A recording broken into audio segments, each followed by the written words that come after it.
welcome everyone to Knights of Last Call. And yes, we are here with the Thunder from Down Under himself. It is the I'll take it. It is the self-confessed cynic, Vin. Vin has decided to join us, and you know, it was a last-minute surprise. I'm happy. I'm here for it. So, Vin, welcome. Hello, chat. Hello. This will be fun. Yeah. Now, for those of you who weren't paying attention, Vin actually was one of the Knights of Last Call Patreon members who was helping me put this together. And Vin happened to be on holiday. That was my bad Australian, sorry. I can't do an Australian accent either. So. All right. And he happened to be on holiday. He said, "Hey, can I come on?" I said, "Yeah." So it's bright and early Friday morning over there in Australia. And here we are. So we've got tonight. We've got the creme de la creme. We've got high level Pathfinder 2. Now, part of the reason why I really wanted to break these out is because I understood that at the beginning of the game you have very, very, very limited number of feats, spells. Your character builds might be coming online. Some of those classes don't necessarily click together until you get into the mid tiers. And the mid tier for a lot of, of these classes, once you hit level 7 or 8, it's really where you hit your stride. But the reason why I want to single out high tier is because some of the feats and some of the class features that you get at high level are pretty. B tipped $10. Oh, we got Jason Hello B to tip. my biggest Fall of Plagues turn fan. Really looking forward to hearing your opinion on how these high level characters perform in the later acts of FOP. Jason B tipping his biggest Fall of Plaguestone fan. Thank you, Jason B. Appreciate the $10 super chat or Stream Elements tip. By the way, you'll notice that Overlord is still our hype boss from last stream after a incredible, massive $150 tip, which of course tips do double damage, and so was able to do 300 points of damage, granting him a massive 289 hit point bank, which is yet to be hacked through. But tonight, I mean, there is a bit of bias here. Stream Element tips help build up the Derek hype trap and super chats, which Vin, I put you in super chat, Vin, because you're the super chat king. Yeah. Super chats are for Vin. So YouTube got to get paid. That's I mean, they're lucky for money. Yeah, YouTube needs their money, exactly. So make sure when you want to show your support, you think long and hard about who you want to show your love to. So as I was saying, high level, you get some. We're talking, at 14th level, you get a feat, 16th, 18th, 20th. Some of those feats really are ridiculously powerful and broken, right? Theoretically, the math is tight across the entire game. There's no reason why you couldn't have a feat like, I don't know, let's say Whirlwind Strike, right? Where you can just attack everybody within reach of you. There's no reason why you couldn't have that feat at level 1. It would still work fundamentally in the game. But you don't get it at level 1, right? You get it at a higher level. Things like Effortless Concentration, you could have that at level 1, but you don't. You get it at higher level. So some of these classes might get a significant power boost because of certain key feats and features that really, really, really, change and modify them. And there's a couple other factors I'm going to talk about that I've hinted at to Vin, but he does not know yet in terms of this.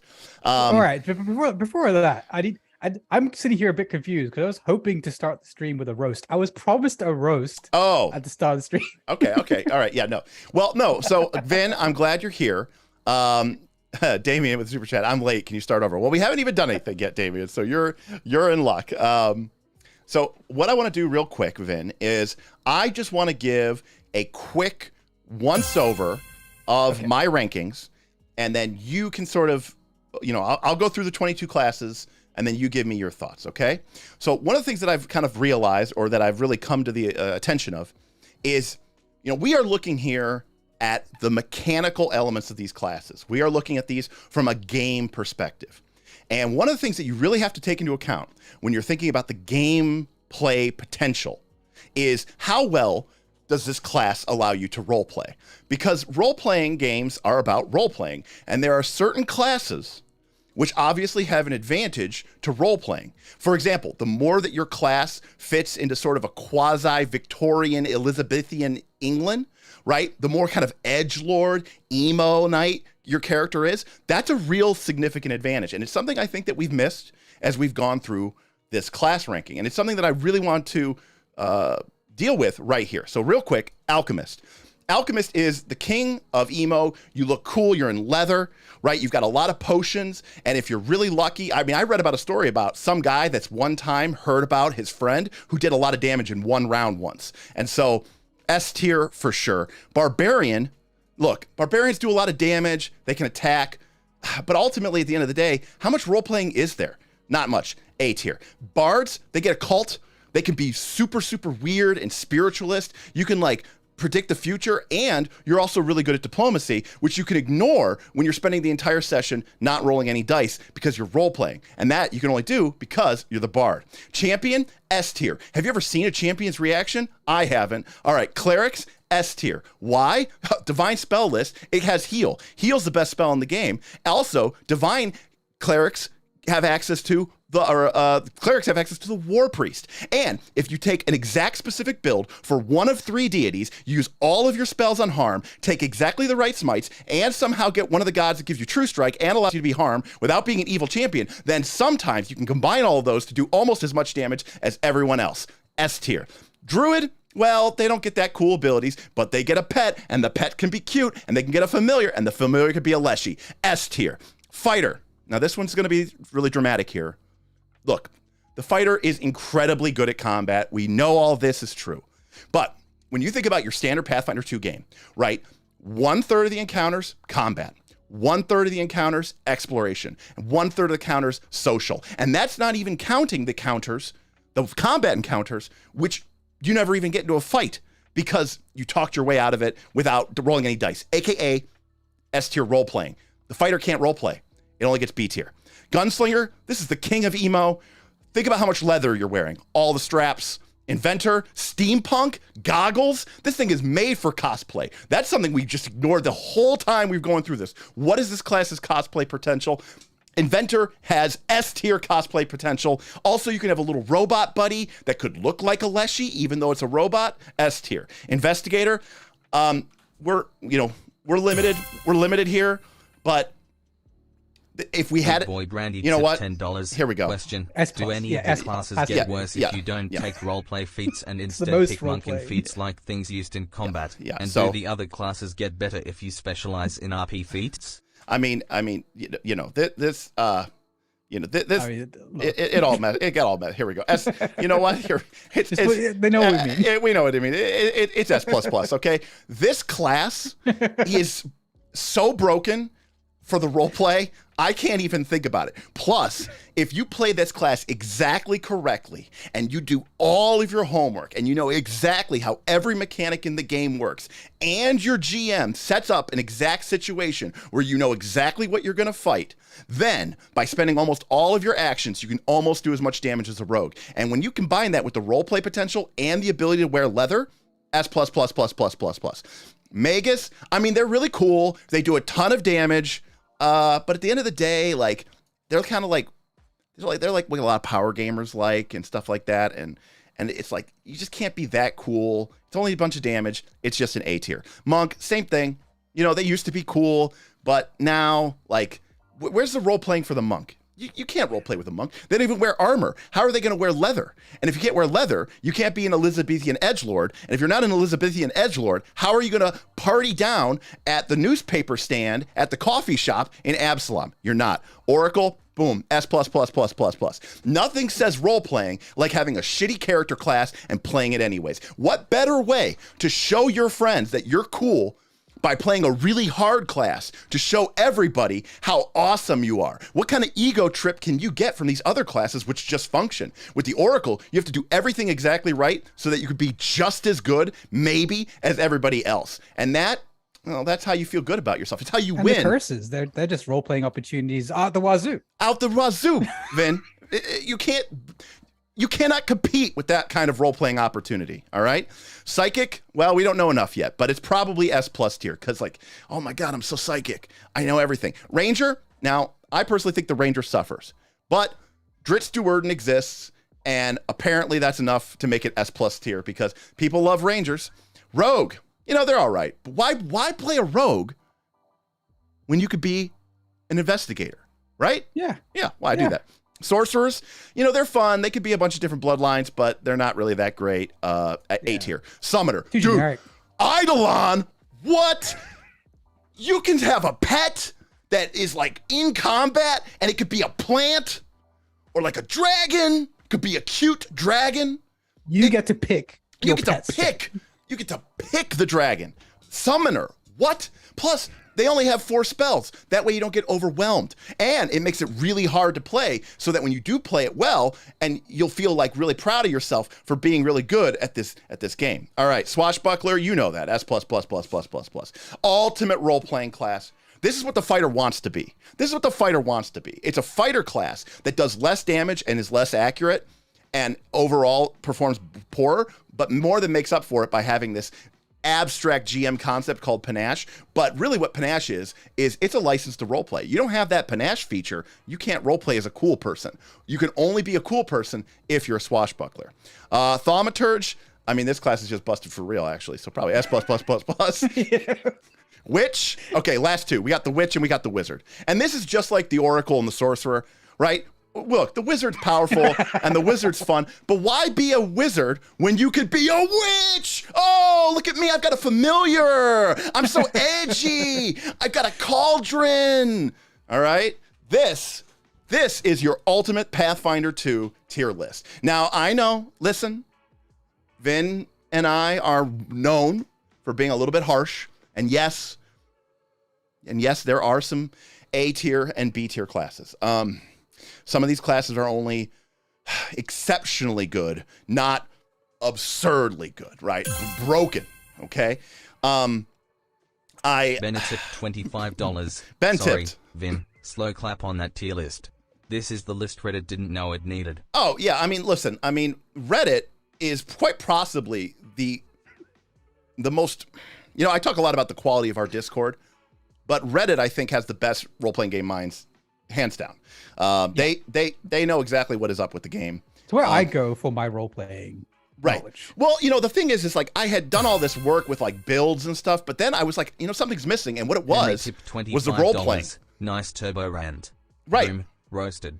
All right, Henry with $25 tipping us for the quality of this tier list. I think, so take your screenshots now, people. Get it in there, because this is the definitive tier list. And by the way, boom, surprise.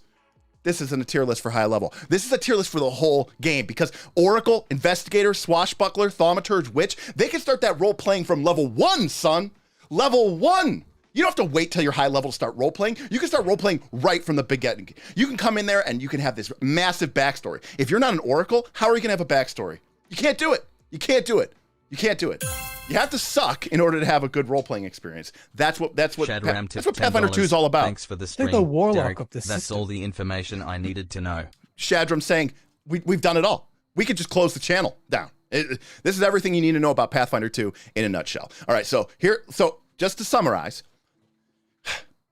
if you feel like you're an advanced player and you want a challenge, and you're concerned that you might take the spotlight, choose fighter. All right, you're going to struggle to role play. You're going to struggle to have maybe you're one of those players that like to play on their phone. That's what the fighter's for, because when you're in those exploration or when you're in those social scenes, you're just going to be doing nothing. And obviously you can't participate because you're not really good at role playing. Now, Barbarian, Magus, Monk, Rogue, Sorcerer, these characters are really good at like combat and dealing damage and supporting the other characters and doing a lot of damage, which is fine and fun. If you're playing one of those like Pathfinder 2 games where like, you're getting into all these fights and encounters and you're using the 540 pages in the rule book that have to deal with combat. But if you're a real player, and I'm talking about a role player, the game's called role playing. What are we talking about combat potential for? Now, on the other hand, if you want to really get engaged with this game, you got to go S+. You got to go S+ tier. These classes are so well designed to even suggest that there is an issue with these games highlights your ignorance. Like if you suggest that these classes aren't perfect, it just indicates an imperfect knowledge of you of how role-playing games work, really life in general works. Lastly, S+++. Think twice before you pick these classes. They're very broken. Why are they broken? Because all of the role-playing is going to be yours. You are going to be like a black hole of role-playing. All of the role-playing, like other people in your group might get a little upset because when something happens, everyone's going to look to you because you're going to be like, oh my God, this is such a tense scene. How am I going to get through that? And then the Oracle investigator's going to walk up and be like, baby, I got this. I got this role-playing. I got this on lockdown. And they are going to be able to role play like none of these other classes. Don't worry, everybody. We will not need to use dice today. Oh, yeah. No, put the dice away. Yeah. Put the dice away. How foolish of you for even pulling out the dice. I'm an investigator. I'm an oracle. We're going to resolve this the role play way, right? There's no way but the role play way. And these other classes really struggle to do that. And that is something I missed. That is an important component of the mechanics of the game is the role playing. So now, I know some of you are here, are munchkins and power gamers, and you like to roll dice and engage in a back and forth game that has elements that you interact with, and you might be interested in, something other than role playing. I feel bad for you. I mean, maybe you should go play Candyland, but if you insist on being video games. Those people should play video games. Right. You should just play video games. But if you are interested in, something a little bit more, oh God, I hate to say, I'm embarrassed to say the word, crunchy, and stay tuned because, yes, it's going to take we'll deign. Yes, we will, unfortunately, go through the rest of the classes and we will talk about what's up. All right. So, Vin, I'm curious, I'm sorry. I just got so heated there. Did you agree with that rating? I feel like the Barb got underserved. Okay. Like, yeah. Is anyone really B tier? Is like, that feels too punishing. Like they could rage. Think of how many role-playing opportunities there are in the rage mechanic. I didn't think about start that. a combat, using the first action, use a whole action to just role play. Yeah. Wow. See, I'm learning stuff every day, people. I never thought about that. Rage is a roleplay tool.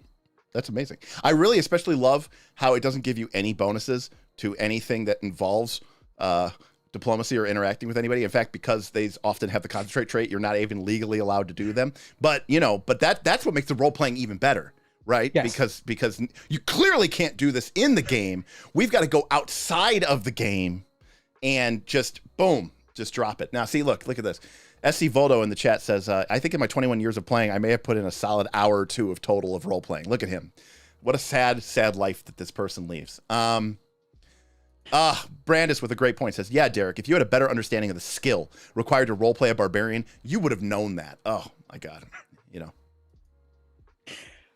So with everything officially moved into A, S plus and S plus, I think we have a good list. Right. A good list. I agree.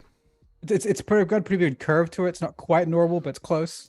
Yeah. I mean, look, it's a little top weighted, but it's Pathfinder 2. What would you expect? Right? Would you really expect anything else? I mean, I got to admit, I was surprised to see Fighter at the B tier. I mean, it's a little embarrassing to Paizo, honestly, to have one class at the B tier. Like, what are you doing? How are these not all A? But look, they're humans. They're imperfect, Maybe there'll be some errata. I know recently they just errated the fighter and they changed that infinite attacks of opportunity that it could make, and they restricted it to just attack or infinite reactions, and they recently errated that to just attacks of opportunity. And so I think that's a good job because by taking away the fight, way better role playing. Yeah, because by taking away the fighter's power and potential, like you're going to force them to have to role play because they're going to be like, I can't solve this with my character. Why would you let them use their archetype actions? Correct. Like, what is? No, they just want you to make attacks of opportunity. So that was all a troll against Reddit. Let's just be clear. So welcome everybody to Knights of the Last Call. We are going to get into the high tiers today. We are going to talk about 22 classes. We're going to talk about what they were, and we are going to talk about why they may have changed and why they have updated.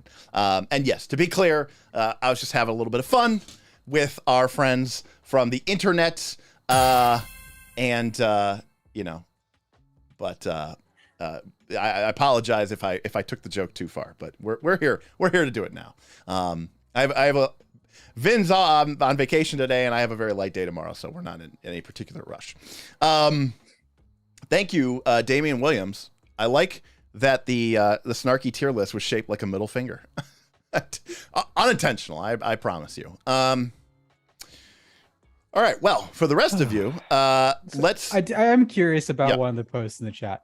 Okay. Which is Cedric, I think it was. Okay. This is a really weird and long straw man. Is it a straw man? Is the question? Like, yes. Like the role playing aspect. I mean, sure. Yes. But what do you think about Reddit's comments regarding your tier? Aside from the fact that I obviously didn't watch the video. Well, I think my number one complaint is that, and again, we have a friend of ours, friend of the channel, who is a mod, and basically said, no one watched the video. They just saw the tier list and commented. Which is fine. I mean, I went even so far as to say, I think S tier classes are problematic, right? Like, for example, Vin, right? Vin, the power gamer. You nerfed slow in your game, didn't you?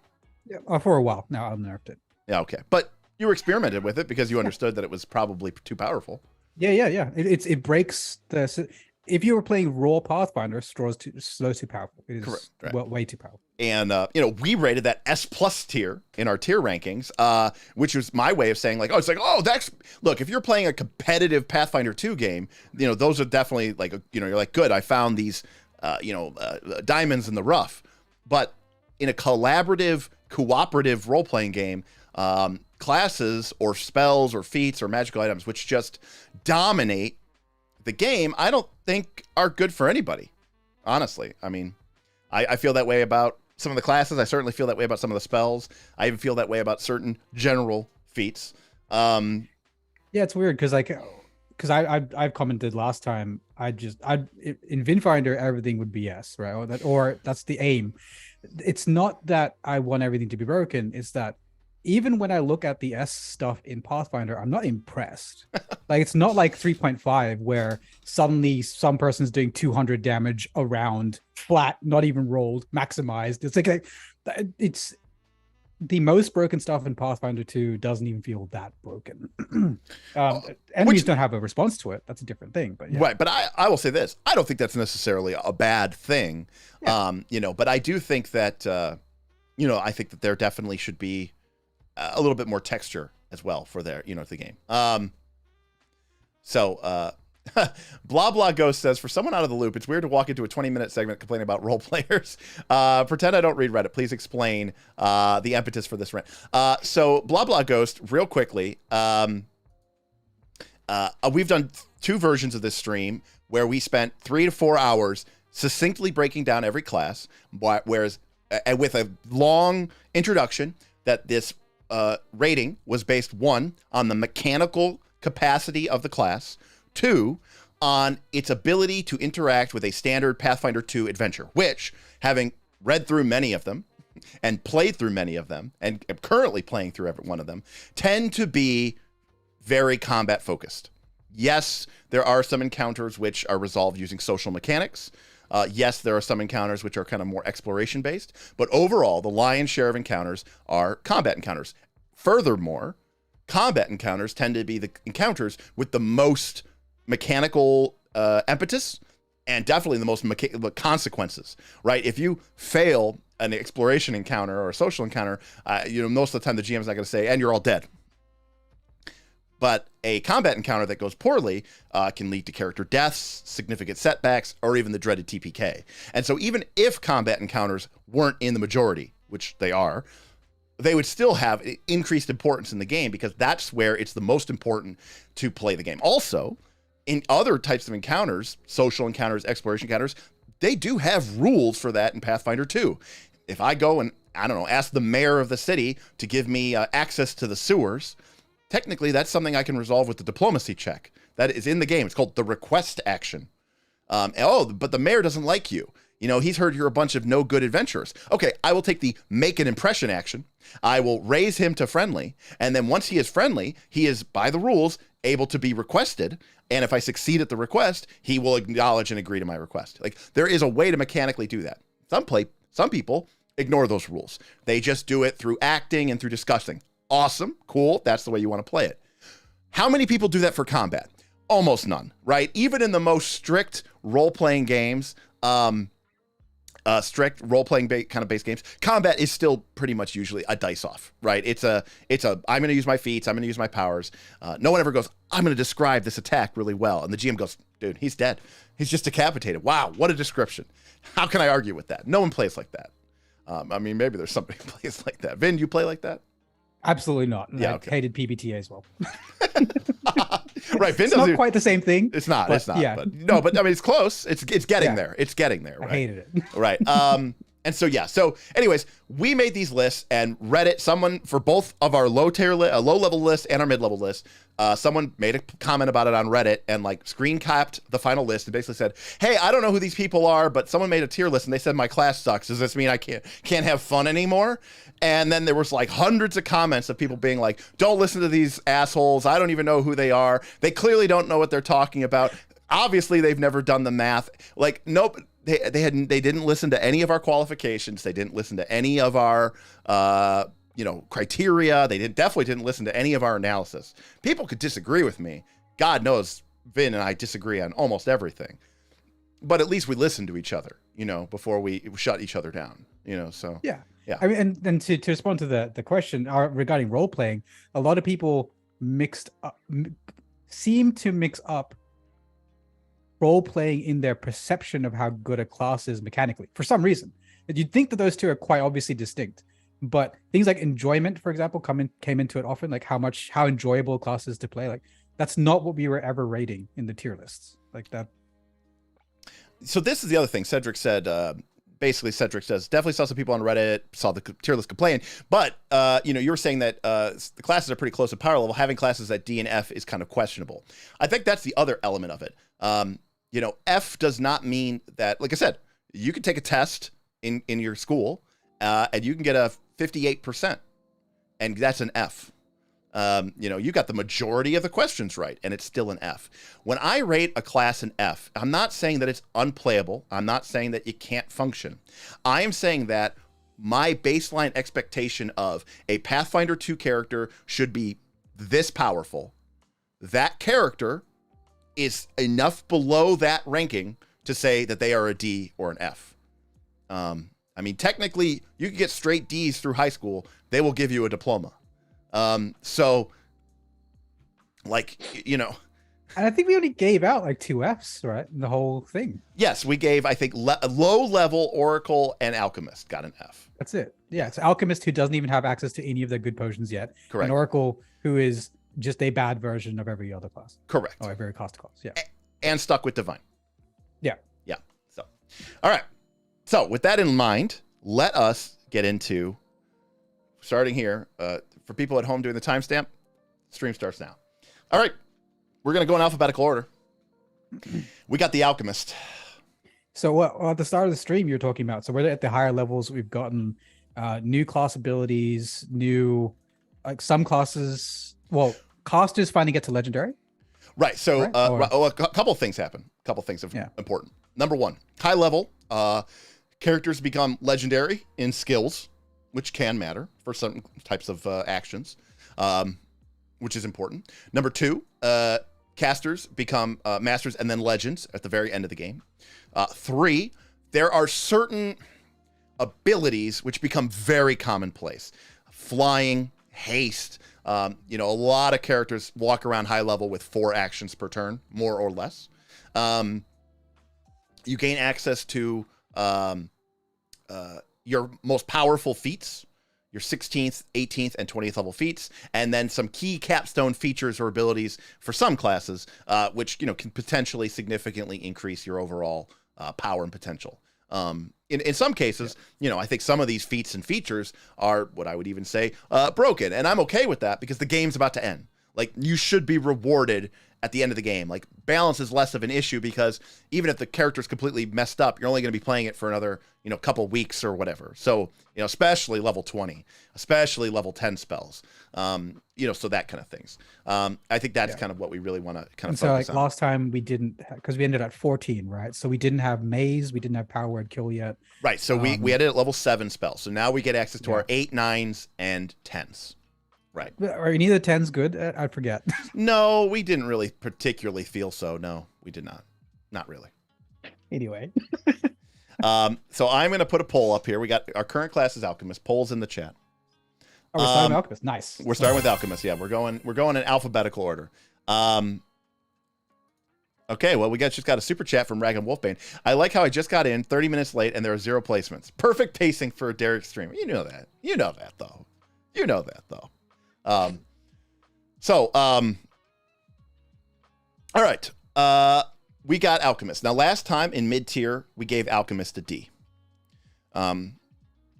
My thoughts on the Alchemist is the Alchemist, I think, at high level, has a couple things going for it. Number one, you get an absurd number of infusions.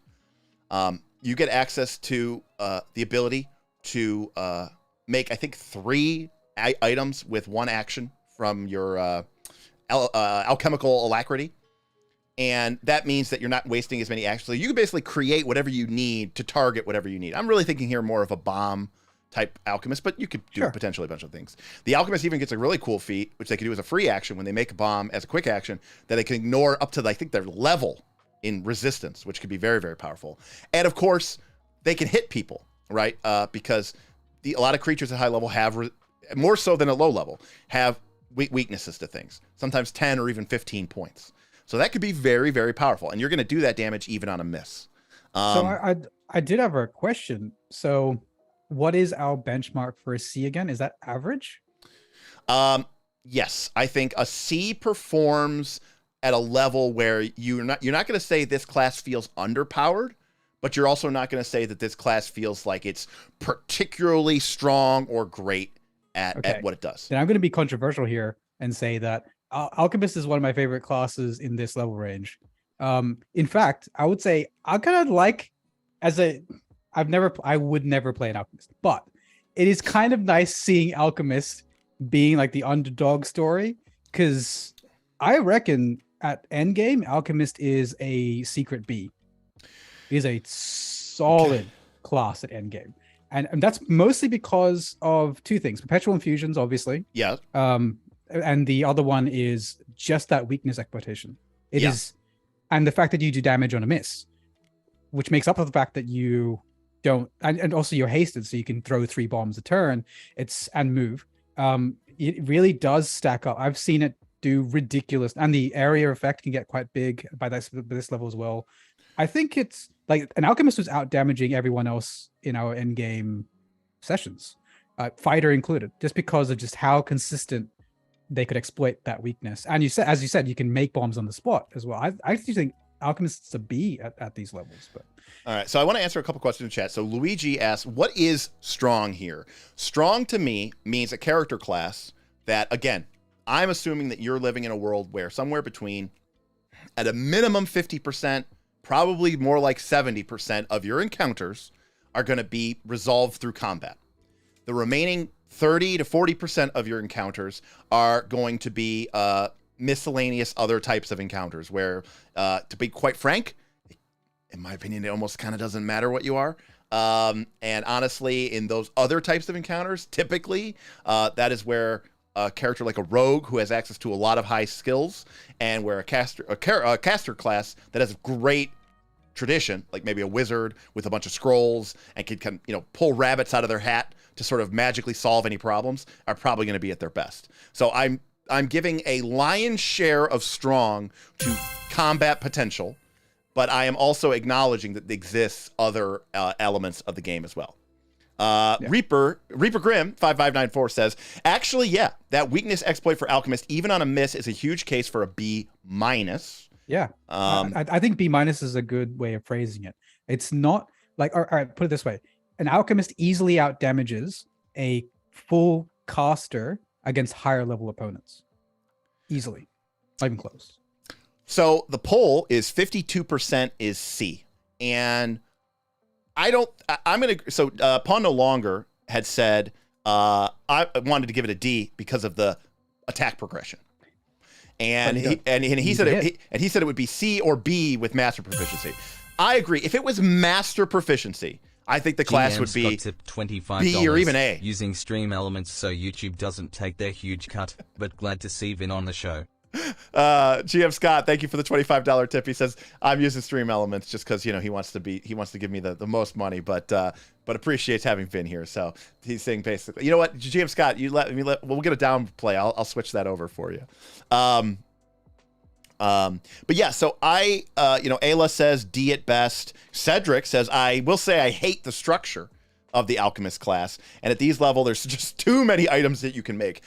I don't want to fault the class for that, but you're absolutely right. I think it depends how you use, because I'm personally definitely B. It's even with the expert proficiency, because I don't think they're intending you to actually use all your slots for prepped items. They're intending you to use more on the spot. Right. I agree. I think that, you want to do some, but like the idea is that you're going to do a lot of instant fusion. You are so limited by that stupid 1 round thing. Why is that not a minute? It should 100% be a minute. I don't know why. I don't know why it's not a minute. Okay. Right. I'm sure everybody knows what I'm talking about here, but when you create an instant infusion, it only lasts till the next round. Yeah. And that's just so limiting. It's end of the round. It is the end of the round. The idea being, that's not great. It's still not great, but it's like the idea being that, and that's why getting 3, if you're a bomber or something like that, the ability to use alchemical alacrity, you can spend 1 action, you can make 3, maybe you spend, 2 actions, you make 6, and then you throw 1, and then next turn you could throw a bunch of them, but you're still kind of, sucking up a lot of actions, but at least you're getting 3. But that does give you a ton of versatility, especially if you've got a good formula book. But there's a lot of consumables. There's a lot of elixirs and mutagens and potions and bombs, and it's like, whoa, it's almost more annoying to build an alchemist. It is. It really is. I actually completely agree with that. Actually, so, yeah. I'll settle for a C. I can live with a C. I am going to agree with chat, and I am going to say I think the class is a C. Chat thinks it's a C. There's a couple of you who think it might still be a D. Well, you didn't have B on the list. Well, no, but that's because that's just crazy talk. Ayla says B if master. I agree with everybody there. B if master proficiency, maybe even B plus. I think that would be actually really cool. Why they give character classes that are like here. My wizard is an expert. My wizard could be untrained, like not just trained. I mean, untrained, doesn't get his level to his attack bonus. When is the last time your wizard made an attack? Does it not bother you that for the first 4 levels of the game, your wizard is as good at fighting as the barbarian and the monk and the rogue? But wait. Like, what is it? Like levels 10, 11, 12, or maybe 10, 11, and 12? Your wizard is also just as good as the barbarian and the rogue and the monk and stuff at fighting. You're all expert. Why? Why? If you're, and that's something, by the way, that I really respected about the game, because like rogues were always on that lesser attack progression, like in Pathfinder 1. And they said, you know what? This is a combat class. I mean, part of the reason why we rated rogues so highly is because they kept them to be like the king of the skill monkey, and then just also gave them incredible, amazing combat potential. Yeah. If your class is expected to use attack rolls in the Pathfinder 2 game, you should get master proficiency. Full stop. And I get that they wanted to be, we want to change it up and be. I think everybody should just be on that 1-5-13 progression. I think everybody should just be on the 1-5. War Priest should be on the 1-5-13 progression. Alchemist should be on the 1-5-13 progression. Just give War Priest only the 1-5-13 with their deity's favorite weapon. Don't even give them martial weapon proficiency. Just give them 1-5-13 with the deity's favorite weapon. Just give Alchemist 1-5-13 with their bombs. Or maybe something for mutagenists with unarmed attacks or something like that. That's it. And everybody, the classes will look really samey. Yep, they will, because they all need to function in the same fucking game. All right, that's my take on Alchemist. Any final thoughts, Finn? Well, we got a chat, which is actually pretty good. Oh, Scratch Paper, huge fan of the show. Scratch Paper. Let me change this up. Scratch Paper. There we go. Scratch Paper Games came in here and said, Alchemist is deeply disappointing to me. It feels so meta, overly crunchy, and ultimately afraid of giving itself any real power for far of 9 hyper gamers abusing it in organized play. Yeah. And Cedric said absolutely, and I am going to say absolutely, and I think then you just say agree absolutely too. I think that is 100% the case. I think that alchemist probably has the potential for the highest amount of abuse. And I think that they reined that in too much. They made the alchemist function like a caster, but it's not a caster. And I think that's ultimately why the class pays the price. But when you get to the high levels, if you can manage the bookkeeping, you'll have yourself an incredibly versatile class that is able to pull, a good number of rabbits out of your pocket. Quick infusion or whatever it's called. Yeah. Quick alchemy, I think. Quick alchemy with alchemical alacrity and some of the high level feature tiers things that you can get, like being able to make your bombs punch through resistances and all this other stuff, do give you a lot of benefits. And again, at high level, you're fighting a lot of things with resistances and weaknesses. And the alchemist can go, okay, putting away the fire bombs, pulling out the frost bombs. Okay, putting away the frost bombs, pulling out the whatever they need. Now, obviously, you need to have access to know what the creatures are and recall knowledge and stuff like that. But working with like a thaumaturge, an alchemist would just be nutter butters. So I do think that there's a couple of instances where those things could be really powerful. Reaper Grim says Pathfinder 1's rogue combat was painful. It only got slightly better with Unchained. Pathfinder 2e rogue, at least what I've seen, is a monster. Reaper, I 1000% agree to you. I think I think they overfixed the rogue. Actually, I 100% agree with you. I also I do agree that rogues in Pathfinder 1 did suffer, and we did something that was kind of complicated in Pathfinder 1, which is, and this isn't a Pathfinder 1 stream, but what we did in Pathfinder 1 is the rogue used the rogue base attack bonus. But if the rogue was in a situation where the opponent would be denied their dexterity bonus or was flanked, the rogue got to attack like a fighter with the fighter's BAB. So basically, like, it really rewarded that rogue for either being hidden or being, flanking. And I also agree with Ayla, who said organized play could probably be blamed for a lot of Paizo's razors. I also agree with that too. Yeah, absolutely. Pathfinder, what was it? It's not Infinite. It's the other one. Unchained. Society. Oh, PFS? Society. PFS. Yes. Yeah. GM Scott says, next thing you know, you'll be giving spellcasters their item bonus to spell attacks. I mean, I do that already. Yeah, you should be doing that. I don't know why. Organized play tends to have strong, no fun vibes. All right, so Alchemist C. So they've come from F to D to C, and I can see in the right party composition with the right build, you could probably get B level performance out of the Alchemist. Absolutely. Depending on campaign, and I've seen it for myself, depending on campaign, Alchemist can be S.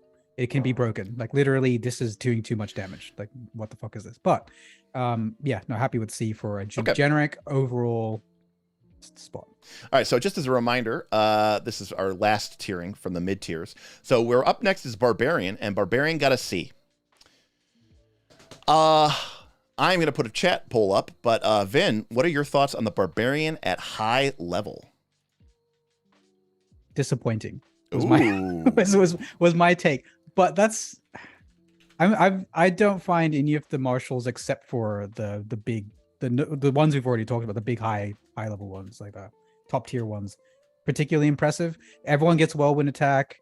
Everyone can get big. Barbarian just gets it easier. Like it feels like it's lacking something for me. Its damage bonus is big, but it doesn't crit as much. Like I find it hard to vote most classes above C at these levels. So that's my take across the board. So my thought process on the Barbarian is the Barbarian gets this static bonus to damage, but as you gain more, and yes, it bumps up at one point, but as you gain all these other factors to your attacking, that static bonus, and you get striking bonus damage dice, and other character classes get other ways to do extra damage. And to a certain extent, your attack bonus can scale almost exponentially because of things like heroism scaling upward and aid bonus scaling upward. I find that like attack bonus is kind of more important than damage in Pathfinder, unless you do like an absurd amount of damage, like a Magus. Which they don't. In fact, which they don't. In fact, we had kind of a quasi, it's not quite the same, but we had a barbarian, an inventor with a maul using megaton strike and doing overdrive, which is like their version of rage. I understand it's not like it's a giant instinct barbarian, which is kind of crazy. But we had this inventor at our high level Pathfinder game, and I was the dual wielding flick mace fighter. Of course. Don't get me wrong, the Maul with the megaton strike with the overdrive damage bonus was doing like, 120 or 130 a crit. Okay. And I was doing like, 110. Yeah. Right? And 110 with a fight, but I'm critting all those are on crits. Yeah. Those are on crits. Yeah. But I'm critting more, and I have extra benefits and extra bonuses and all this other stuff from being a fighter. So yes, they did more damage, 100%. But things do get a lot of hit points in Pathfinder 2, and I don't necessarily know that them getting that extra bonus damage is really that crazy. Ragan Wolfbed says B for Barbarian. Reaper Grim says, does PF2E Barbarian actually get any major damage mitigation? They get 3 plus their con modifier. And I think they can maybe end the game with a 22? Like a 20. So that's a 9 points of reduction. It's not bad. I mean, a champion's reduction is 22 at that level. So, give it. Here's the problem. I would like the Barbarian's damage reduction a lot better if it worked like 5th edition's damage. And I'm not talking about the half part. I mean, resistance in 5th edition is just you take half. A Barbarian's core damage reduction in 5th edition is against piercing, bludgeoning, and slashing. Barbarians have this weird mix of what their damage reduction applies to. If it was just you take 9 points off of physical damage, that at least would be a little bit more appealing to me. 9 points doesn't mean shit these levels. Like, I just don't. I agree. Don't care. I don't think 9 points means a lot either. I mean, you're getting crit for like over 100. I mean, it's like, and you have like 300 hit points or something. It's right? Like, who cares? Right. So if I'm getting crit for like 120, it will take 3 crits to down my character, but I have 9 damage reduction. It takes 3 crits to and actually at this level, it's all about Pathfinder 2 is all about getting crit or not getting crit.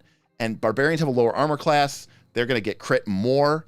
In fact, probably one of their better feats, in my personal opinion, is they have a reaction feat. I think they take it at 16 or 18 at high level, which is when you get crit, you can make an attack of opportunity, a reaction strike. Right, because the name of the, I mean, at least you're turning something bad into something good. Yeah. I will say, by the way, that those feats like that are kind of silly to me because you find yourself rooting against yourself. Like, come on, baby, crit me so I can use my power. Like, that is kind of a bad feel. I wish the game gave you more reactions as a winner. Oh, that's I mean, that's a whole different. We actually just talked about that at great length in our last stream about how reactions are cool. The game should have more reactions, but Reaper. I don't see any argument for them to be B. I agree. Reaper says if Barbarian had built-in fortification during rage, or something like that. Also, I think that too many things at high level. You're like, oh, they get this, and I'm like, a magic item can give you that too. Yeah. Like there's so many things that just a magic item can give you that. Oh, I can get enlarged, dude. It's high level. You can just have a scroll for that, or a wand for. Like, I don't actually see any reason for a Barbarian to be above a C. Yeah, I tend to agree. I see a lot of B's in the chat, but it's very close. It's very close to B and C. B is winning, and I quite frankly don't know why either. Like, I don't think the Barbarian's bad, people. No. C just means the class performs. Yeah, it does what it needs to do. Shadow Solomon says the right subclass makes it B. Shadow, which one are you thinking of? Yeah, which one? Yeah, I don't know which one really stands out. Bob says because Barbarians are best. That's plus. Fair enough.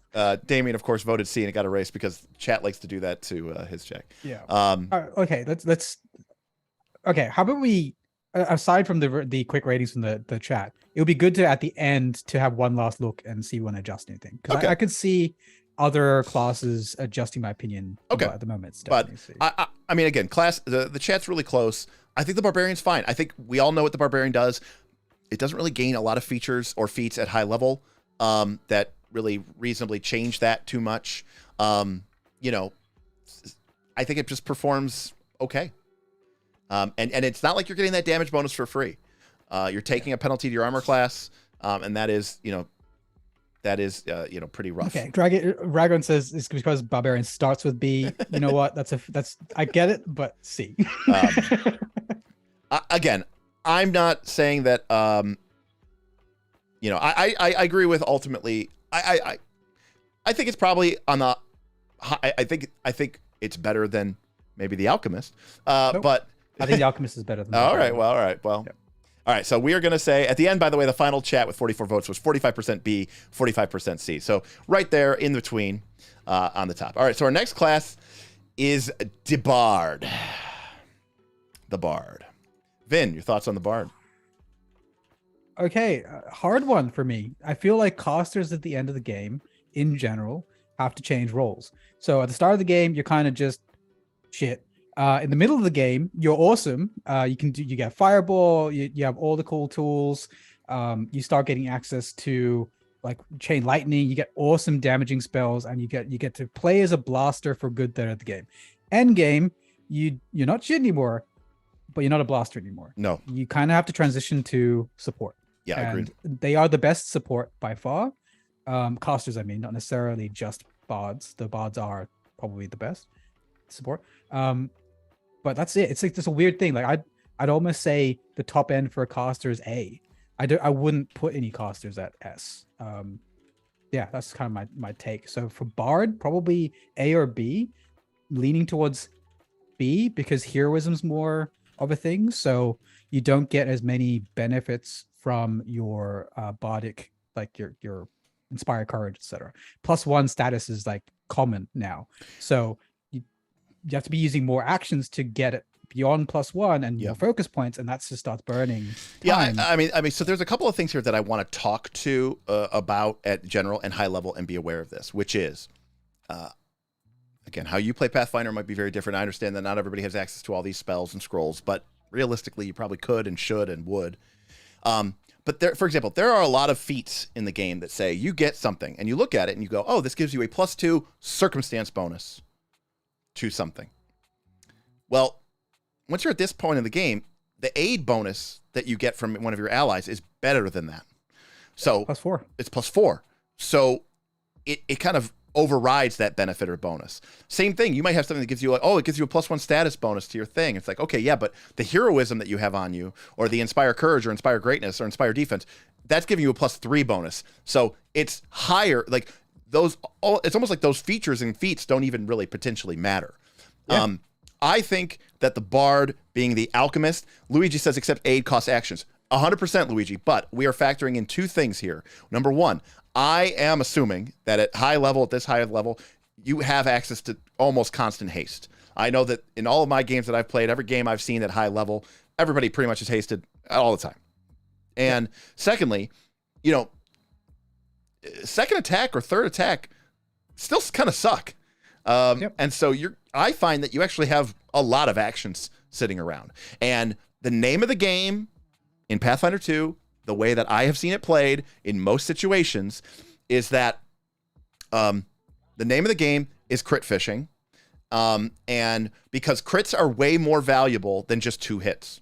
Because of critical hit effects, critical specialization, magical items, magic weapons and runes typically have critical effects on them as well. And so I think stacking aids onto one powerful attack is a way more better use of your action economy than I think a lot of people play the game. Reaper says it's a weird thing. Oh, go ahead. Yeah, I was gonna say Reaper said Bard is great. Shouldn't be called a Bard though. Should be called the Scholar with Bard as a side class. I agree. The whole Bard music thing, it's a little wonky and weird. It's part of D&D's history, but Pathfinder 2 could have done its own thing and somehow it didn't. But they had to be. I think they had to kind of be a slave to the past, and they couldn't kill that sacred cow. So going back to my point, I have a problem with quickened as a condition. So the way I understand it is quickened conditions do not stack from multiple sources. They Correct. Just add to. Correct. Right. You take the highest quicken. Yeah. So you have haste, which lets you move and strike. Right. And then a bunch of classes, including Bard from memory, give you abilities to get a quicken action to do some core mechanic. Stride or strike or so. Yeah. Yeah, but Allegro, I think that's what Allegro is the one. But usually because the quicken condition has a caveat to it, right? Yeah. Like, because there is no quicken 2. Yeah. Well, there is in Vinfinder, but there isn't in Pathfinder, right? So like in normal Pathfinder, you get a quicken condition from your class that doesn't stack with haste. So you just have, essentially, you just can use any of the 3 actions is how I rule it. with your your quickened action. And so really with Bard, I would have liked it more if Allegro made it a free action, right? Well, Once sure. per turn free action, which is way better for the rules set. Well, but So but that isn't the way the rules are. So no, and so I actually marked down Allegro because it's just a quickened action rather than. Yeah, my general experience in Pathfinder 2 has been by the time you get an ability, you've been doing that ability for a long time, and you've already figured out a million ways to do it. Like by the time that Bob's Dragon Sorcerer could fly at level 16 or 17 or 18 or something in Pathfinder 2, we had all been flying forever. Like we already all had, 1 hour flight scrolls. We already had boots of flying. Like we already had figured out flying. Not a problem. And yes, flying all day, okay, that's cool. But you don't really How often is that useful? How often is that even useful except for except for role playing, right? Except for flex points, right? Exactly. And so by the time Bob could gain access to flying, he was almost like, I don't need this anymore. And so by the time you kind of get Allegro, you're kind of like, I kind of don't need this anymore. That being said, I think the Bard gets a great tradition with some incredible spells. They get access to some of the most powerful S-tier spells that we have access to in the game. Their unique cantrips scale well up to the very end of the game. They get some pretty cool feats. I think they're still an A class. Okay, I would fight that only on an exception because do they actually get 4? Do they get fuck chat? Do they have Vin? They're paying the bills, Vin. Do they have 4 slots at level, or is just no? 3? They do not. I don't know how you could give them A. Because we've been giving Sorcerer S.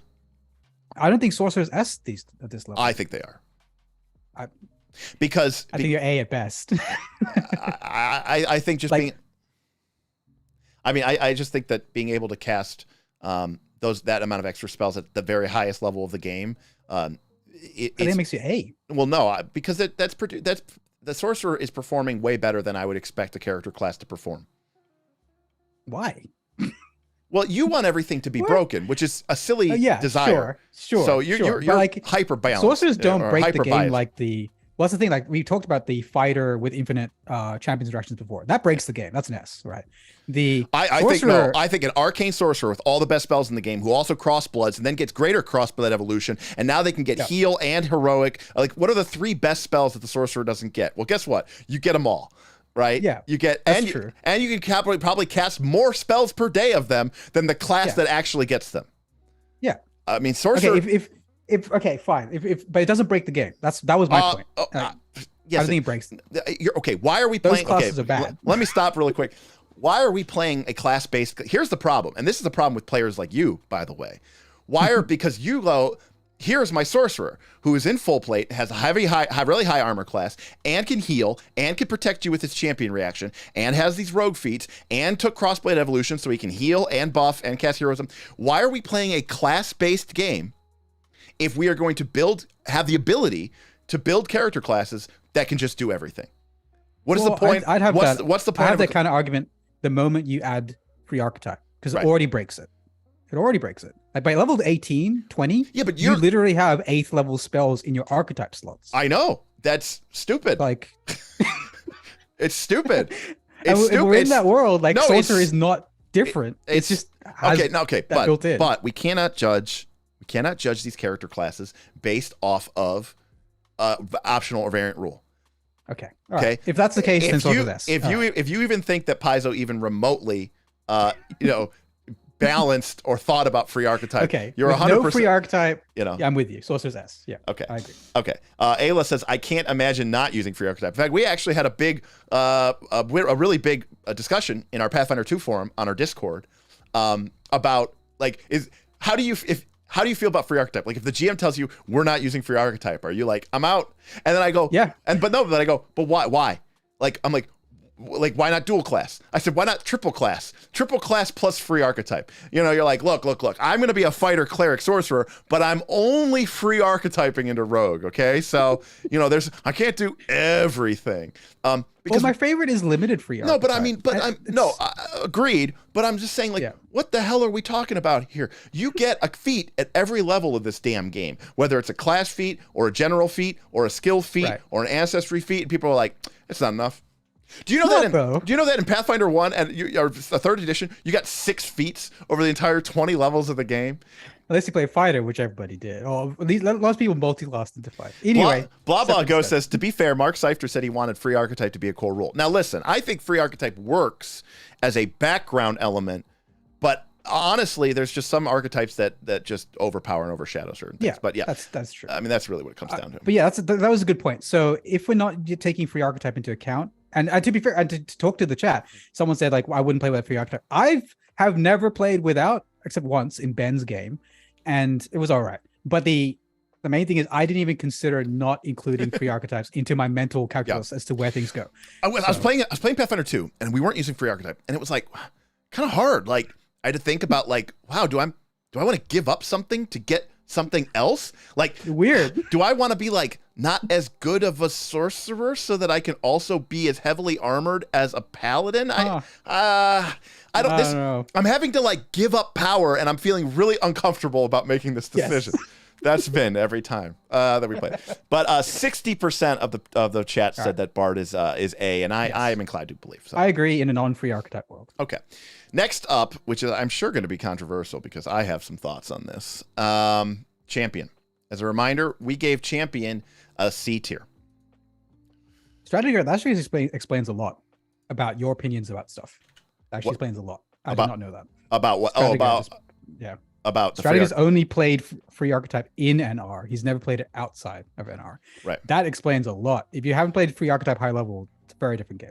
Yeah, I mean, again, recently I played Dark of Winter, which to be fair was like a Munchkin's Paradise, and I was a 20th level fighter, who had 3. Because I used my human ancestry feats to pick up additional dedications. I had 3 archetypes. I was a champion, enough to have lay on hands and champion reaction. I was a dual weapon wielder, enough to get all of the dual weapons, so my dual weapon flick maces could be maximally applicable. And I was a sorcerer who had up to 8th level spell slots. So what are we even, and that's all just with free archetype and the base core game. Okay? Yeah. So free archetype is a cheese master's paradise, okay? Because there are people out there who go, I'm going to use this for good. I'm going to use this to really help tell the story of my character. And then there are people who go, I'm going to pick up a little rogue, get a little nimble dodge. Then I might dip into champion because, I mean, reaction is great. It's great when everybody in the party has a champion reaction. It's like reaction, tick 0. Oh, that was awesome. Right. But it is awesome though. But anyway, champion. So champion. Speaking about the class that's the worst is using its own core mechanics. Yeah. I still love it though. I mean, what did we give it in the we gave it a C. We gave it a C. Okay. Here's my thought on the champion. My thought on the champion is twofold. Number one, I think what is the champion? What is the champion? The champion is the class that, right? It doesn't particularly get any strong abilities to do damage.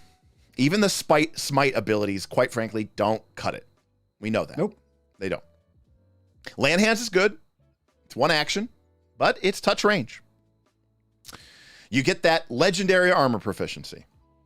So you're going to be 2 points of armor class higher than everybody else. It's definitely a thing. And you get the champion's reaction. Okay. Now, I've also said before that the champion is one of those classes where 75% of the feats at your class level aren't available to you. Because you didn't take the right tenet or you didn't take the right path. You're like, okay, here's the Redeemer feat. Here's the Liberator feat. Here's the Paladin feat. Here's the Evil feat, right? Like you just don't get, here's the Divine Ally Sword feat. Here's the Divine Ally Shield feat. Well, I only get to pick one of those. So a lot of times in Champion, you are just priced into that one attack or priced into that one feat.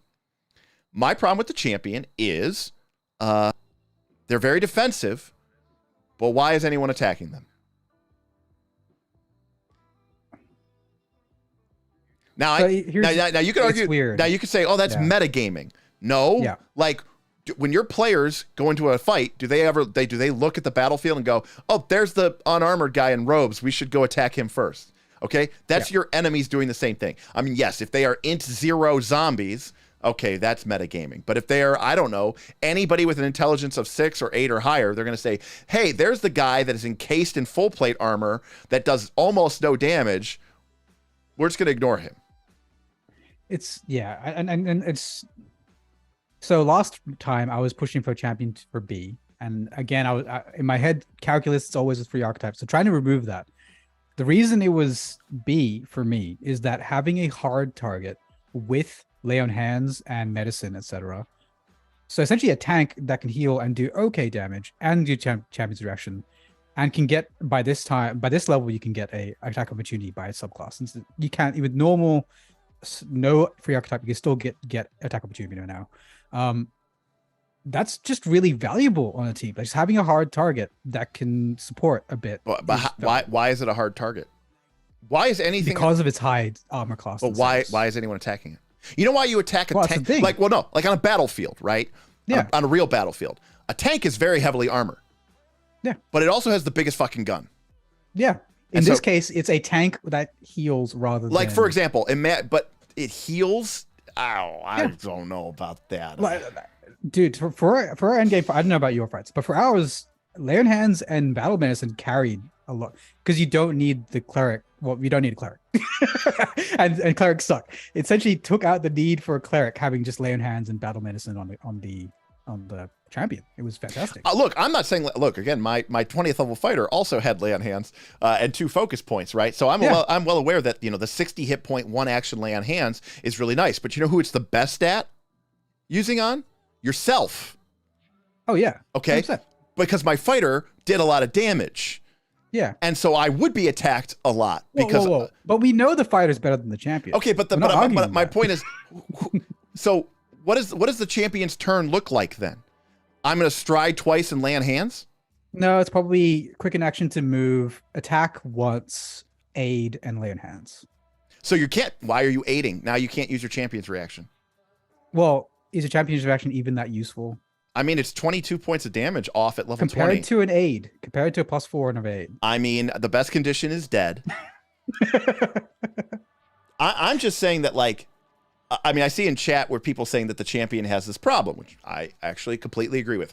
If we go back to the original concept of Dungeons & Dragons, which this game is still based into the DNA of, the fighter was a good tank because it had the best armor class and the most hit points and was also the most frightening person on the battlefield. Nobody did as much damage as the fighter. Like, not the rogue, not the wizard. The fighter was the undisputed god of combat.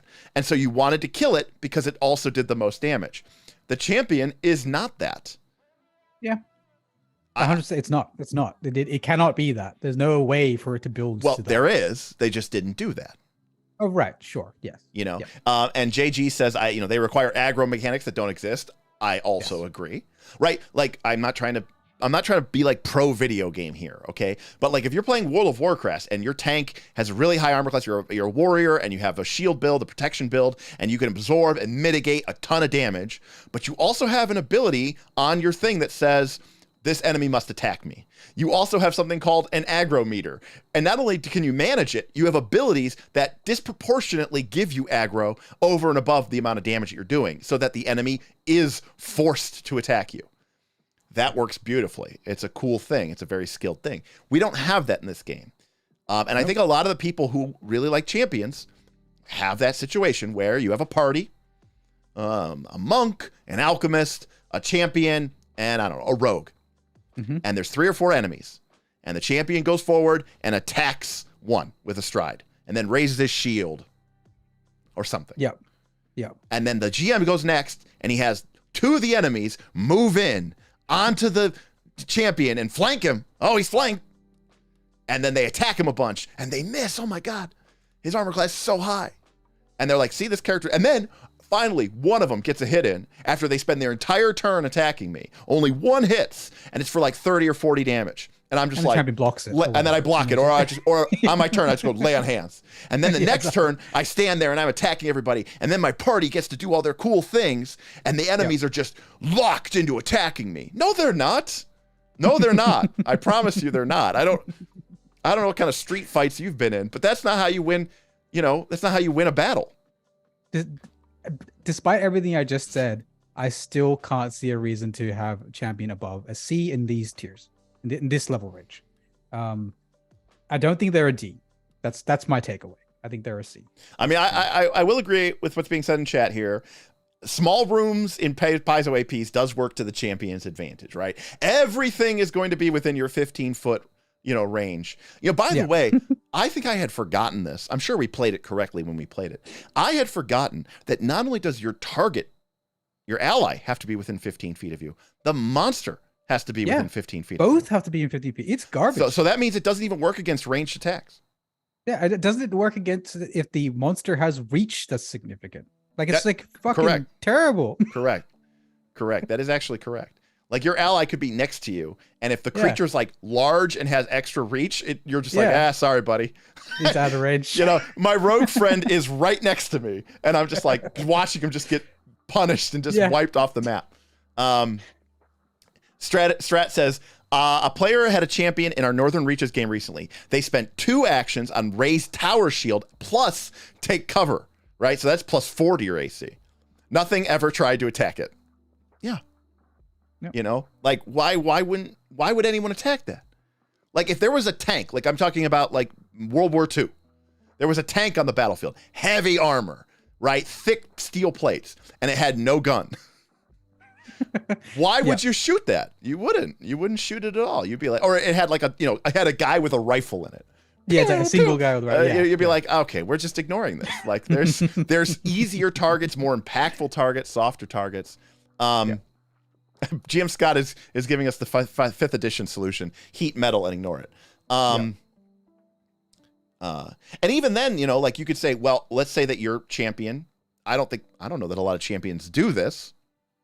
I've played one. I've played with one. I've played one, but at 6th level they can pick up attack of opportunity. I don't know that many do that because they usually want to use their reaction for champion's reaction. And if they're a paladin, they get the retributive strike along with it. But even if the champion goes and bases people up, even if your champion does have attack of opportunity, which they probably don't, but if they did, you're like, okay, what are you going to do to me? Like they don't hit hard. 20 or 30 damage? Like what are we talking about here? It's just not going to be a lot of damage. Makes me wonder how much your chassis class does. Can you chassis class get to the what? 100 plus damage? I'm calling it the class that has no feats. That's what I'm calling your theoretical Pathfinder class. That's just the chassis with nothing else. The chassis. Chassis. Sure, chassis, the chassis class. Yes, the chassis class. Do you not get to 100 plus damage around? With crits, I don't think so. No, probably not. No, I don't think so. And it feels like that's what the champion does. It just does that damage. Yeah, it does the baseline damage. I agree. Well, maybe if you take a certain smite and a blade ally spirit and like it's like the perfect monster that you need to fight, like you can do a little bit more damage to that. Scratch Paper Games with a $10 super chat. I wish D&D/Pathfinder would make 2 sets of rules. One for balanced, focused, organized play, and another for giving private groups the most engaging experience possible. Like, here are 2 sets of rules. I definitely agree that, they were very conservative. They have to be because people do complain. And, whether you want to admit it or not, I think a lot of GMs, I always used to say this, I used to be in middle management. And I would always say that, this perception was completely flawed. I was terrified of my employees, right? Because I was like, I do nothing here. I'm just a middle management pawn, who makes more money than these people who are doing the real work. And they could go to HR and like get rid of me with you know what I mean? Like I was just dismissible, replaceable. And like, I was there to help them. I think a lot of GMs really are sort of afraid of their players. And I think a lot of, the feedback from Pathfinder 2 was like, they just wanted to avoid any possible bad feelings of some player showing up and going, it's in the rules, and the GM having to be like, not in my game, especially in something like Pathfinder Society. Because I think that for whatever reason, 5th edition proves this, people really expect these games to just be like perfect. Yeah. It's not a video game, which already aren't perfect, but in a video game, you have a very limited set of actions that you can take because it's all just whatever's programmed in. So here's a role-playing game where you can do anything, and people somehow expect the rules engine to be able to handle that. And it can if you're playing Powered by the Apocalypse. So I mean, fundamentally, I do, I agree. Scratch Paper Games. It's like they need like the tournament rule set. I don't know, like the organized play rules, and then they have Guild Wars 1 did this. I know it's a video game, but still, like they had your normal skills, and then for PvP, they actually later had a different set, the rewrites of every or like half the skills in the game. Oh yeah, yeah. Rule sets. Fucking awesome. I love that. Yeah, yeah, exactly. But the reason I didn't really respond much to the question was that I don't see that happening. I don't feel like any of these companies are inclined. No, I don't think to so. do that. Yeah. I mean, it would be fun for me, but I just don't think that that's how most people play. That's how it's not how they engage with the game. All right, let's see what the chat says. Chat says 41% say C for the champion, 39% say B. My inclination is to, my inclination is to say D. Are you leaning towards D? Okay. I don't think they're a D. Okay. My inclination is to say D. I think that the class, and I want to say something here real quick. Someone made a good point. Ayla said, that being said, I don't think the line between soft fudging and the GM role-playing enemies is always as clear-cut as you might think. This concept of like role-playing enemies is a common straw man. I'm not saying that you're like making a bad faith argument. I'm just saying like it gets thrown around a lot, and I think it's kind of a bullshit argument, because like it's the same way. It's like, are your players role-playing, their enemy selection, or are they going full fucking XCOM tactical mode? And of course they're going full XCOM tactical mode. What you would do in that situation. Yeah. If I was actually there, I'd be fucking worried about the wizard who's about to cast like fucking Finger of Death on me. Right. But like I remember we were playing Dark of Winter. I was a player, a fighter, and Bob was a sorcerer in full play, of course, because he was a free archetype champion. And there was me and another inventor, and then maybe another, like maybe a swashbuckler or something like that. And we walked into a room, and there was like 2 PL plus 1, PL plus 1 wraiths, right? Incorporeal wraiths. Or maybe they're PL plus 2. I don't know. It was like a severe / extreme encounter. Like it was pretty tough fight, but it's not like broken. It wasn't like a 300 XP fight. It was like a 120 or like a 140 XP fight. And they're higher level than us. They both won initiative, and they just went forward. They just walked right past the fighter, the inventor, the swashbuckler. They went right up to Bob. They flanked him. They crit. He was dying too before he even had a chance. Well, Wraiths are the ones that can teleport when they move. Right? I don't remember. They had fly speed. They could move through the walls. Yeah, that's so fun. I love running those as GMs. And because like the reason that you can't normally do as GM is the fighter will AOO you. Then you have the monk has stop. This palm stop thing. I forget the name of it. And so he was dying too before he got a turn. Yeah. Now and there's a lot of people who go, but why would that's not right. The Wraith should go forward and attack the guy with a lot of hit points and high armor class. It's like, why? Why? The Wraith has got like an int of 12 or 13 or something. It's the like, moment monsters can avoid AOOs, I'm like, they should just target the back I'm like, line. are you kidding me? Half the monsters in the game are probably more intelligent than your PC. Because you probably tanked your intelligence, you metagame, you fucking munchkin fuck. Like, stop. Like, that's not an argument. Corey says D because your reaction doesn't even work anymore at high level. I mean, I will admit, I mean, unless you're fighting in a very tiny space with some very specific situations, I do think it's hard to get the reaction off. And again, you have that really high armor class, and I just don't know that unless... I mean, if you're all champions, I guess that works, but then you're in for a real long fight. It's like a 9-round combat. Yeah. Right, well, that's the thing. I don't. Right, I have a very.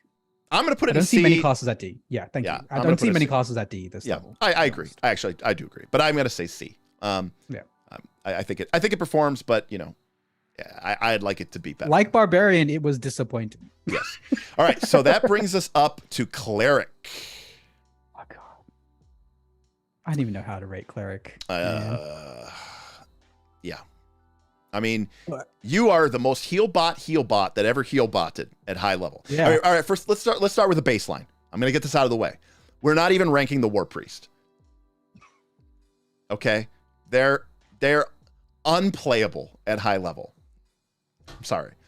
They can't perform their core function. They cannot. They are just a bad. In fact, I'll argue this.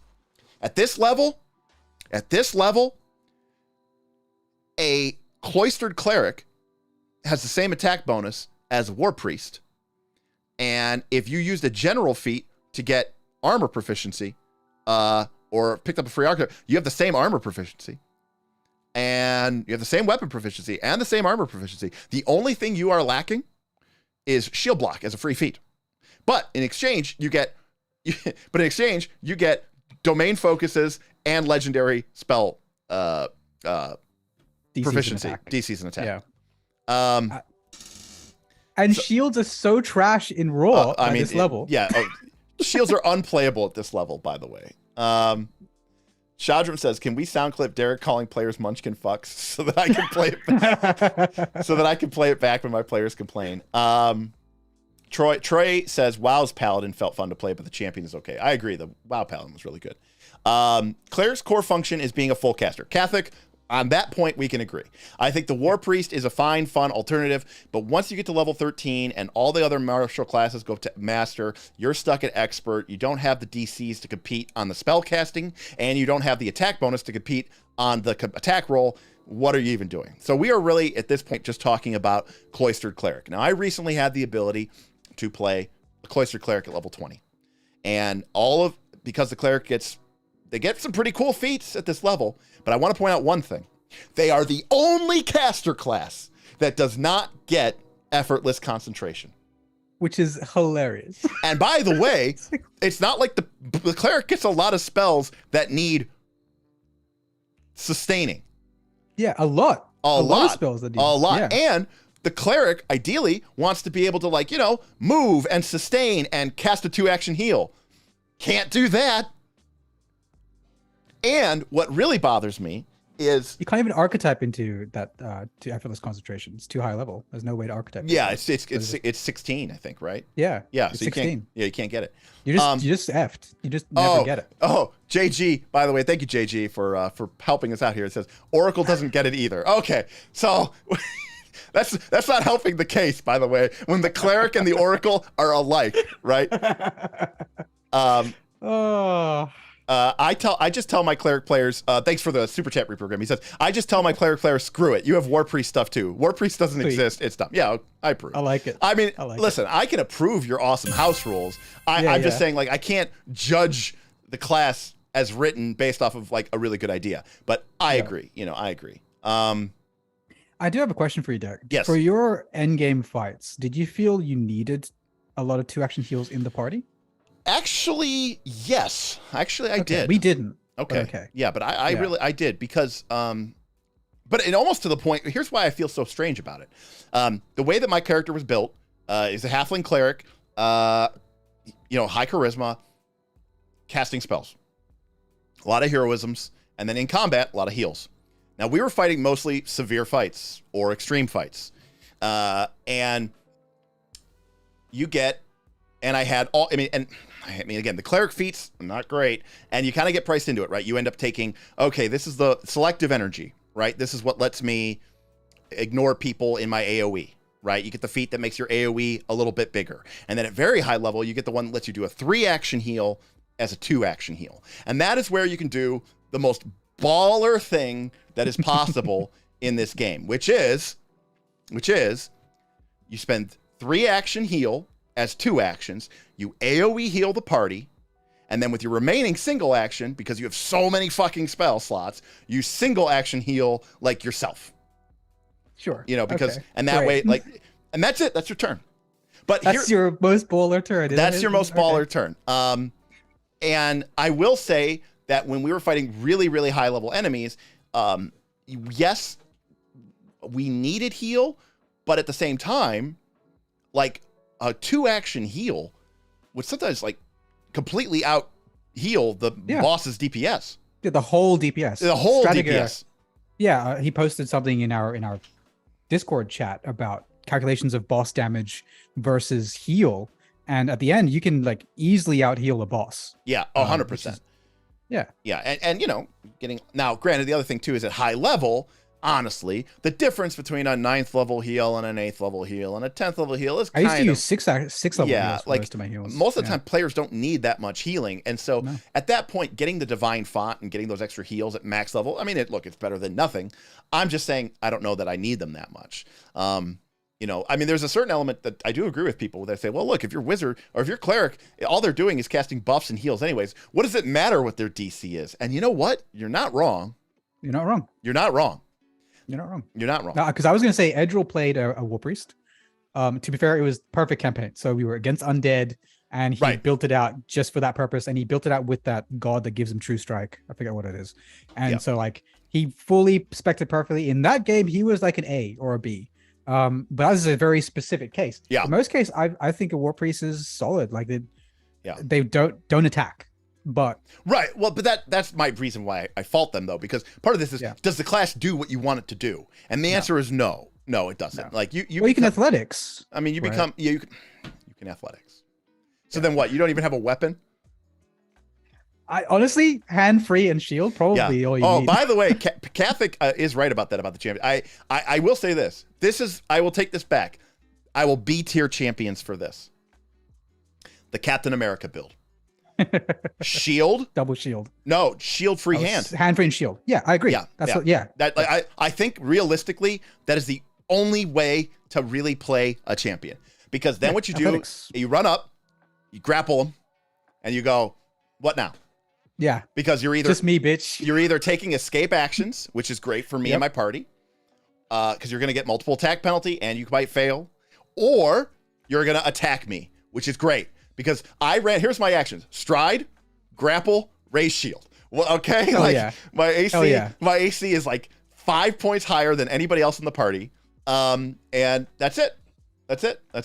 I'm done. You know, and you're grappled. So and I'm making you flat-footed to everybody, and I'm giving you a -2 penalty. Or no, you don't get a -2 penalty to attack. That's when you're flat-footed. But you know, or you go real double baller. You stride up, you grapple them, and you trip them.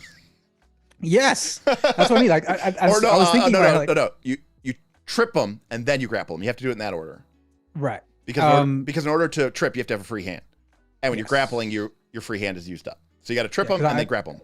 And then I'm familiar with champions that take monk. So like they get flurry. And Strat's right. You're hasted. So you stride, you grapple, you stride, you trip, you grapple, then you raise shield. Oh no, he's saying stride, grapple, raise shield, take cover. Nice. Ayala says, one of my players in a previous game dumped wisdom as a cleric in favor of never running out of heals, and it was beautiful. They never cast a single DC based spell. And then Catholic says, don't forget the champion can throw in that demoralize. Sure. But we shouldn't be rating these classes on single builds. I agree. Is kind of the point there. I definitely agree with that. Like just because there's that champion, but here's the thing. Take a step back for a moment, okay? Damian Williams with the super chat. One-handed shield champion free archetype duelist. I don't even want to look that up, but that just seems so stupid. Monk. That's my pick for free arc. Anyway, go ahead. I'm sure that's probably something ridiculous. Like I'm a duelist with what? My shield boss. Ha ha. Anyways, the duelist probably gets that like riposte, where if they critically miss you, you can make an attack of opportunity. And because your AC is so high, you probably can actually do it pretty easily. My problem with the champion is the same problem I have with the cleric. Like, Strat, good post by Strat. Oh, wait, we're not rating the classes on the one good build they have. Lower all my given ratings by at least one tier. Right, because I'll be honest with you. A lot of times when I'm defending these classes or whatever, attacking people, I'll hear the same thing. Oh, it was really, really good. Oh, what build was it? It was this one specific build. This one, and it's like repeated over and over and over again. Here's my thing. It's like when you think about the champion, I don't envision a guy with a bare hand, headlocking people. That's just not. When we chose that class, when we think about the fantasy of being like that shining knight in armor, you probably are envisioning when they put that on the cover. Okay, a Knights of Last Wall. It doesn't show a Knight of Last Wall, with the demon in a headlock and him bashing him in the face with his shield, right? No. That would be pretty cool. But no, it shows a guy with a shield. He probably got a sword. He probably has a sword. Sure. And he probably would never have a sword because swords suck in Pathfinder 2, right? Everybody should have a flick mace or at least a hammer. And it's the same thing with cleric. At high level, I don't know what people expect the cleric to be, and does the cleric class still deliver on that? Right? You're a full caster. You're stuck on divine. You're going to be casting a lot of heal spells because that's what you get most of. You do that really particularly well, Some people may argue that you don't even need that many heal spells and that out of combat healing is enough, or that random, oh, you have lay on hands, you can hit us for a quick 60. The bard has soothe, the sorcerer has heal. Like, we don't necessarily, you're not like the only class that can heal. Pathfinder 2 went way out of their way to make sure that that wasn't the case. There's even but restricting this, there's even battlefield medicine. Archetype. There's even battlefield medicine. Absolutely, battle medicine's a huge, especially when you get the medic archetype. But the restricted to non-free archetype only kind of bumps the cleric quite a bit because there's less of that random. I agree. People with stuff. I agree. Much less of that. So I actually think the cleric, in terms of effectiveness, is probably a B, or a B is where I'd put it. In terms of effectiveness. I agree with that, and I don't think I ever put a poll up for the cleric, but we'll do it on the next one. Sorry, folks, you don't get to vote. We're going to disagree. Just post your arguments in the chat. I agree with. I ultimately do think it is B, and also, by the way, I also am going to give a little bump to the cleric here because of the new meta, which I have kind of thought about, which is this. A level 1 heal spell scroll is 4 gold. Okay. Yep. So that means that in 1 minute, once you're level 10, 12, you could have hundreds of these things. Mm-hmm. That means in 1 minute, if you have several people potentially who could use them, right? You could potentially heal up the party with AoEs or 2-action heals for this is not a new meta. Oh no, but what I'm saying, the new meta is you cast your highest level heroisms and your highest level 10 minute buffs, and you run the entire dungeon in under 10 minutes. Okay. Right? Yeah. Because the combat's going to take 30 seconds, right? Then you spend another 30 seconds, and this is where having those extra heal spells could come in handy, because the cleric just, hey, we don't have time for these level 1s. We took a lot of damage that fight. I'm going to drop a couple max level heals. That way, after 20 seconds, we are all at full hit points. Then, because we move at the same speed out of combat as we do in combat, we could cover the length of a football field in like a couple of seconds, right? Like, I'm talking round by round. DM, don't even call it 100-round dungeon, just 100 rounds. Yeah, just 100 rounds. And if you don't finish, that'd actually be a pretty fun race, right? And and also this solves a big issue for GMs, because today you've got a room here, and then there's a corridor, and then there's a room here, and there's monsters in both rooms, and arguably they're together. The party fights here, they beat the encounter, and then they spend 45 minutes, 50 minutes treat woundsing up to full. And you're like, what is the other cleric? What is the other part? What does the other monster do in the other room? But if the party is just blitzkrieging their way in, just throwing flashbangs, and then before the villains even know what's going on, they have healed up, and boom, they're kicking in the door, going into the next one. I think you could run the whole dungeon in under 10 minutes. Dude, honestly, 100-round dungeon sounds fucking fun. Like, you literally have a counter and you just ticks down and you have to beat it by the end. That's actually sounds baller.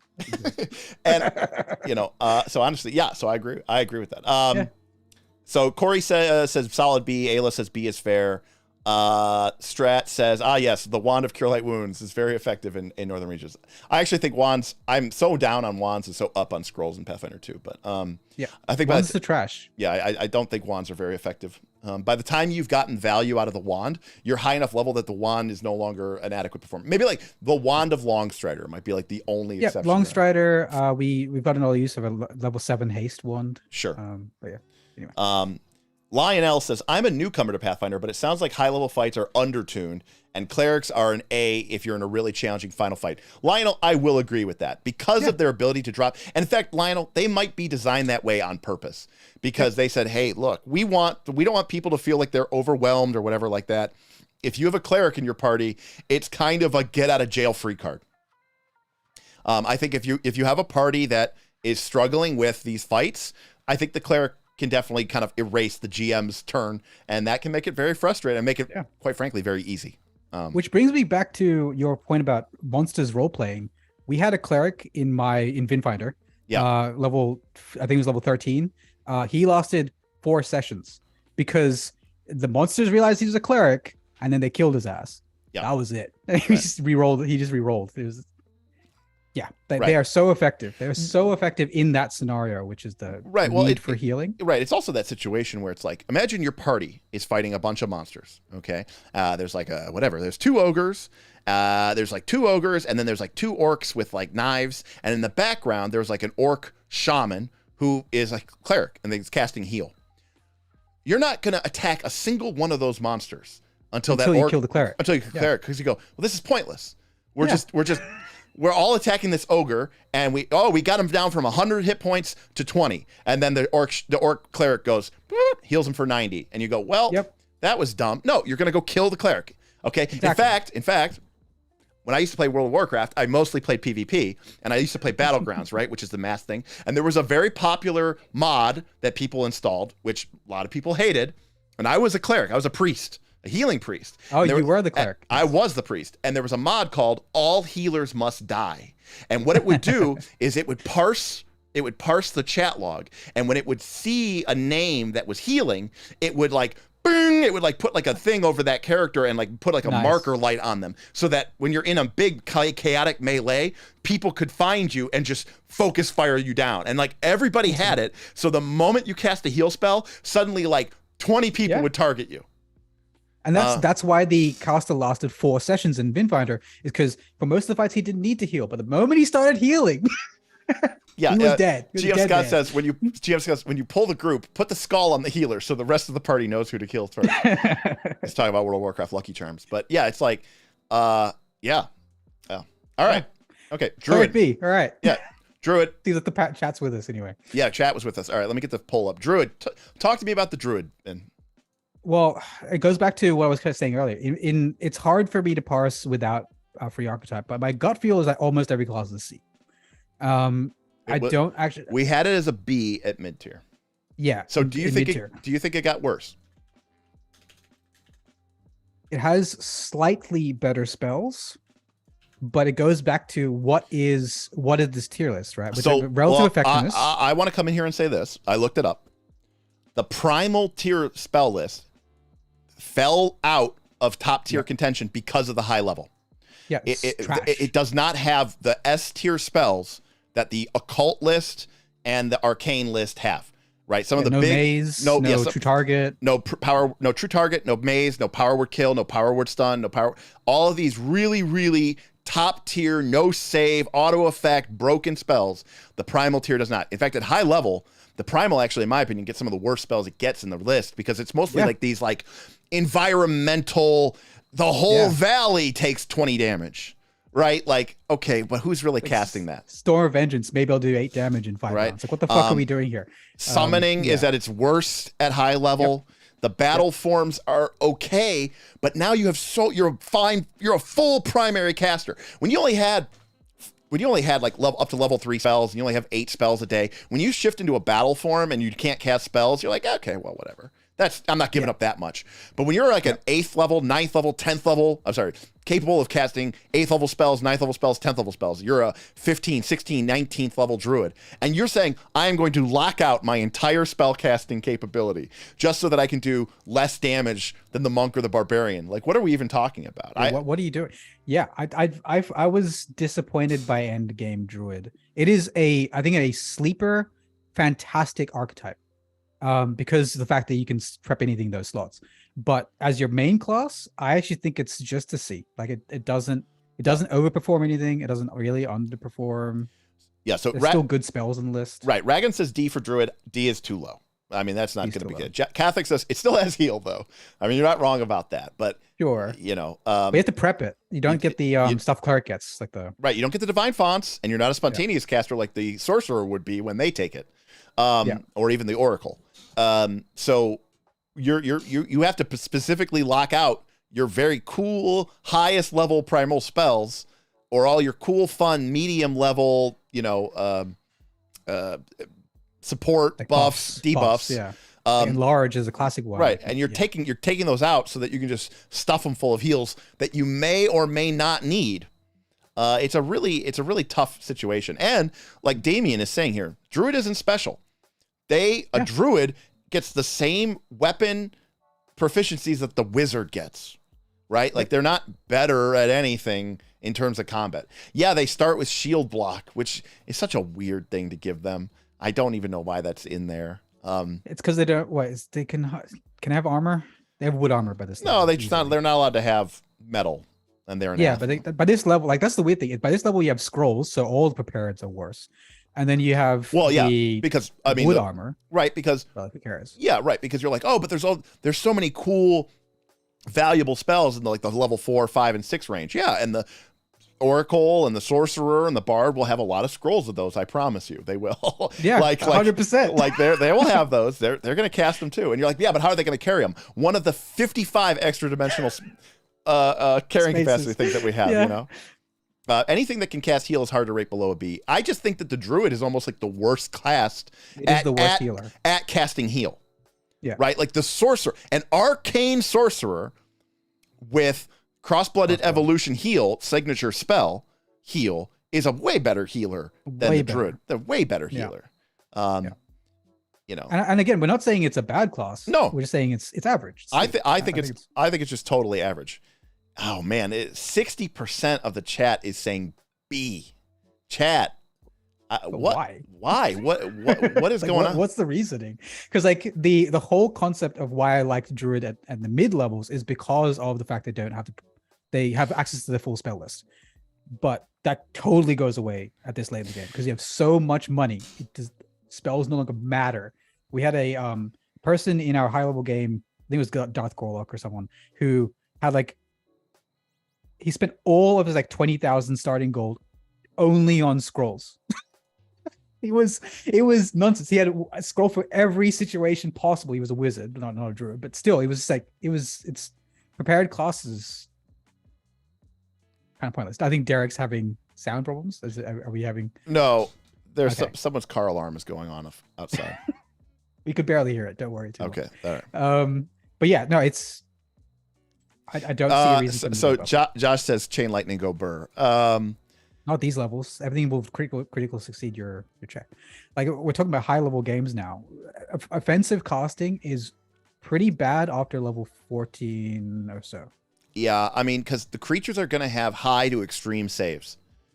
You do get a little bit. They give you a little bit of a pat on the back because at 19 you do get legendary, and your DCs go up by 2, and that gives you a little bit of benefit. But for the most part, especially if you're fighting things that are higher level than you,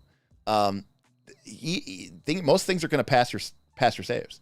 It's one of the reasons why in our spell ranking that we thought things like maze and power words, magic missile. Yeah, magic missile were so powerful because Avalon says, doesn't scroll have an action text? Avalon 100%. Talking about out of combat. But that's like we need to be able to pass through this wall. I have a scroll pass wall. You're probably not doing that in a place where the action economy matters. You're probably doing that in the exploration mode, or but what's in that next room? Oh, I have a scroll of clairvoyance. You're not going to be doing that in combat. So that's why. But you are right that the scroll does have an action text. You're not wrong. Yeah. We've been buried under this mountain. Oh, I have 4 scrolls of insect form. It's infinite, right? Yeah. These levels, you have so much money. So Catholic says something interesting, which is true. And says Druid has some good focus spells. Now, Catholic, this is going to be my logic here. We know that good focus spells are not as strong as good spell slot spells, right? Like the hierarchy is spell slots, focus, cantrips. Now, there's some overlap there, right? Like I would say that the best focus spells in the game, of which I do agree with you, the Druid does get some of them, are definitely better than some of the worst spell slot spells, but even better than some of the C's spell slots. There are focus spells. Probably beat A. By the way, Electric Arc, a cantrip, is way better than probably 60% of the focus spells in the game, right? Yep. So 100% agree there. But by the time you're this level, you have so many spell slots, and everything scales to your DC, and you don't need those focus spells. When I first played this game, when I first read this game, I assumed that every single caster would max their focus points and then take the first feat that lets you get back 2 on a refocus, and then take the feat that lets you get 3 back on a refocus. And you know what? No one takes those. That's been my experience. No one takes them. Oh, we do for laying hands, but that's a different discussion. Oh, okay. But because you just don't have time to cast focus spells. Yeah. And even if they are good and infinite, when you have I don't know, 30 prepared spells a day, plus your staves, plus your scrolls. You just don't have. I don't need the focus spells. They're just not that good. Again, what really matters is your top level spell slots. I don't think the druid is bad. I just think that they perform totally reasonably in line. Like by the time you get to this high level, I mean, I'm starting to agree with Vin a little bit. I think that most of the classes, there's kind of a regression to the mean, right? Yep. Which is just that is a natural statistical thing. There's variation because at the beginning of the game, there's a ton of variation. Think about how different classes are at the beginning of the game because you only have like the one feat or the one feature. But by the time you get to this high level, there's definitely a regression to the mean. Most things kind of end up maybe feeling a little samey. Yep. So I agree. Yep, it's all flavor differences by this point, except for the intricate mechanics of like alchemist with stuff. Strategy says, I wonder if things would break if you gave casters at this point. Add 3 actions to the cast any spell level 6 or lower without prep or slot required. Meaning it would be horrible for use in combat, but basically you're saying rather than carrying around 150 scrolls, we're just going to say everything that's low level is essentially free and available. I mean, probably not. I liked your other idea, which is build it into the skill feats. The skill feats, trees. Right? Yeah. Use skill feats to be able to use magical ritual type effects and just make a check. Yeah. Ayla says casters as damage dealers not scaling well into high levels is the kind of stuff that fuels Reddit debates about whether or not casters are weak in Pathfinder 2. Yep. Yeah, and I think that is a bad argument. I don't think casters are good damage dealers. I think there's a couple of very specific, unique instances, but the blaster caster is not something that they wanted to do in Pathfinder 2. Maybe for like lower level, if you're fighting PL -1 enemies and there's 6 of them or something, and you have chain lightning or some AoE, that's totally reasonable. But like as the blaster caster, they didn't want to do that because they're like, that is exactly what they didn't want to do in this version of the game. They wanted fighters and rogues to be that single target DPS. They didn't want the casters to be able to teleport and walk through walls and make everyone invisible and out damage the rogue and the fighter. They just didn't want you to be able to do all that. And so they got rid of basically the last one. Because the caster can still teleport, they can still turn everybody invisible, they can still pass through walls, and then they took away their damage. Mm-hmm. So, well, what do we got here? 51% say B, 40% say C, 10% say A. I'm going to have to go against chat here. I know that it's not like a huge majority, but I'm going to say C. I just think that I think the primal list is not as compelling at the highest levels of the game. And yeah. You don't like, honestly, if you have an arcane caster, you probably bumped a whole tier at this level. Right. The arcane spells at this level are insane. Yes. Okay? All right, here we go. Fighter. Let me get the poll up. You said you had a controversial take. I do. I was surprised, but okay. All right. So my ears are open. Yeah, anything above a C, I'm happy with. But okay, I'm happy to hear you. All right. Here's my thought. Here's my thought process. My thought process is my experience of playing this level of the game is that there might be an enemy, and I need as a fighter. The person needs, because the math is tight. They've got their +3 potency item. They need an 11 to hit. Okay? My barbarian needs an 11 to hit. The ranger needs an 11 to hit. The monk needs an 11 to hit. The fighter needs a 9. Okay? Yep. And that's been true since level 1. But heroism is giving me a +3 bonus to hit. And the aid is giving me a +3 or a +4 bonus to hit. And flat-footed, we have 55 different ways to get things flat-footed now. Distracting shot and another spell and critical specialization. We could also just flank the damn thing. And there's synesthesia and fear, and there's just a million different ways. AoE fear. There's a million different ways to put some status penalties on things. And so suddenly you're like, okay, well, it's flat-footed, and it has a -2 status penalty to its armor class, and I have a +3 heroism, and I have a +3 or +4 aid, and I have an 11-point attack bonus. Swing. And my barbarian, which needed an 11 to hit, now needs a 0. And my fighter needs a -2 to hit. And when you were talking about the higher tier margins, like a +2 bonus, like, oh, I crit on a 20, the fighter crits on an 18. Well, that means the fighter's critting 15% of the time, you're critting 5% of the time. The fighter is triple percentage. For every 1 crit you do, the fighter's getting 3. But when it's still +2 bonus, but when you're talking about, oh, I crit, my barbarian crits on a 10 or higher, but the fighter crits on an 8 or higher, that percentage difference is much, much, much smaller. Lower. And I think because you have so many different ways to gain attack bonus, and because heroism and aid scale outside of the math is tight, I think having the bonus to attack isn't as important at high level. Yep, I agree. So I don't think the fighter is S tier anymore. I think at high level, I mean, it's still great. I'm not saying that. It's not, I still think it's an A. But this is the same arguments to why I don't think sorcerer is necessarily. Okay, we can get there when we get there. But I do think that, I do think that there is I think it's A because it does the thing every other martial does better than their own core class. It can just multicast into them and do better. Exactly. I will agree with that. But I'm just saying that when you're low level, having that bonus to hit is huge because it's so hard. You can't even aid at low levels because the DC's 20. It's just not even an option. And heroism gives you +1, forever. Yep. But when you're this level, you could just have everyone can legendary aid. Everyone can legendary aid. You have heroism, at least heroism 2, like running all day. And suddenly that +2 bonus, it's still +2 higher, but the difference between 0 and 2 is a lot different than the difference between 11 and 13. Trying to get in the chat. Look, we know what your stance is that all classes are S because it's easy. Yeah, so different discussion. That is a whole different discussion strategy. I mean, that is a whole different. My by the way, strategy's not wrong. By the way, what I've discovered at Pathfinder 2 is if you cast the right buff spells, you flank or otherwise make them flat-footed. You remember to aid, especially if you're aiding on something that's a big damage spell. You have a couple spells like True Strike or True Target. The game is kind of click and point destroy. It's pretty easy. That's been my experience.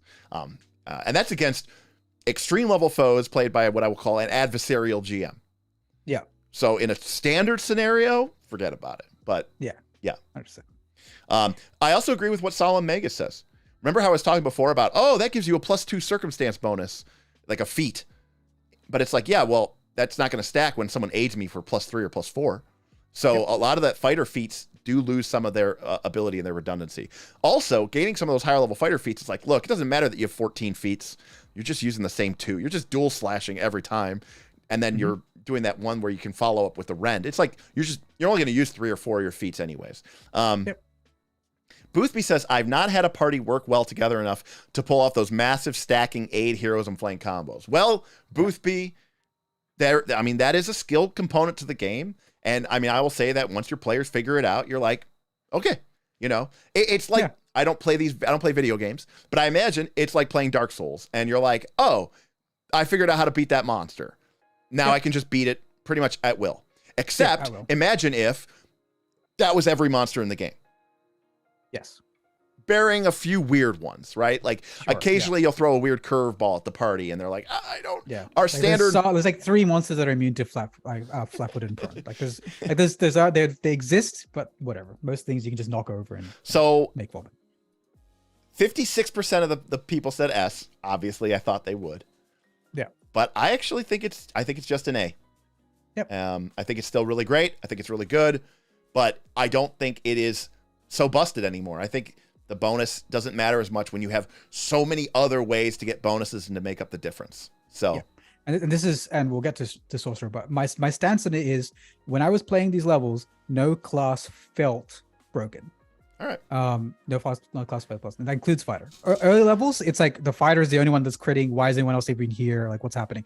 These levels, everyone feels like they're relatively competitive. So we had Gunslinger. That's our next class. Oh my God. We had Gunslinger at B, which I know you don't agree with. But given the regression and given the fact that one of the reasons why the Gunslinger was better than everybody else was because of the proficiency difference, the Gunslinger to me is in the same situation. It just kind of reverts back to a totally reasonable, there's nothing wrong with it, standard class. Right? C is not bad, people. Like if We're gonna have to say that a lot with this list. I know. People are like, oh, he said that. Do you realize that in a normal distribution, 66% of people are within one plus or minus one standard deviation? Most of you are average. Most of you, for example, the vast majority of people watching this stream are average drivers. And I bet you think you're pretty good. Great. You're like, I don't crash my car every day. I'm a great driver. No, no one else crashes their car. No one, not everyone else crashes their car every day. You're just an average driver. Okay. Yep. Right. Boothby, C equals meets expectation. Good enough to keep your job, but not good enough to get a raise, except for maybe cost of living. You know, look, you earned your pay. Good job. Right. That is, 93% of people polled consider themselves above average. I don't know if that's a made up statistic, but I believe it. I do believe it. Feels right. It feels right. Owen said, while we were talking about the fighter, by the way, how do you feel about taking away the fighter's higher proficiency and instead giving an untyped +1 bonus on all attack rolls? That probably works. Sure. Yeah. It wouldn't break the math or anything. No, I don't think it'd break the math. I think it's fine. I talked about that a little bit in last time, which is the hidden benefit of the fighter being legendary early is that it can give +4 aids before other people, which doesn't matter at this level because everybody gets the skills at legendary and stuff like that. Yeah. Yeah, I also agree with Rain Hunter that, again, the fighters' feats tend to start cannibalizing one another because you're like, I can only do so much in my combat round. So I do agree with that. Agreed. Shadram says, my level 15 party used aid for the first time last week. I was a very proud GM. Aww. Apparently, this is a common problem. GM Scott said, my players are only 56 sessions into Pathfinder 2, and they still haven't figured out aid or most times even something as complicated as flanking. I'm going to go off on a little bit of a rant here. Just brief, I promise. This is because of the way that Paizo designed aid, and I think it's a flaw in their execution.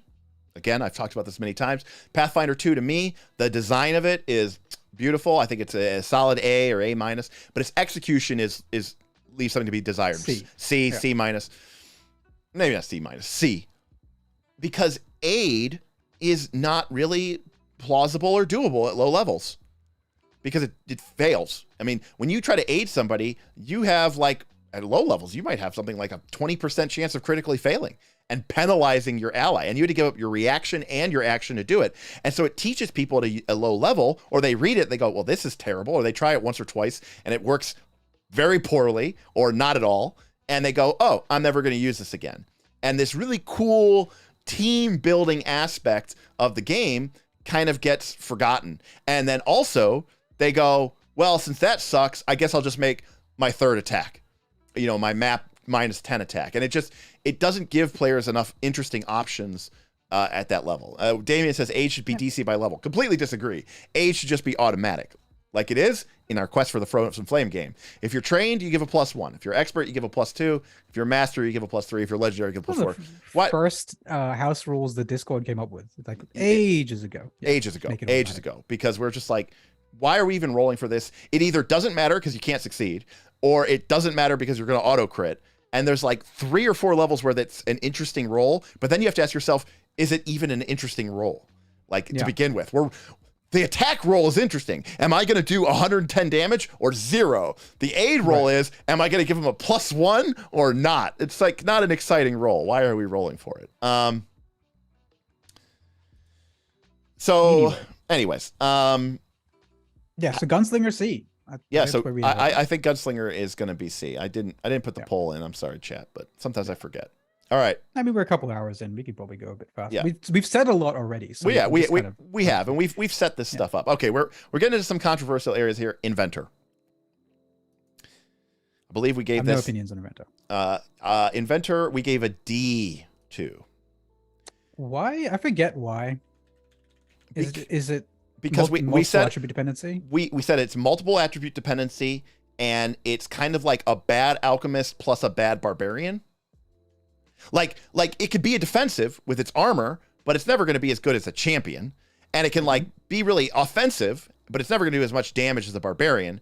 And it can have all these wonky, crazy inventions, but it's never going to have as much versatility or flexibility as the alchemist, right? So I forget the math, but at level 20, if you start with a 16, can you still get to the top stat? No. Probably not, right? No. No, No. so you still have mad. You still have mad. Yeah. Wrecked. Sorry, bro. I think it's a D. I think that's a D. Like, the one thing that matters. I mean, in my opinion, remember we're talking about this baseline thing. I just don't think that the inventor gets there, even at high level, because what's it called? Overcharge. Is that what it's called? It scales. It's based off of your class. So when you overcharge, even at high level, you can still fail that check. I think it's a craft check. The fuck? When you God. right, it's like raging. If raging had a check, and that check was a DC that scaled with your level, and it has like a really negative consequence. And right? if you critically fail, I think it could blow up in your face. We had a couple super chats. Steve Feldman came in with $5, keeping Vin ahead. And then we also had a $5 thing from Shadram in New Zealand dollars for oceanic solidarity. That's really good. I'm gonna for pulling ahead. I'm gonna give Vin a nice strong. Well, let it play out. I don't think it's playing out. So there you go. Okay. Well, I will say, fun fact: Derek has already said that New Zealand's probably one of the highest places on his list to visit. Oh, that's true. It is. It is. Yeah. 100%. It's a very long flight. It is a very long flight. Wow. Look at the chat. 60% say D. Yeah. Yeah. If you still have mad at this level, you're just behind. Sorry. Yeah. I just think at this level you just have mad. Catholic and unlike alchemist, which it's all about missing, you don't really have to hit anything. You still have to hit as an inventor. So Catholic says you do probably have a bunch of bonuses to crafting by then, which the DC by level table doesn't account for as much. Agreed. But then if you start the game with an 18 intelligence, then you definitely didn't start the game with well, then you had probably either really shitty stats or you had a 16 strength and an 18 intelligence, in which case, you might have been like a 16, so you might even be behind on your int. And yeah, like it is easier to make that check, Catholic. But to be clear, succeeding at the overcharge kind of sucks. You want to crit succeed. That's how you get almost as much damage as the barbarian. Shadram, 100,000,000,000% agree. It should have just been int to hit. Yeah. Overdrive. Thank you, Quark. Overdrive. It's called. Not overcharge. Overdrive. Overdrive. Thank you. I will agree. Here's the thing. Like some people are like, I talked about this in 4th edition D&D. You had classes that literally were like a con-based class, and they attacked with their constitution. What the fuck even is that, right? Right? You could have a class that melee attacked with its charisma. What the fuck was that, right? Mm-hmm. Now we started to see a little bit of this in Pathfinder 2 with the thaumaturge, who can use his charisma to make lore checks, and a lot of people are starting to go like, wait a second. I'm like, yeah, this is a very gamey mechanic. But if there was any class, which I think everybody would have been okay with. Tangent alert. Are the dominance of C ratings an indication of successful Paizo design? Or is it a failing? Oh, okay. Boothby says, tangent alert, is all the C's a good indication of successful Paizo design? Let me finish my rant real quick. If there was any class that could have had int to hit, and people would have gone, yeah, that makes sense. You're attacking with your inventions and your gadgets and your wizard. Yeah, the inventor. Everyone would have been like, yeah, that makes total sense. And we would have all been fine with it. So, yep. 100%. Boothby says kineticist. That could be an interesting house rule, actually. Oh, I agree. So, yeah. Get rid of mad. Mad's stupid.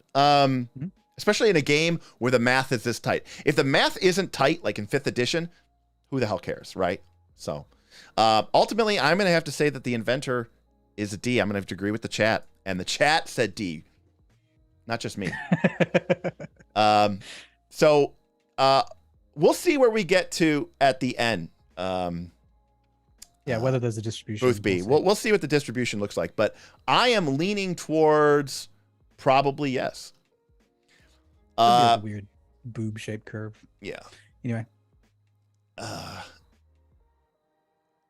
So, investigator.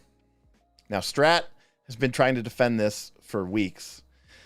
We gave the investigator D because we said it was just a bad rogue. Yes. And they're going to want...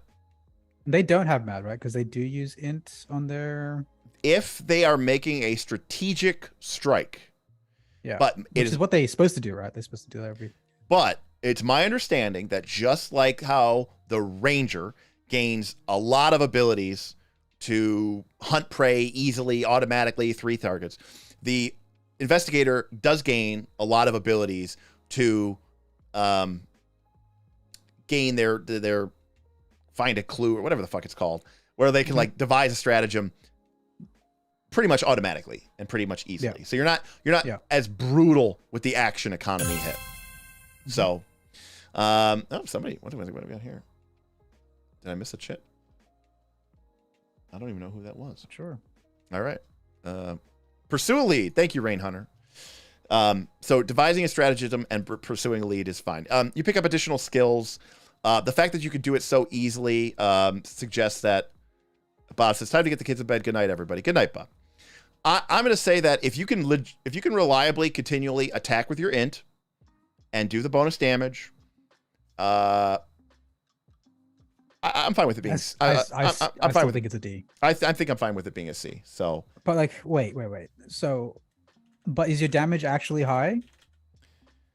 Well, it's not going to be as high as the barbarian. Yeah, but why? But why should it be? You do gain a bunch of other things, right? Like the reason why the rogue was so good is because the rogue's damage was higher than the barbarian's, and they did all the skill things. The investigator does like the game is not 100% combat. Right. But I still think that by this level, like someone mentioned skills, there is an annoyance that most classes can't have too many legendaries. But you don't necessarily need remember, the investigator gets a skill increase every level. Yeah. What I'm trying to say is skills weren't that important to me in game by this level. Most people are trained in a bunch of skills, but only have a couple of legendaries. And it depends on if you're using piezo stuff where a chimney still scales with level, then yes, I agree, skills matter. But when you're like playing it out, Vin, it's an epic Thessalonian chimney that was created before Earthfall. Okay. I was like actually angry when I read that in one of the APs. It's like to climb this chimney is like, and it was like a level appropriate check. Like get fucked. But no, I don't think skills are that as important as you get higher levels. Small spells are available to overcome issues. I generally agree that skills are less important when you get higher level. Like all you really need is legendary's athletics. But let's be real. I am inclined to trust the people who have played a lot of investigator here. Come on. And most people over exaggerate there. Yeah. I will agree. Okay. I agree. Okay. But I also did take a look at some of the higher level feats and features of the investigator class. Okay. And while I still think that it is probably a weak C, I see enough situations where you're going to stack on your int, you're going to be able to perform in combat, you're going to be able to do some crazy wonky stuff, and then randomly, if there is any sort of weird, crazy, wonky, mystery investigated clue stuff, then you'll crush that. So, I like all that stuff. So that stuff is fun. That said, I would say I think there was ones that allow you to give your bonuses to other people. Yes. That could be a reason to make them see. Right, and the ranger not gets for yourself, but using for other people. Correct. Yeah. The ranger gets some of the same things, so it participates in that teamwork. Strat was talking about a thing where you can give all allies plus 2d6 damage on their first attack. That can either be horrible, like if you have people that are like doing 2 action. Like a spell strike or a power attack or a megaton strike, you're like, okay, 2d6 is not really nothing. But if you have people like flurry rangers or monks or something like that, where it's a lot of little hits, that could be incredibly powerful. So I like that Quark said D for the terribly vague feats. Yeah, the investigator has some pretty wonky stuff here, but I buy that for the old Kata says they get good teamwork feats. All right, I'll buy it too. All right, so. And by the way, the chat said 50% said C, 50% said D on the investigator. So I think that's about C minus is about right. And I think I'll say C minus. We don't give minuses around here, but I do think it's better. And I will caveat this by saying this: if none of the investigation stuff is ever going to come up into your campaign, then the investigator's like a D or an F, no matter what level you are.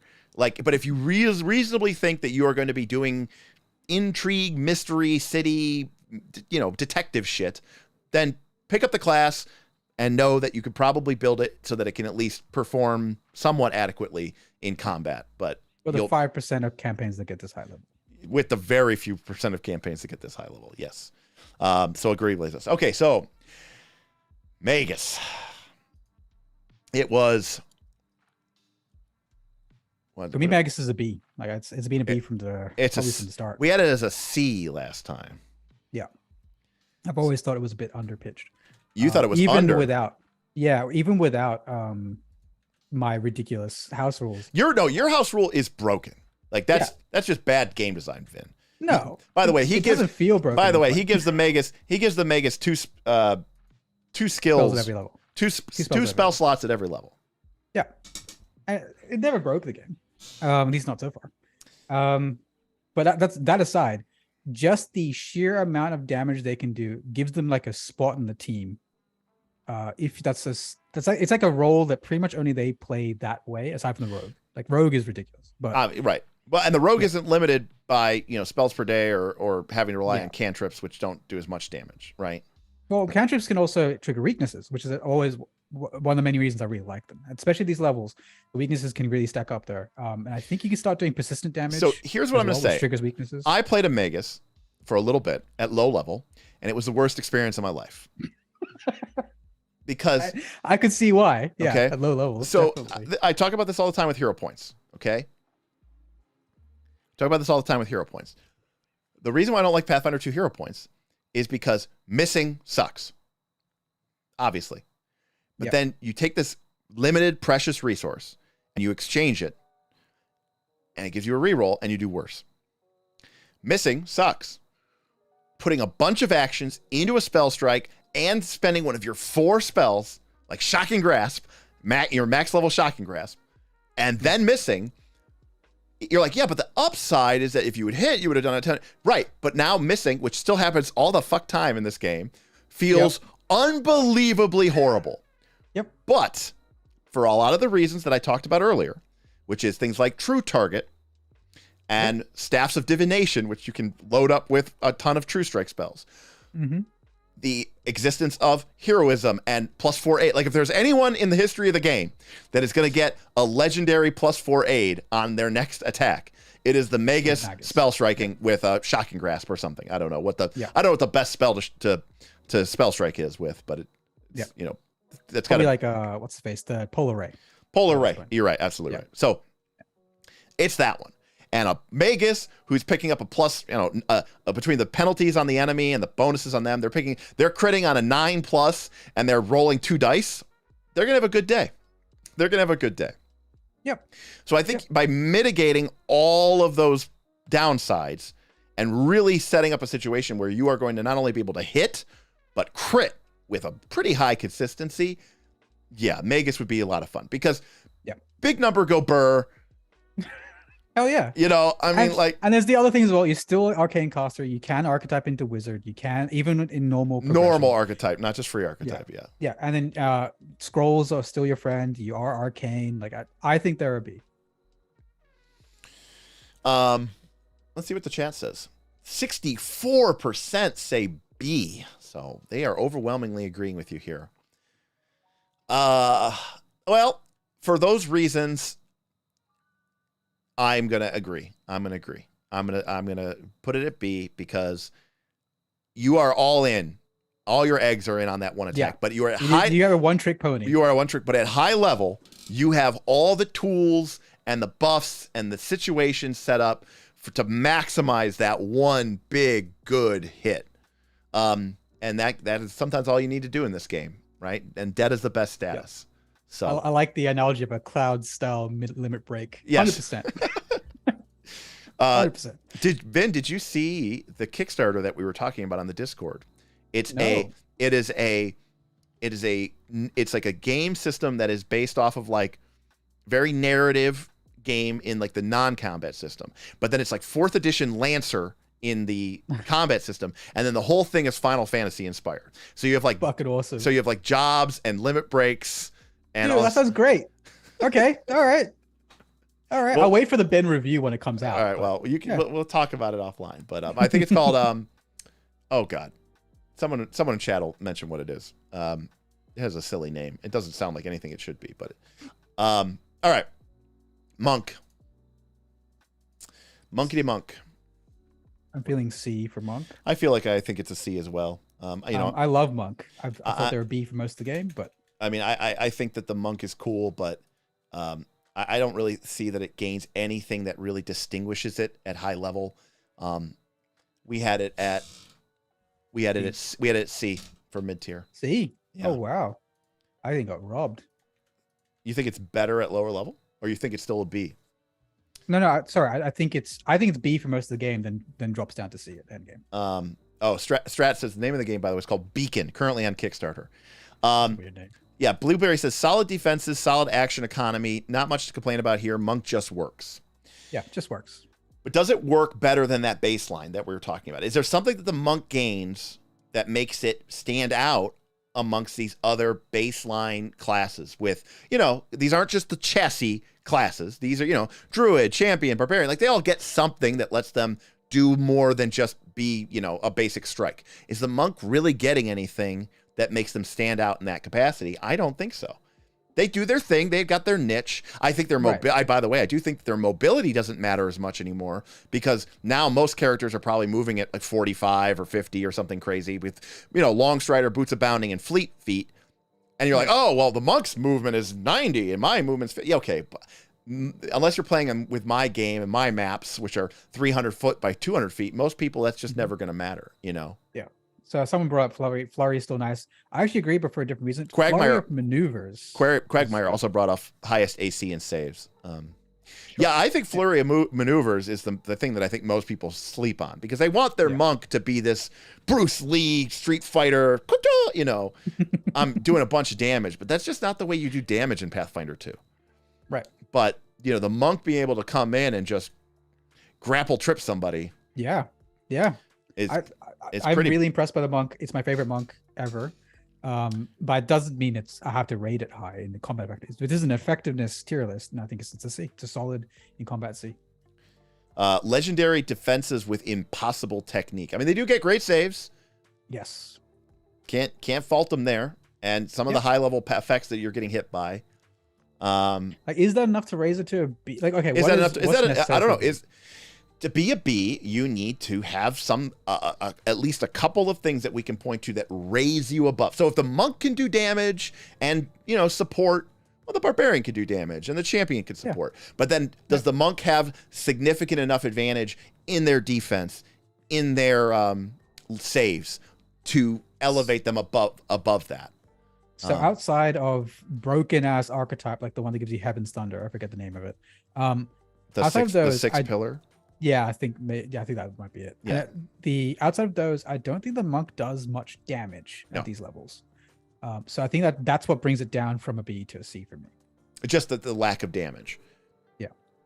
But you just said flurry maneuvers is actually quite good. Right, but the best condition's dead. Right. So it's like, I could trick them, or I could by the way, them with my I've seen this party all the time where they're like, oh yeah, well the monk's got the flurry maneuvers, he's gonna grapple and trip them, and then the champion's like, yeah, but I'm like the Captain America build, so I'm gonna definitely I'm gonna soak a bunch of hits, and I'm gonna like disrupt them, and I'm gonna make sure the thing, and then someone else is like, well, I'm like more of a debuff, and I'm like, who is doing the damage in your party? Who's doing damage? No, nobody's doing your damage, like like one of my favorite things is like when World of Warcraft, when they had the dungeon finder, right, and I don't know if did you play World of Warcraft? No, okay. My friends did. Well, what it would do is, it would try to put together groups through across the servers. You didn't even know these people. You just put them in there. And there was one slot for a tank, one slot for a healer, and then 3 slots for DPS. Right. Like when it would assemble a group, you couldn't have 2 healers or 2 tanks. Like, nope, you had to be 3 damage dealers because they're like, look, that's what this game is about. Like, you could put all the debuffs in the world on somebody, but if you don't have a class that is capable of taking advantage of that, what are we doing? Yep. Right? Ayla says better saves than most, better AC than most. They do get legendary defense. They do get legendary, right? Yeah, that I mean, champion does too, like, doesn't it? Well, right. So... Yeah, but okay, but correct me if I'm wrong. Well, the monk can't actually be naked.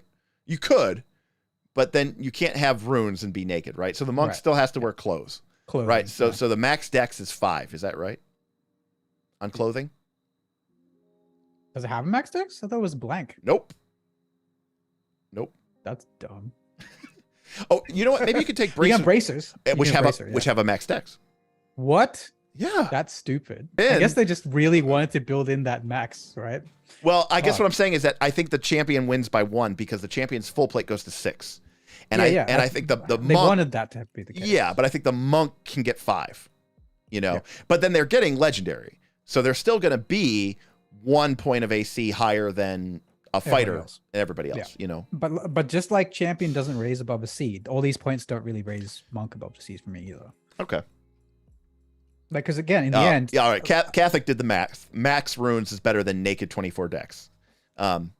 Also, I want to point one thing out here that really upset me, and I would have given the monk an A, but they stole this from us, and I thought it was the worst thing that they ever did. Originally, because of the way that this game worked, I really thought that a Dex monk would be like totally awesome. Because what I imagined doing was being a Dex-based monk, having a really great reflex save, having a reasonable con, reasonable wisdom, getting those saves really, really high, having an insane armor class, and then going in, and when we first read the game, we read it like this. This is how I read it. This is how a lot of people read it. Oh, this stance lets me gain finesse and trip with my wolf's claws or my hands or whatever. Yeah. So that means I can use athletics to trip with my dex and not my strength. Right, but they didn't do that. But they clarified that is not how that works. Yeah. And that was like, for me, that was the day the monk died. Because I love the idea of this highly nimble. Right. And like, it's like, no, if you want to maneuver, you need strength. And that is not in my mind what the monk is that is doing those things, right? Because every monk in the games I've played has been a mountain stance monk. Correct. So that's what what all been strength. Right, and that's what somebody said. Mountain stance monk gets heavy armor, item bonus, dex total. And Twigster says explorer's clothing has a dex cap of 5. That's fucking atrocious. I hate that. Welcome to Pathfinder 2. Ayla just says you just got Paizo's razored. She's not wrong. Yes, I did. Oh, that was so good. Very good funny. point. That is good. All right. Well, I will bow to the I just talking about that makes me put the monk into C. So thank you. All right. Cool. Steven Feldman says that frustrated me. I still let the monk in my party do dex to trip. I appreciate it. I appreciate you. The monk isn't supposed to use its strength to knock you over. It's supposed to use yours. Exactly. Like, I love the idea of this highly dexterous monk that's like, you know, Zempo Kaiten rolling between the guy's, you know, legs, doing like a sweep and a lock. And like, that's awesome to me. And it's like, you can't hit it, but you need to hit it because it's got you grappled and tripped. And it's just like taking you apart piece by piece. And it took standstill. So like when you try to move, it can attack you and disrupt it. And then you're still on the fucking ground. I love that, but that's not how it works. All right, Oracle. So Oracle we had at D. So let's. Go ahead. Oracle is a divine. It's a spontaneous caster divine, who does not get as many spell slots as a sorcerer, who gets access to unique focus spells just like every other caster class in the game. But when it uses its focus spells, it gets massive stacking penalties in the form of its curse.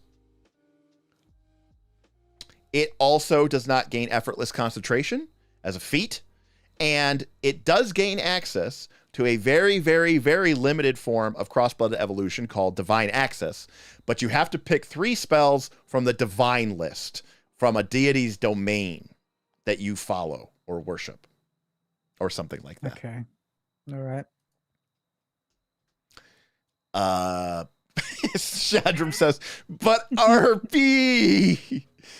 Shadow Solomon says F. Stephen Feldman says F. So here's the thing, right? In my gut, C, because but that's only because again, it's just a case of, well, you still have heal, you still have all like the effective stuff. The there's a couple To- of the curses that make you very strong in support. To be They clear, buff. I still think that the Oracle, because they're a spontaneous caster, is a better healer than the Druid. Yeah, than the druid. Yeah.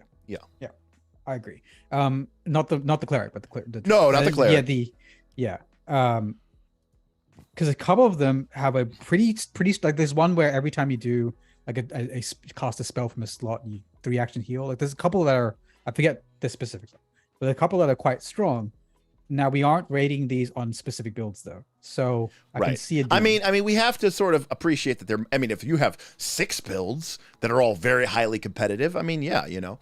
JG says Cosmos is like a C or a D. Life Oracle is a C or a D. Everything else is an F. Strategy says, and there's a certain amount of sense I can make to this. Full casting at max level cannot be below a C for me. Oracle tries pretty hard at it though. Yeah. Bruno says divine access spells don't need to be from the divine list. I don't think it's just pick 3 spells though, Bruno. I could be. He's probably saying that there's probably a deity that has good spells. And Yeah, sure. Well, yeah, but like, I mean, Damien says Oracle can get Fireball, but so can the Cloistered Cleric, right? If I worship a deity who gives me Fireball to my spell list, if I worship Saren Ray, which is a pretty normal deity to worship, yeah, I get Wall of Fire and Fireball. You know, great. But that's a lot different than Cross-Blooded Evolution and Greater Cross-Blooded Evolution, and just picking whatever exactly you want. Literally anything you want, yeah.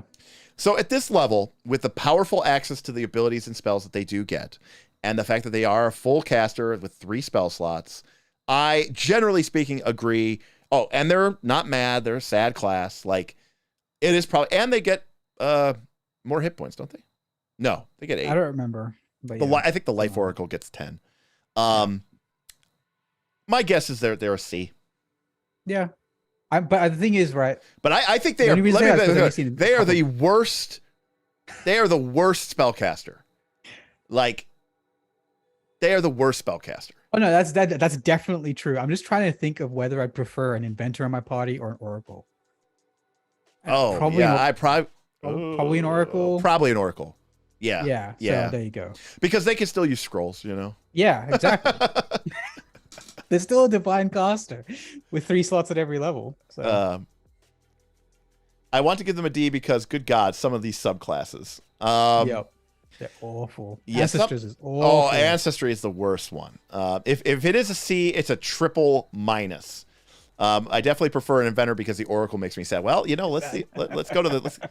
Yeah, you know what? Let's just do whatever chat votes. COD. El Deuterino with a $20 super chat says, "Love the content. Keep it coming." Well, El Deuterino, we certainly will with super chats like that. Thank you very much for the support, and we love to keep doing it. I mean, listen, if you're sitting here, this is now going to be like 10 hours of discussing class tier lists.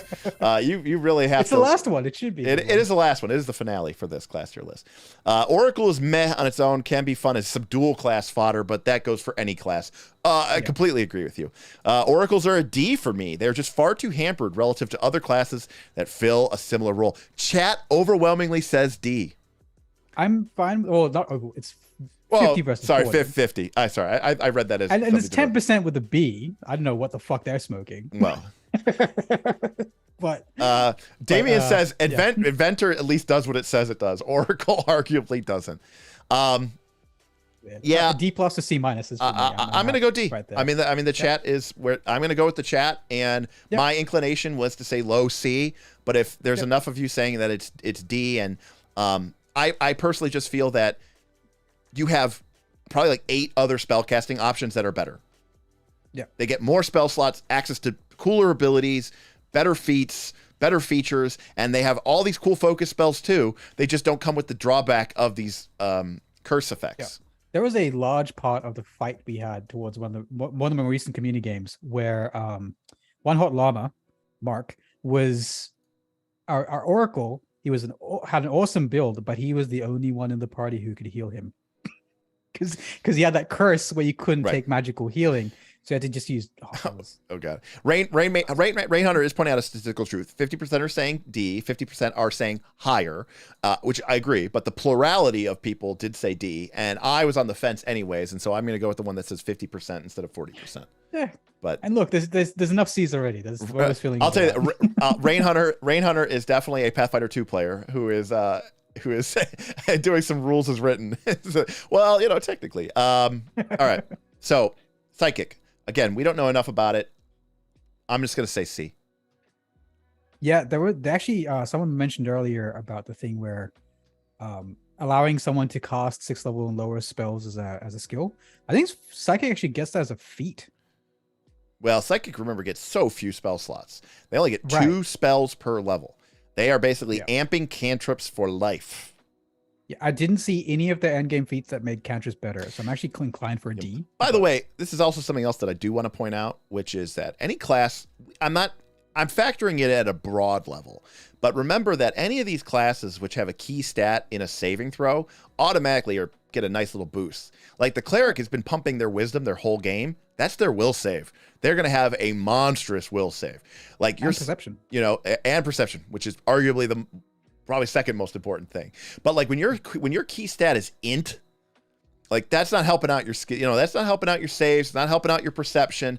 It's giving you some extra trained skills, which quite frankly are useless at this point in the game.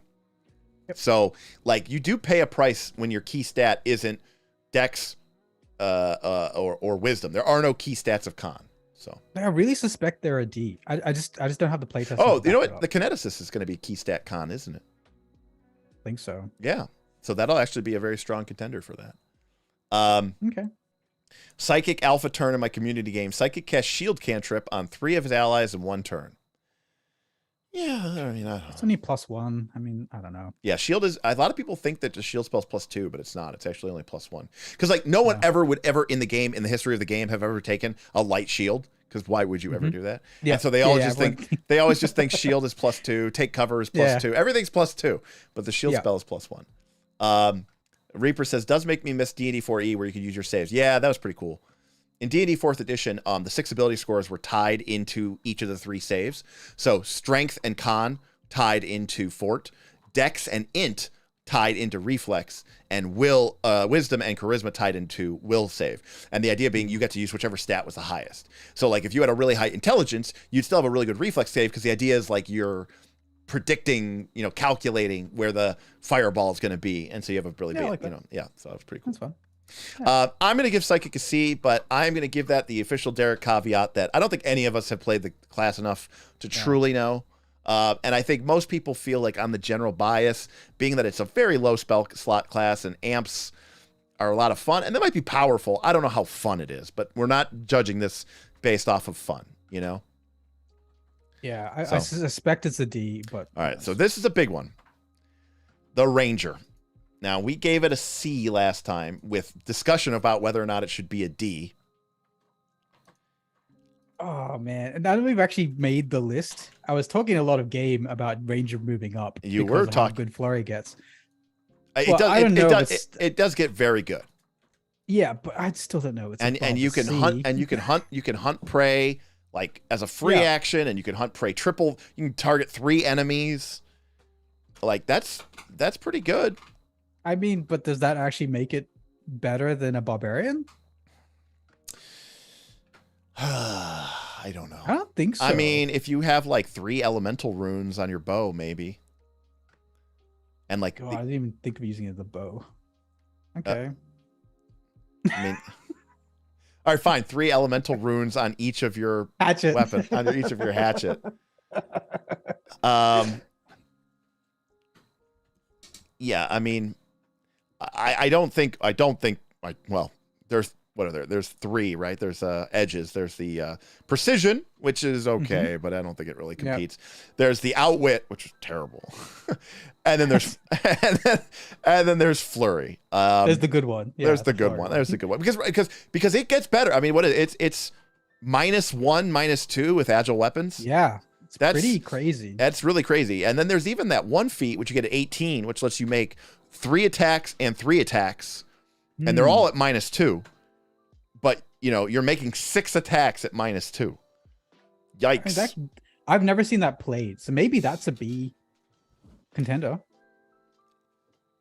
Luigi, says the ranger never gets damage as high as the barbarian, but they do compensate with their utility. But how useful is the ranger's utility at this level of the game? Yeah. Like, are you like still like I can literally cast a spell to ask my god what's up. Do I still need to like bend down in the earth to the dirt and be like, oh, three Baelors came through here but a few days ago. I'm tracking this pack of demon lords, and I've been on their trail. Like, this isn't Lord of the Rings anymore. I hate to say it, but like the ranger class to me has always been a class that felt more at home in the early tiers of the game.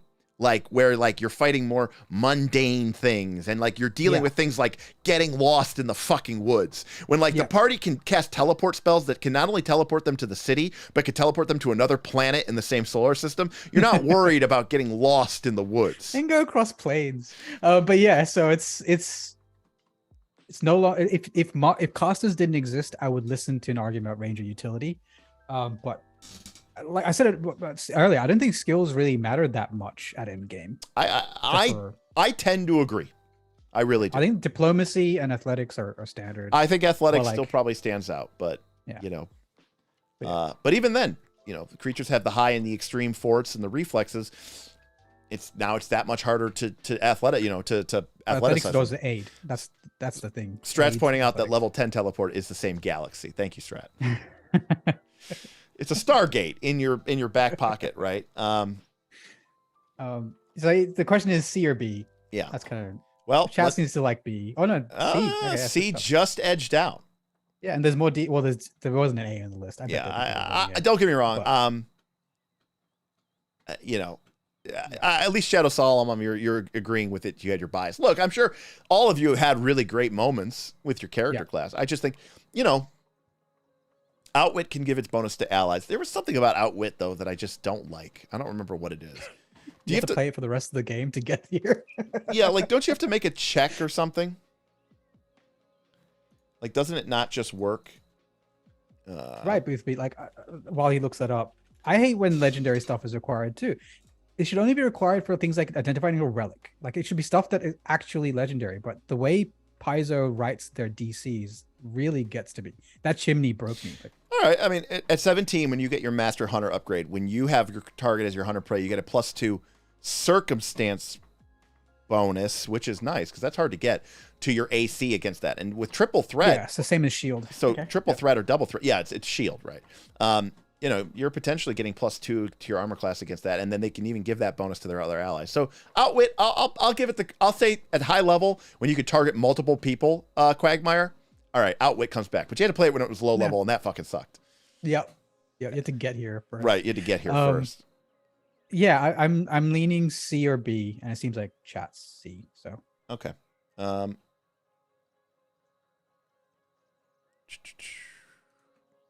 Yep. 55% of chat says C, so we're gonna go with C on that as well.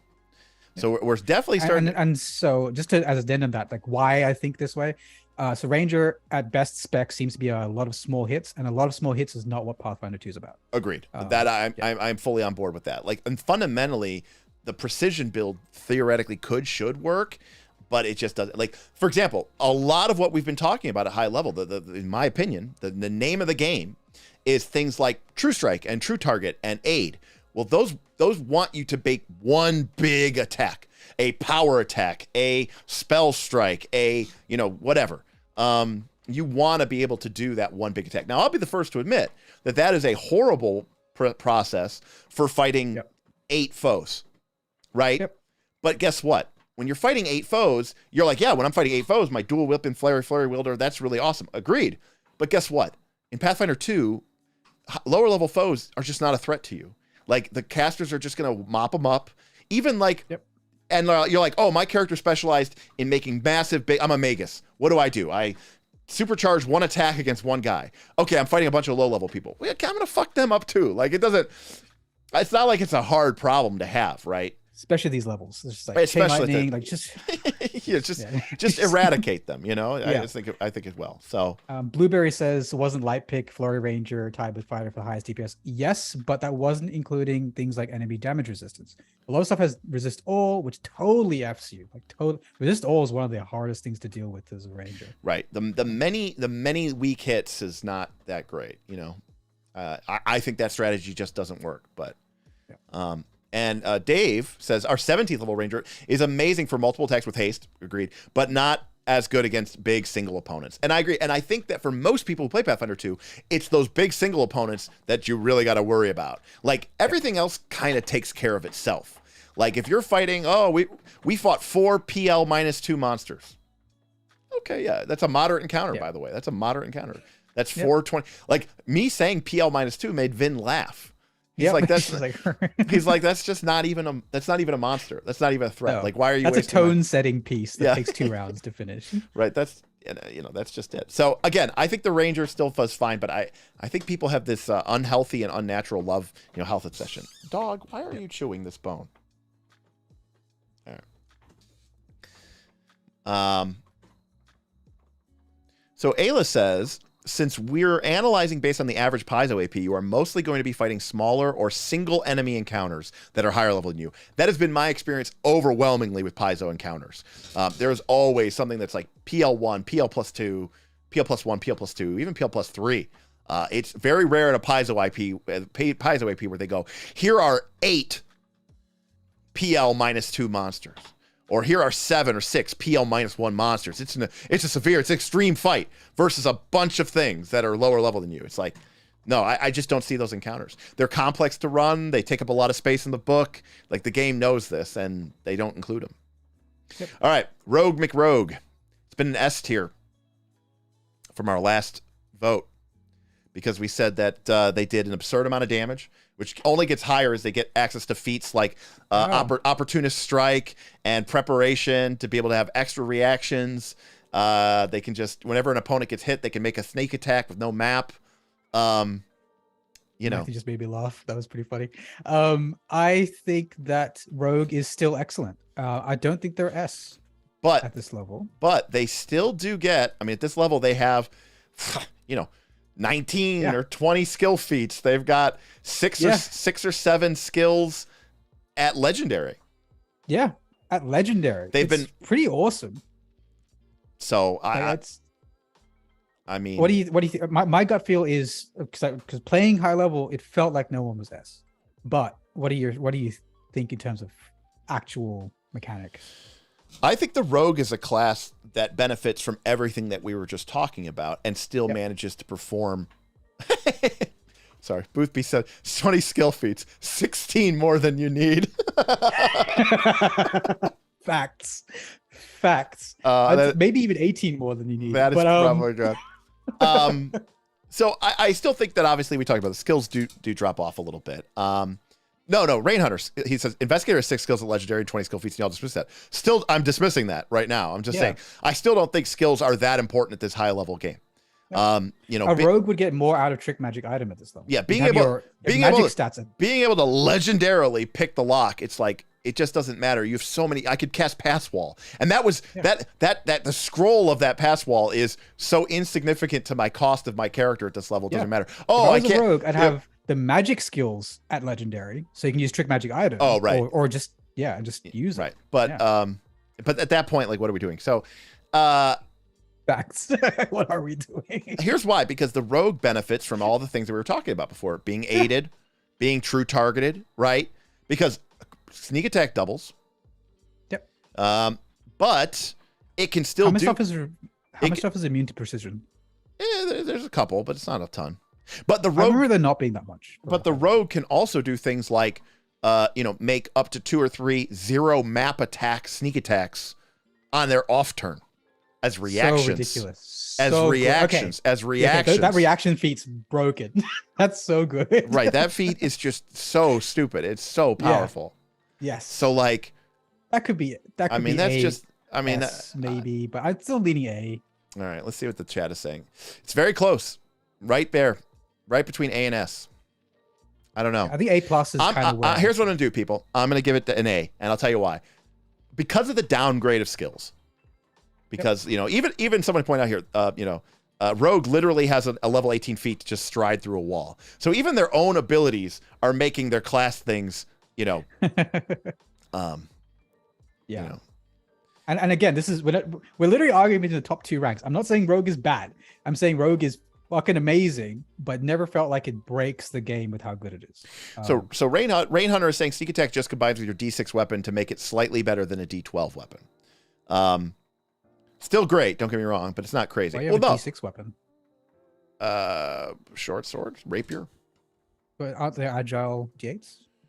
No, I think the rapier is finesse, right? Yeah, so that D8. I don't remember.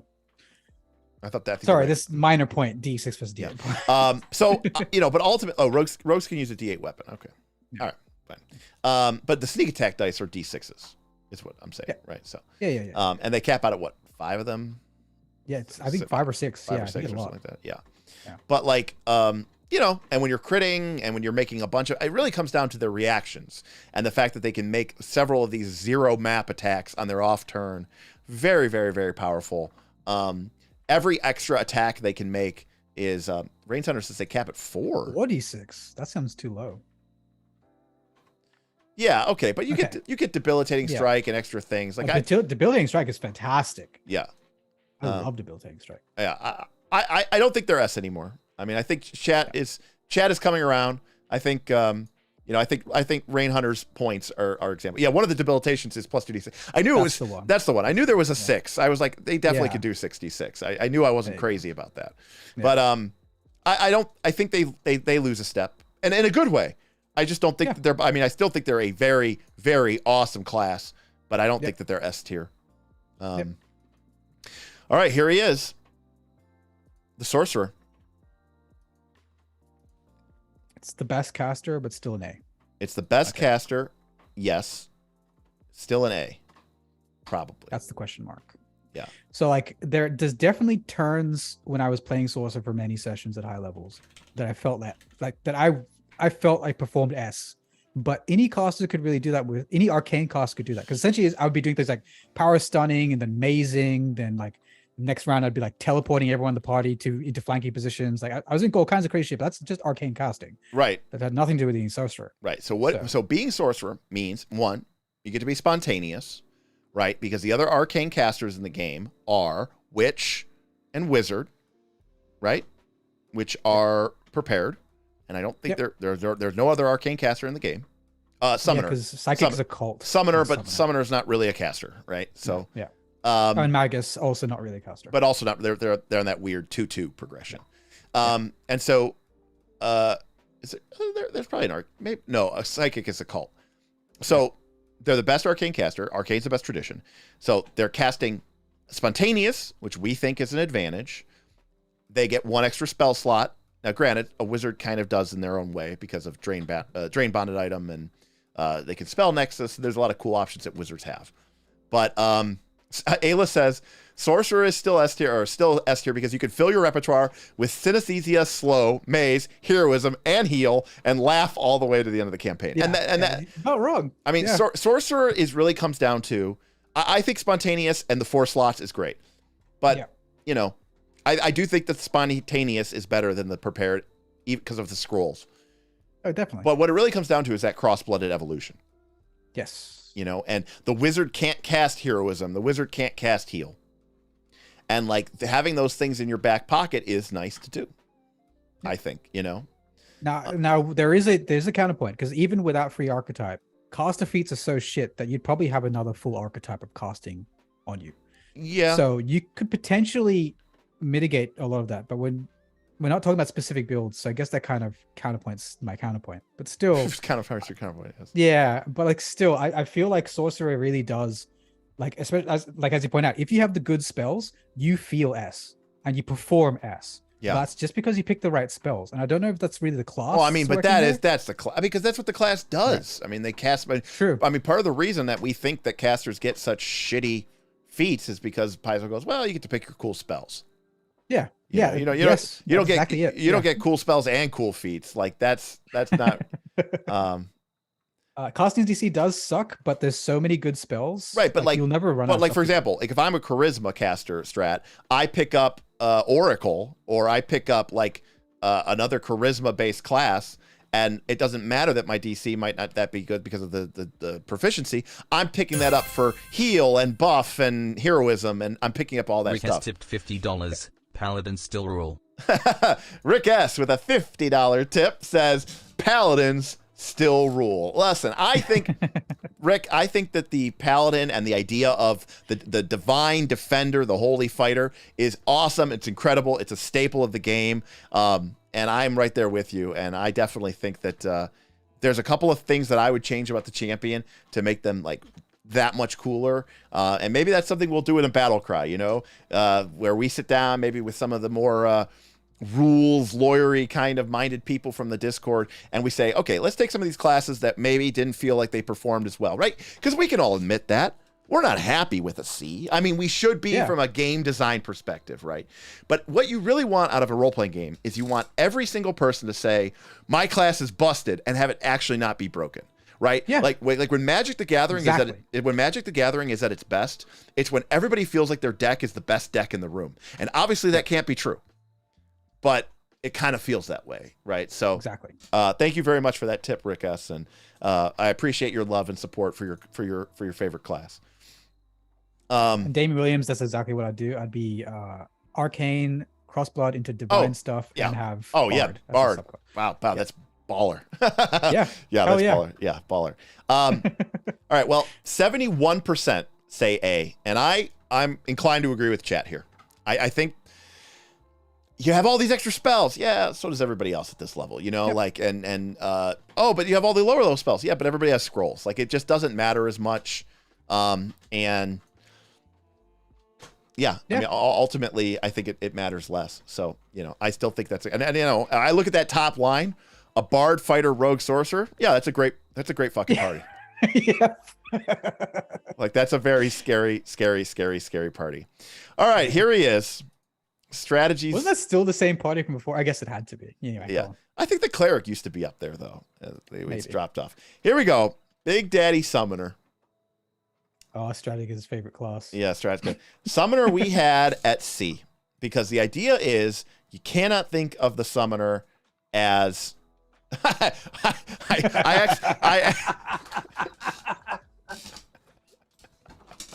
we'll just leave the poll like that. I like this poll a lot. That's my favorite poll you run in a while.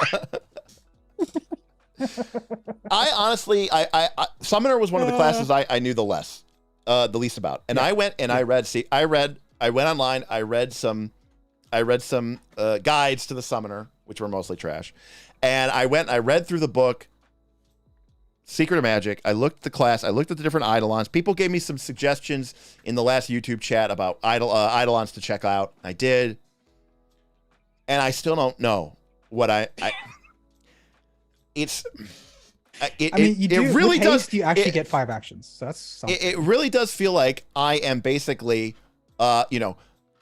casting a boost, and then we're both moving, and then I'm casting a boost, and then I'm casting a focus spell, because, you know, you only have 4 spell slots. So realistically, you're not using that many of them per day, right? So you're going to be casting a lot of focus spells, and you're going to be casting a lot of cantrips. And, you know, the cantrips and the focus spells are mostly things like boost your Eidolon's defenses, boost your Eidolon's offenses, right? Do something to your Eidolon, evolution surge or whatever. And it basically feels like I'm taking a bunch of actions so that my Eidolon can be okay. Okay, that's how I thought of it. Stradiga loves this fucking thing, and I'm just like, the Eidolon is not as good as a barbarian. Right. Let's be clear. Right. Because Boothby is right. Because here's the ideal situation when you take Act together and you take the level 4 feat, which I think is almost incredibly needed, which is like Step Together or something like that. I can move, and my Eidolon can move. Right. We've each used 1 action. Great, cool. And I've got 2 actions left. So then I take my Eidolon moves into combat with something, and then I move away or close, because cantrips have really short ranges.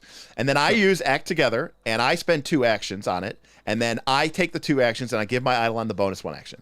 And I use my 2 actions to cast a cantrip. Cost a spell. And my Eidolon attacks. Yeah. And my Eidolon is attacking as a pretty, like, it attacks like a battle-formed druid, right? Does it? I guess so. If you fully max out your Eidolon. Yeah, if it's just like pick the right Eidolon. But it's not hitting like a barbarian. It's not hitting like a ranger. It's not. You know what it's like? Getting hit by an Eidolon is like getting hit like somewhere By between the Shazzy class. like a well no it's a because with the feats and a boost it's a little bit better than the core chassis, right? Like an Eidolon, when you're casting spells in it and you have the right feats, it's hitting harder than a champion. Because it's like saying because that's just like saying if you build a champion 40 actions. damage, I don't know that you can't. Yeah, I don't know that you. Yeah, you know. Ruinsmith says the ideal situation is electric arc. Whenever you're 20th level and your ideal situation involves electric arc, you are already losing me. Okay. I want to give it a hard D. Okay. Part of my problem. No innuendo. Part of my problem with Pathfinder 2 is their expectation, I think, that people are going to still be casting cantrips, and I fucking hate cantrips. Yep. So that's why I don't like summoners, and it's why I don't like maguses. Fuck. Oh, yeah. Strat says, I really like the summoner, but I know that in my home game, by level 15, I'll just say fuck it and make them 2 separate PCs. Stratega tipped $5. Yeah. I really like the summoner, but you I are know that getting in my 5 home actions game by to everyone level else's 15, 4. I'll just say screw it and I mean, make them 2 there's separate probably full something you can do with PCs. that 5th action. I mean, my fighter can sudden charge, stride twice, strike, and then as a press action, use combat grab, which lets him strike again and grab someone, which is 5 actions. Mm-hmm. And I've been doing that since level 4.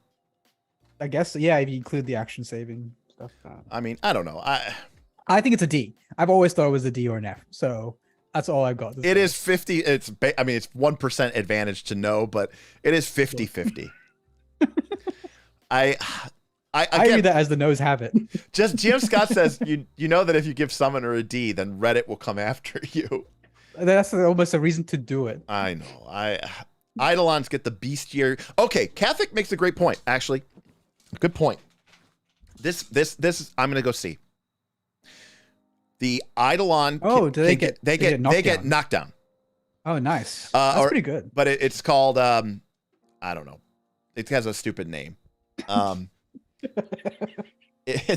You take the feat and then your Eidolon gains that. Sure. But there's no check involved. If you knockdown's very good. Weighty, thank you, Catholic. Weighty impact. I knew it had a stupid name. Pretty funny. But they also get one that lets you grab. Yeah, those are really and those are really, really strong. Yeah. So I'd have to look at the action economy, but you know what? I don't care enough. It's 50-50, and you know what? Yeah. Catholic, they also get shove, which I don't think is as good. I mean, shove in the right situations can be good because it can eat up an action in the right situation. But on the scale of those things, one of those things is not as good as the others. But you're all right. And those abilities have always been powerful. You know, plus grab plus trip is a very powerful monster ability when you don't even have to make a check. For sure. So you still have to hit though, but you do have to hit, but you're on the core chassis. I mean, you have the same odds of hitting as anybody else. All right. I think that matters less, Catholic, because in my game, people who weren't Eidolons were basically also permanently large, huge, and flying, because enlarge is so cheap and easy to cast on the whole party. Anybody want to be huge this fight? And in fact, it was really funny. We on our Discord, we had 4 people in our party, and we'd be fighting. We fought like 4 monsters. I can't remember what they were. They were like. They were all huge. They were like demons. So we had 4 huge minis on the map, and then all 3 of the PCs were huge as well because of but then one person, who by the way was a monk and should have totally been huge, but that's just his style. He didn't want to be huge. So there was one medium-sized mini on our grid. This isn't in Foundry. This is in real life. So there's like height. There's height as well. You couldn't even see his little character because there was just all these massive, huge 3 square by 3 square minis, and then there's this one guy sitting in the middle of it. That's cool. All right. That's cool. And I will say this: it's not something that should factor into the equation, but I do appreciate the mental puzzle of the summoner, of figuring out how to split your actions and how to. See, I found that annoying. No. I appreciate the puzzle. I think it would get. I think it would get annoying. You know. All right. Swashbuckler. Oh, we only got 4 more to go. Look at us. Yeah, we're almost there. It's quicker now that we said all the main. Yeah, so Swashbuckler we gave a B2 in the mid tier. Yeah, I think it's still a B. The damage is good. I Damage is good. was scarily impressed with Yeah. the swashbuckler's damage. Yeah. The swashbuckler's up there with the magus for me. I also And- think that finishers benefit highly from that sort of heroism, aid, true target meta that we have Yep. been talking about, right? Like they are kind of all in on that class. Like I had to set up panache, I had to get it. I'm going to have panache, so now I can do the panache, this whatever flare strike, flamboyant strike with the finisher. Just this big, huge, mega ultimate attack. Yep. Well, in the early levels of the game, that's a fucking crapshoot and a half. But at this level, nothing's ever certain in Pathfinder 2. But by giving somebody a +8 to attack and letting them roll 2d20, that's about as good as you're going to get in this game. And I think that the swashbuckler, to me, feels like they are an all-in class. Yeah, and also Blu-ray is right. There's some feats that give swashbucklers automatic advantage on their finishers and stuff. I think You mean they can roll 2d20 and take the highest one as a fortune effect? Don't call what Yeah, advantage. Advantage is not in Pathfinder 2. there's some fantastic feats for swash. So Yeah. I was really impressed. One of our buddies played a high level swashbuckler, and it seems to function pretty well. And like it actually can do damage, and it gets the right attack scaling. I don't think it's as powerful as a rogue or a fighter in terms of accuracy and dealing damage. No, I'd rather a rogue on the team, but swash is great. And yeah. Ruin Smith says, the issue I have with the swashbucklers is they just attack once and no more than that usually. Gunslinger felt better for that. At least they get the extra. But it's not like, well, they can get panache again. That's not like it's impossible. Getting panache is like it's easier to get. It's like reloading your spell strike. The point of the question is, part of our core assumption of these is that our belief is that the damage meta of Pathfinder 2, as we've seen it, and as we've heard it told to us, is all about one big hit, crit fishing, trying to get that bonus damage, which also doubles on the crit. Because that's one thing that Pathfinder 2 did that other previous games didn't do. Things like sneak attack or like adding my spell to my attack, that never doubled with the crit. And now in Pathfinder 2, it does crit. GM Scott says there's even a feat where you gain panache after you use a finisher. Yeah, so getting panache is so easy at high level. Yeah, so I think finishers mechanically prevent using other attacks after it in that round. That's fine. We attacking twice is for suckers. Like the second attack doesn't matter. I'm not even talking about the third. You know how like low levels I say don't make 3 attacks. Almost at high levels I'm like the second attack doesn't matter either. Yeah. You know, the chance of it critting. Is that a level +4 enemy? Like, good luck hitting. Yeah, you're just gonna miss, and if you do hit, it's not gonna be a critical hit, and you're gonna be like underwhelmed by the damage. And honestly, you're better off aiding the next person. Definitely better off aiding. You know, it's better for and that's why I actually don't mind. I know a lot of people shit on it in the community. I think things like power attack and megaton strike are actually perfectly serviceable at the higher levels, because I'd rather aid the person who's about to go do a power attack than, you know, aid the person who's going to go do a 1d8 range damage, right? Yep, 100%. I like Quark. Thanks, Quark. Quark, go Vin. Thanks. Thank you. I was. Thank you for that super chat there, Quark. We appreciate you. I lost my point. Thanks, Quark. That's all I got to say. Sorry, yeah, power attack. I actually buffed power attack in my game, and it turned out to be not a mistake, but it ended up with the consequences I thought would happen, which it ends up being the most powerful option at end game. Okay, it busted by like 10 damage, but it was enough. Yeah, 70% of the chat said B, so we're gonna leave it at B. That's a big. Yeah, so given the way this chat's been, that's a big thing. So, Reaper Grim, power attack is awesome. Are they high? I'm assuming Reaper Grim doesn't actually feel that way, and he's trolling us and making fun of it. Yeah. Swash is a perfect class to do an aid build on. Also agree. They get something where they can aid, like they can aid anybody's attack with like diplomacy or something. I don't remember what it is. That's cool. That's fun. Roll for Combat is here. Says, where are the S classes? Actually, Steven, this is a props to Pathfinder 2. because we think that by the time you get to the high level, there has been enough mitigation of the wonky, unbalanced classes that were too powerful, and there's been more of a push towards, I mean, yeah, we do have 2 classes still at D, but I mean, overall, I mean, this is most baseline C, but it's trending towards A, which brings us right into the next one, which is Thaumaturge. This class is so awesome. It gets just better and better and better because like you start the game with 1 implement. And by the way, this is the Thaumaturge is a class that is designed to play the game of Pathfinder 2. Think about how ridiculous this is.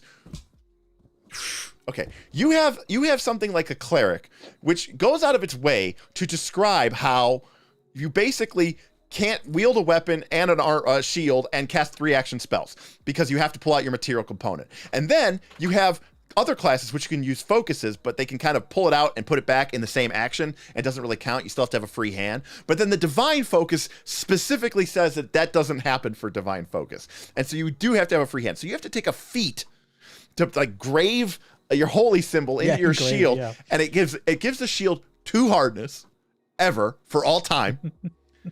And it lets you cast your 3 action spells without having, or anything that requires material component, period. Then you get to something like the Thaumaturge, who has implements that have reactions on them, and you cannot even have that implement out. Like you could have out your sword implement and something happens and you want to use your chalice or your mirror reaction, and as a free action, you could just pop the mirror into your hand, use it, and then it goes back into your belt pouch. Like, it's absolutely insane. It makes no sense. It's totally it's the most gamist class they have made yet. And by gamist, I mean they said, oh, what about verisimilitude and simulationism? Fuck that. That doesn't work. The class doesn't work. Esoteric lore works on anything based on charisma. This is a random guy from down the street. I can find his weakness. It's in my bag somewhere. Like, I can now do bonus supernatural damage to him because, I don't know, he really doesn't like oranges. I don't know what it is. Yep, apparently. And I know that somehow. Right, and I know that somehow. I figured that out, even though he's just some guy. And then I have my bag of implements, which I can literally, like, hot swap in my off turn before I do a reaction. It's the most absurd thing ever. And they do this awesome thing where they start with 1 implement, and you're like, well, very quickly they get a second implement. And then their first implement goes to Adept. And then they get a third implement. And then they get an implement that goes to whatever the highest tier is. And so you just, not only, you're not locked into that build, because if you go through the game and you said, oh, I started with this implement, I started with weapon, and then I really ended up liking the chalice. Well, the chalice can be the one that you take all the way to the 3rd tier of ultimate power. And and they also just get like the ability to like make free scrolls. And it's just, they've got trick magic item as like a class feat. I love all the stuff they put into it. It's a Pathfinder 2 class. It's like, that's the name of the class, Pathfinder 2 class. It's probably the only class in the system that I could play without free archetype and be happy. Yeah, because they can do so much. I completely agree with what Catholic says, though. Very consistent damage output. Higher lows, lower highs. And I agree with you on that. The ceiling isn't there. You don't have the, oh my god, it was a polar ray, ultimate damage, 3 elemental rune, critical hit. I just didn't. No, you're not going to have that. But like the Thaumaturge is just never going to suck. And guess what? Low variance is good for the PCs. You're supposed to win. So any variation on behalf of the PCs is usually a bad thing. Strategy says, being willing to play without free archetypes means it has to be at least an A. Look, but this is the thing, right? So I love the Thaumaturge a lot. And the thing that vacillates me between A and B, that's where I'm thinking roughly A and B. I also agree with Quirk. Another huge point, by the way, I'm writing an article trying to do something with recall knowledge for Battlecry magazine just because I think it's so fair. He says, proper recall knowledge that actually gives you bonuses, A. Yeah, recall knowledge from the Thaumaturge works the way that people think or recall knowledge should work. And like the fact that the Thaumaturge exists like double implies that it doesn't work with everything else. So yeah, I completely agree with you. Yeah, so I'm leaning between A or B. And the reason I'm vacillating is because I'm going to go A. most of the implements aren't actually that great. That's I'm gonna make that call at high levels. I don't know. Sword is amazing. Sword's Wand is really good. Wand is good. The chalice is good. Chalice is good. So there's three, so half of them are the mirror is okay. But you don't need. There's 6 or 7 of them. You get 3 of them. Like, what are we talking about here? Like, this doesn't it? Isn't it mad? No, it's like charisma stack. You will No, be. 'cause You'll aren't be you one. behind? If you're attacking with strength, you'll be behind one. But the weapon gives you back that bonus. But it's a status bonus from memory. It is status bonus. Yes. Yeah, I like that's what I mean. I don't All think right. it's So- necessarily A. But you just get so many other things. I can't fault them for that. And I love them. So if you like get a bias A, I can live with it. But I don't know if it actually. All right. belongs there. I'll go to the chat. I didn't go to the chat on this one, so Yeah. I will go to the chat on this one. That is a good point, Vin. I did not. They're a little mad. Like, they are pretty stacked on charisma for class DC, and they use a lot of class DC. But when it comes, and you don't even have to. You don't have to have a weapon attack thaumaturge. I mean, I know that sounds crazy, but Actually, wait. Don't isn't there a feat? Like, they might be A because I think there might be something that lets you exploit weakness on something that doesn't even have a weakness. oh yeah, no. When they do exploit Yeah, that weakness, might be A. if the thing doesn't Yeah. have a weakness, it gains one. Yeah, and then there's another thing that lets you have everyone in your party be able to exploit the same weakness as you are. Yes. So you can essentially give. Yeah, so it might be A just because of that. I might lean that. All right, 85% are saying A. So okay, we're All gonna Yeah. we're pretty happy with A, people.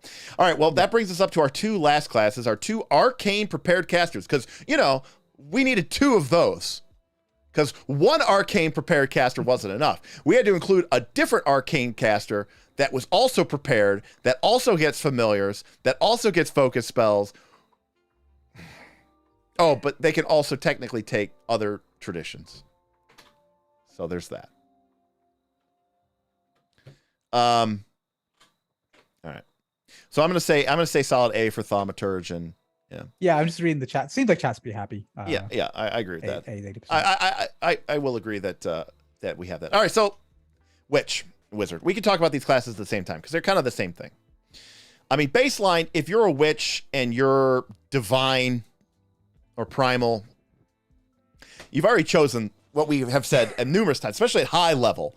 The wizard, the arcane caster is going to be casting maze and power word kill and power word stun and power word blind and true target and all. Your divine witch is not doing that. So No, she's just cackling. Apparently. yes. To be fair, she is a better divine sustainer than cleric. Than the cleric is. That's true. Yeah, because she can sustain 2 things. So maybe we start then with the wizard.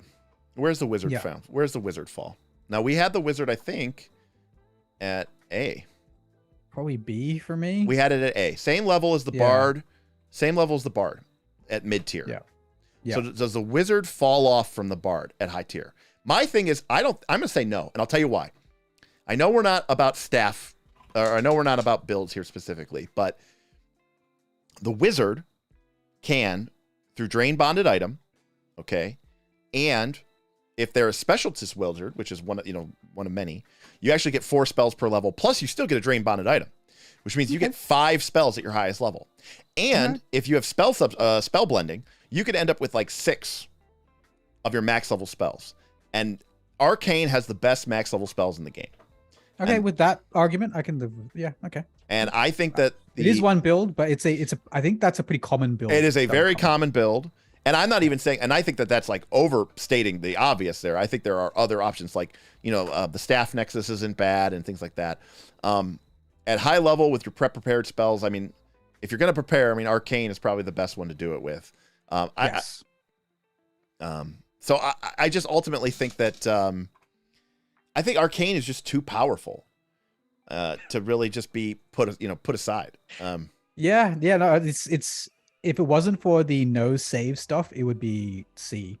But Yes, B or A definitely. I'm for- including the no save stuff for sure. Yeah, B or A definitely. So I think so we'll stay here with the wizard.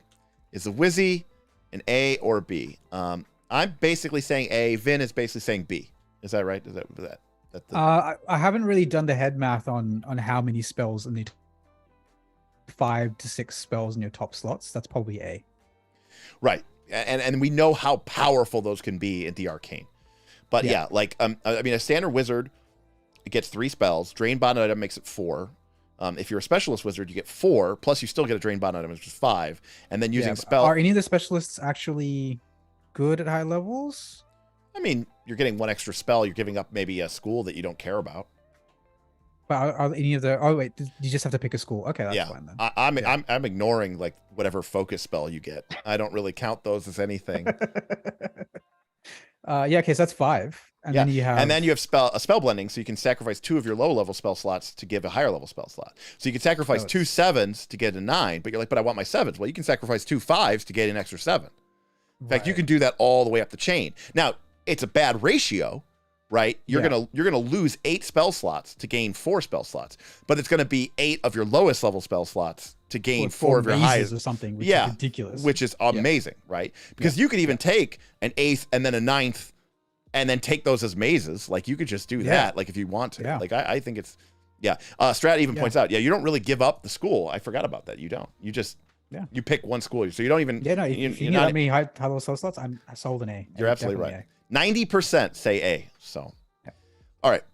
Can we all agree that by definition, then the witch has to be at least a B or a C? At most a B. Can we all agree to that? That like there's no way that the witch, which doesn't have drain bonded item, which doesn't have specialization, can we all agree that there's just no way that it's as good as the wizard?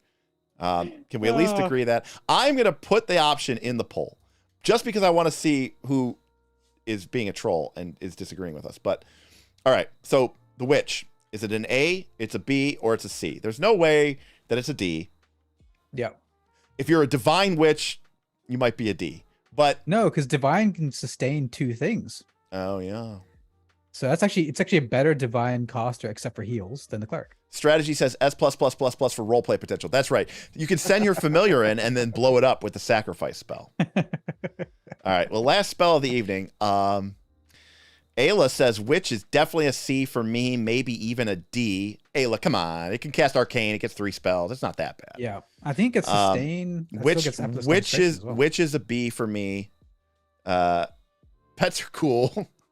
Sustain let's talk about this. Familiars suck in Pathfinder 2.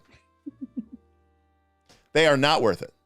The master abilities are not. I generally agree. Yeah, I mean, they don't even give them stats because they're like, it's just like a role-playing thing. It really is. So there's only one familiar ability that I thought was useful. It's the one that lets the alchemist with a familiar make the alchemist do all the handwork for you, or the familiar do all the handwork for you. You mean valet? That's literally it. Might be valet. It's like 2 that you need to take. One to get the manual dexterity and one to let them mix potions. So you can do that. That's it. Okay. That's the only one on the list. Rain Hunter says familiars have stats and are fine. Okay, but like the game rule even yes, it's like its saves are the same as your saves. So like but it's not actually like a thing. It's not actually a creature. Like it's not actually something that can function. You're not going to send it to attack things. You're not sending it to attack things. It's not going to like take hits for you. The witch is just all in on the familiar. Literally, it's their spell book, and like spell battery and getting an extra focus point back once a day and getting an extra spell that's like 5 levels lower than your current level. It's just not worth it. Spending 2 or 3 actions to spend your fragile familiar to go attack something and deliver a touch spell. It's like, it's not even remotely worth it. And it's not efficient. It's not anything. It's just not good. No. Yeah. They did not capitalize on the promise of familiars at all. Right. So let's baseline. So what does the witch get? They get a familiar baseline and they get better familiars. They get feats that can improve the familiars and they get more abilities than the baseline. And then they get the hexes and they get the lessons, which give them these focus spells. They get these witch hexes. Are hexes no save? I forget. Well, we got chat. If they're no save, that's good. But I don't. If they're saved, then they're just as shit as everything else offensive spellcaster was. Let's take a look here. So these are. Let's see here. Hex. Save for buzzing bites. Save for clinging ice. Save for evil eye. Gross. Yep, we'll save. Yep. Okay. Gross. All right. Then just may as well treat the hexes like it don't exist. Cackle doesn't have. Yeah. I was gonna say just their ability to sustain maybe 3 things at the same turn. Right, because you could sustain, and then cackle. Yeah. But remember, there's a feat that lets you cackle for 2 sustains. Got it. But remember, And you are there's- limited by your focus points. But then again, I mean, how many fights are Yeah, really going to go but that 3 long? turns is So which might be one of the few classes that actually would want 3 focus points. Yep. So. Yeah, without free archetype. Yeah. Yeah, no, so the sustain is strong. Like they're probably a B in terms of divine because there's very powerful divine sustains that they're the only class that can probably sustain them for a significant duration. Shadow Solomon says Occult Witch is just such a perfect fit that they get a passive buff if played with me as a DM. Because of my biased fanboy brain. Shadow Solomon, I don't necessarily agree with you. But at least I appreciate all stream your honesty and you basically being like, this doesn't function, but in my game it does because I give it this, Damien says Witch and Psychic want 3 focus points. Doesn't the Psychic start with 2 focus points though? Maybe the Witch should have started with 2 focus points. That'd have been cool. All right. Well, the chat says B. Yeah. Yeah. Yeah, it's weird because like it really does depend on builds. Yeah. For it to be B.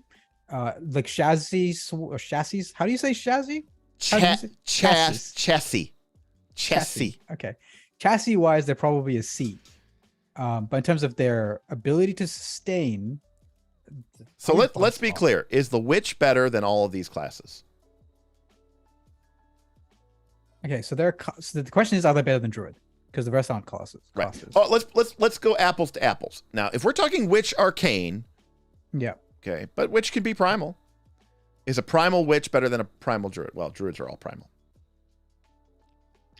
No. Because a Druid, no. Well, what does the Druid get? Well, Druid gets their...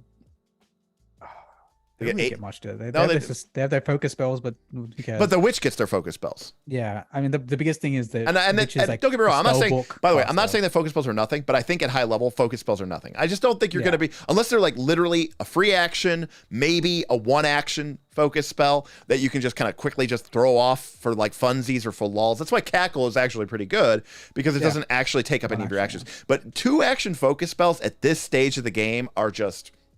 I mean, Power Word Kill is 1 action, people. Yep. Talk about like same level fights or lower. Power Word Kill is such a dominant. I mean, Power Word Blind and Power Word Stun are 1 action too. It's just ridiculous, right? Like you're never, Catholic is going on about these lessons. I must have missed something, Catholic. I didn't find that lessons to be all that particularly powerful. I thought it just gave you a spell and it gave you a new hex. Am I missing something? Yeah, I think they just give you a hex. And here's the thing. None of the, like, if the spells that they gave you were like the S tier spells of the game and they were like nudge, nudge, wink, wink. Like, for example, there's something called the Lesson of Life. You get the life boost hex, focus spell, whatever. And your familiar learns Spirit Link. Boo! If your familiar learned heal, like you could be an arcane witch and then pick up the Lesson of Life and gain heal, like you were some kind of, sorcerer and now you can cast heal. That would be like, oh, that's bomb. That's awesome. If, I don't know, I'm trying to find one here. If there was something like called like, but like all the spells that you gain are not good spells. Ill Omen, Sleep, Spirit Link, Mage Armor, Burning Hands, Phantom Pain, Mad Monkeys, Wall of Wind. Like if these spells were things like heroism and slow, like if there was a lesson of time and it gave you slow, like I'd be like, oh, that's awesome. I mean, there's Glacial Heart. I mean, the hexes they give you can get okay. Glacial Heart at the bottom of the list is all right. Yeah, but that one's rare and it's from the Legends book. And like, what are we talking about? Look, I don't even know. Is rarity even a thing? I don't know. It's the only one on the entire list that's rare. So it's got to count for something. Who owns the Legends book? Nobody. Fasteel is a very good condition to it. But are they better than Druid? I'd say, well, the spell book. That was what I was going to bring up. They're not full list. They're spell book. Right. They're a prepared caster. So Druid does get access to the entire primal list. Even if you were a primal witch, you would only have whatever spells you had written down inside of your cat. Yeah, correct. Which does hurt it a lot. And it's int, not whiz like Druid. Correct. Whiz is better for saves. Int, we said, sucks. All it does is give you extra trained skills that you can't use anyways. Yeah. And so it's really good. So it's a really specific build for me that pushes Witch to B, and that's the sustain build. But if it take out that, then it's a C. Did I do a witch poll? Yes, it's B 63%, C 36%, A 0%. So they're saying B, huh? Yeah. But I don't. Can you hang it all in the sustain build? I'm putting a C. I don't see it. I don't think it's bad. I don't think it's that much better than these classes. I don't think the witch is bad. I appreciate, and I will say this: an arcane witch at high level who is just chain casting 2 target maze and power word kill is gonna it's gonna perform probably at the B level. But we can't just judge it on that. We have to accept the fact that some players out there are gonna look at the witch and they're gonna pick divine, they're gonna pick they're gonna pick primal or occult, and they're not gonna have a good time with it. So I think we have to say C. Strats. Why are so many people on B for a class with 6 hit points and no competency? Yeah, the druid even has more hit points and better armor proficiency. So not that it matters much at this level, but it also has fewer spell slots than a wizard, which is particularly sucky for prepared casters. That's a great point too, Cragmire. They get 3 spell slots. They don't get any sort of divine font.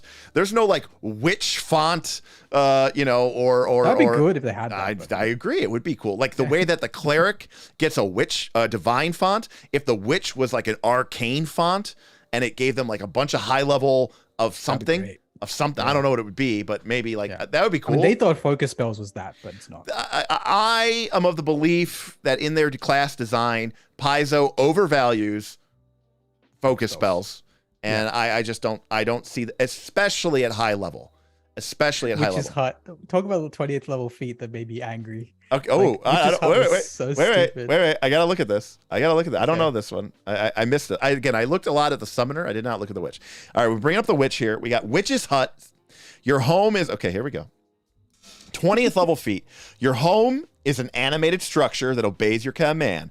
By performing a rite that takes 1 day, you create an animated object from a hut, small house, covered wagon, tent, or similar structure. The hut uses your AC saving throws and has 150 hit points and 10 hardness. It's a construct armor ability, which means once it's reduced to half hit points or immediately damaged by a crit, its AC drops by 4. Okay. It can attack, but you can give it a command. Your hut can guard you and scream if it sees any trespassers. You can lock the doors. Your hut gains a speed of 60 where it grows bird legs. So, I mean, it's literally just Baba Yaga's hut. Like this is just like... Why is it a feat? This is just like such like a meme... This is just such like a meme class. Like, they are just trying so hard to emulate this idea of what a witch is. And just... I hate everything about this feat. Compare it to the Thaumaturge one, which doesn't give you miracle. And that's I'm like, what the fuck? Anyway. Like, oh, by the way, you can only cast a single hex spell each turn. There's a feature later. Yeah, level 20. Yeah, level 20, you are no longer, it's called Hex Master. You are no longer limited to casting only a single hex each turn. In addition, when you cast Cackle to sustain a hex, you gain the effects of a sustain spell for all of your active hexes. So that's what you get at level 20. Not bad. Yeah. Although it's funny, like, why are hexes too powerful? We don't want you casting 2 hexes in a turn.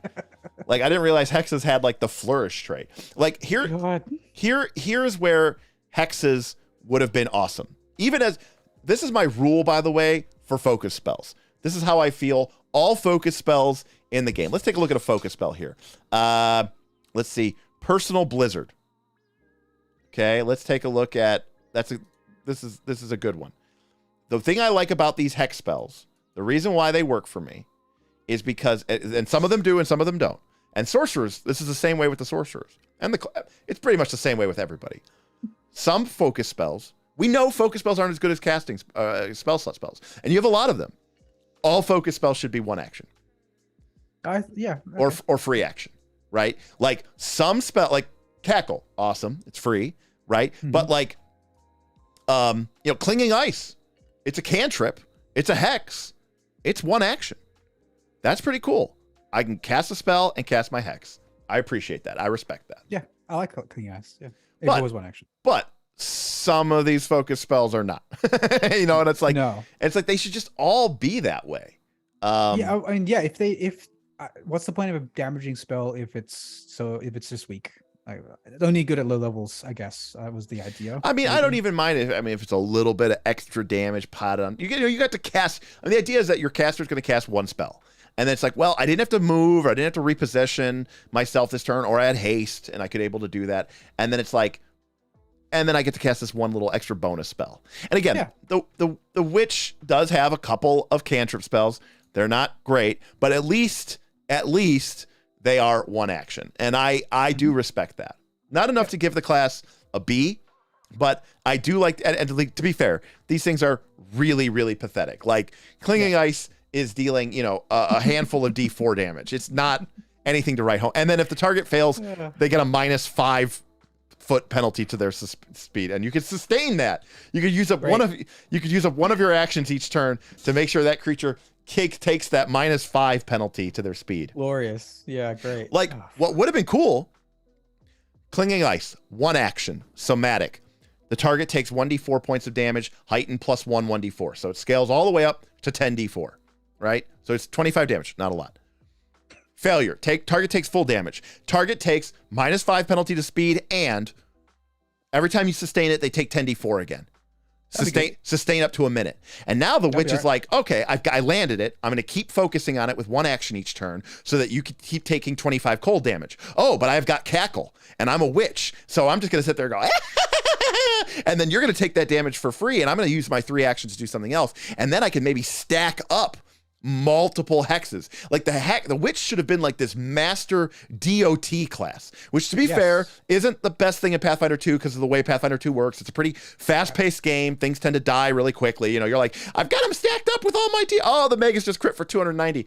Like, but that is how they should have built the class. It should have been that you can stack these things up, that the damage, and so that the longer you're going in with a witch, like now you're like, oh, I've got this blood hex on me, and the frost hex, and the flame hex, and normally casters would be spending all of their actions just to sustain these, but they all stack because of the hex type, and I can cackle so I can sustain it and sustain it and sustain it and still do things on my turn so I can keep building up those things. And that by the end of like round 4, the witch probably has 3 hexes on you that are all blasting you automatically each turn for 75.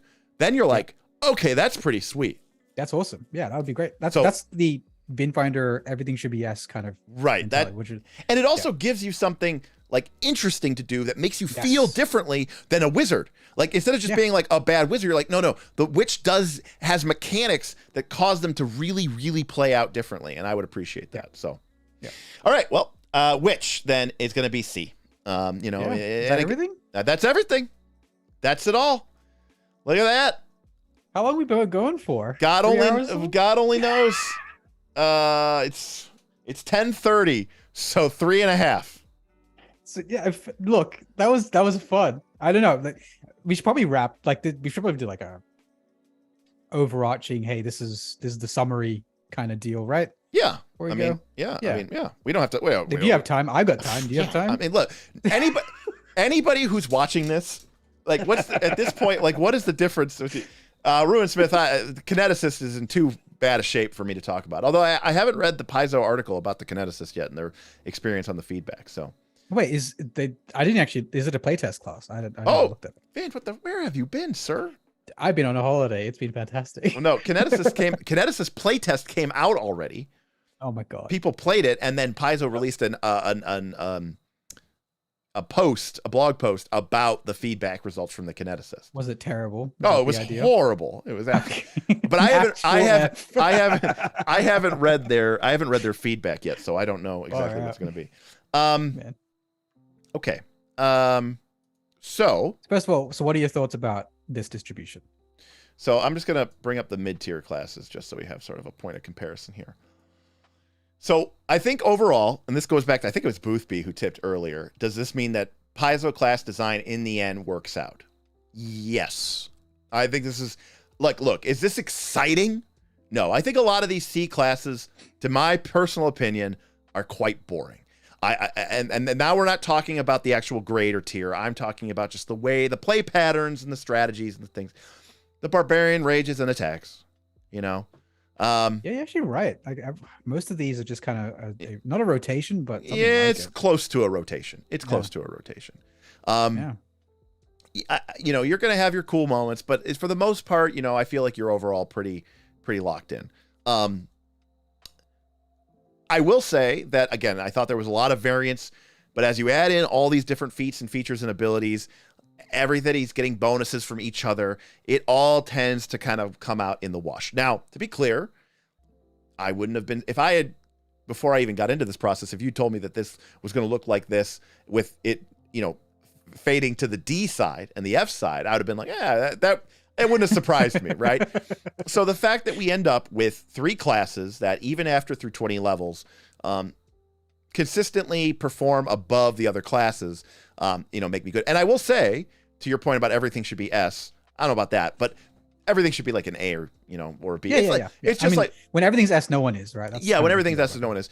And the key is, when I look at that top line of Bard, Fighter, Rogue, Sorcerer, Thaumaturge, and Wizard, those are all classes I'd be very excited to play. And while I don't, and when I think about the B classes, I go, the Cleric is very powerful, but very boring.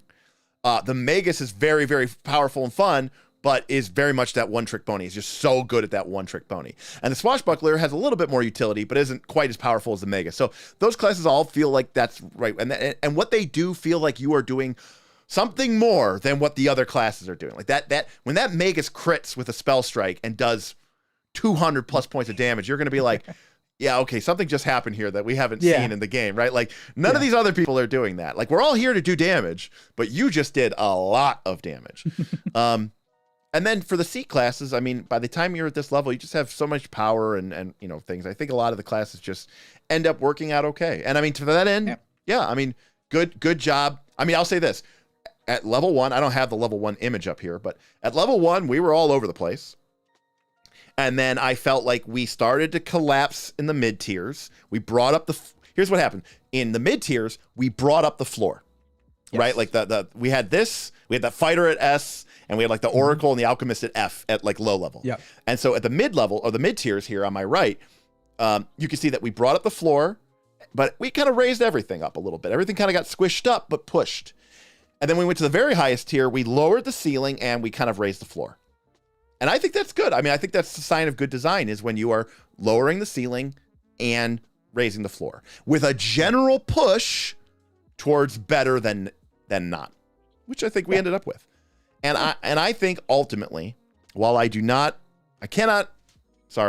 after all these levels, I know people, I cannot endorse the Inventor or Oracle. They've just consistently underperformed the whole game. But I will say that's 2 classes, people, out of 22. That's less. Yep. That is less than 10%.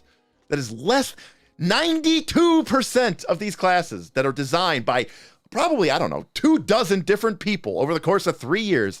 92% of the classes are totally fine to play, even to the point of being really awesome, fun experiences throughout an entire process of the game. Not everything has to be. You're not. Yeah. It's unrealistic to assume that they're gonna. It reminds me of the monster manual thing. Like, most monsters are shit. Right. In this case, it's shocking that only 2 classes are below average. And correct. They're not even Fs. Yeah. They're just Ds. And they're not even Ds. And they're not core. I mean, I agree with that. I mean, it is kind of funny that if you look at that top line, I mean, it's all just core stuff except for the Thaumaturge. Yeah. But we all can feel it, though, right? We all feel that the Thaumaturge is different. Thaumaturge doesn't even feel like a Pathfinder 2 class, in some ways. So, very interesting result. So every core class is C and higher. That's yeah. So yeah. I do think it's an interesting take on everything. Let's see how many people stuck through this thing. They got to be nobody. 65. 60. You people are insane. We had 91 for a while there. So, good on you. But so overall, my impression of class design in Pathfinder 2, I mean, I'm impressed. I think caster feats suck, but you get cool spells. Spells could cut. You know what they need to do? They need to get rid of 70% of the spells and make the 30% that are left better, more intriguing, more interesting. Broader, yeah. Yeah. And they need to, I know it kind of samey sizes things, but like for like the, Inventor needs to attack with its int. You know what I mean? Like the Magus, they were like, oh, okay, this thing's a caster. Okay, but it gets key stat strength.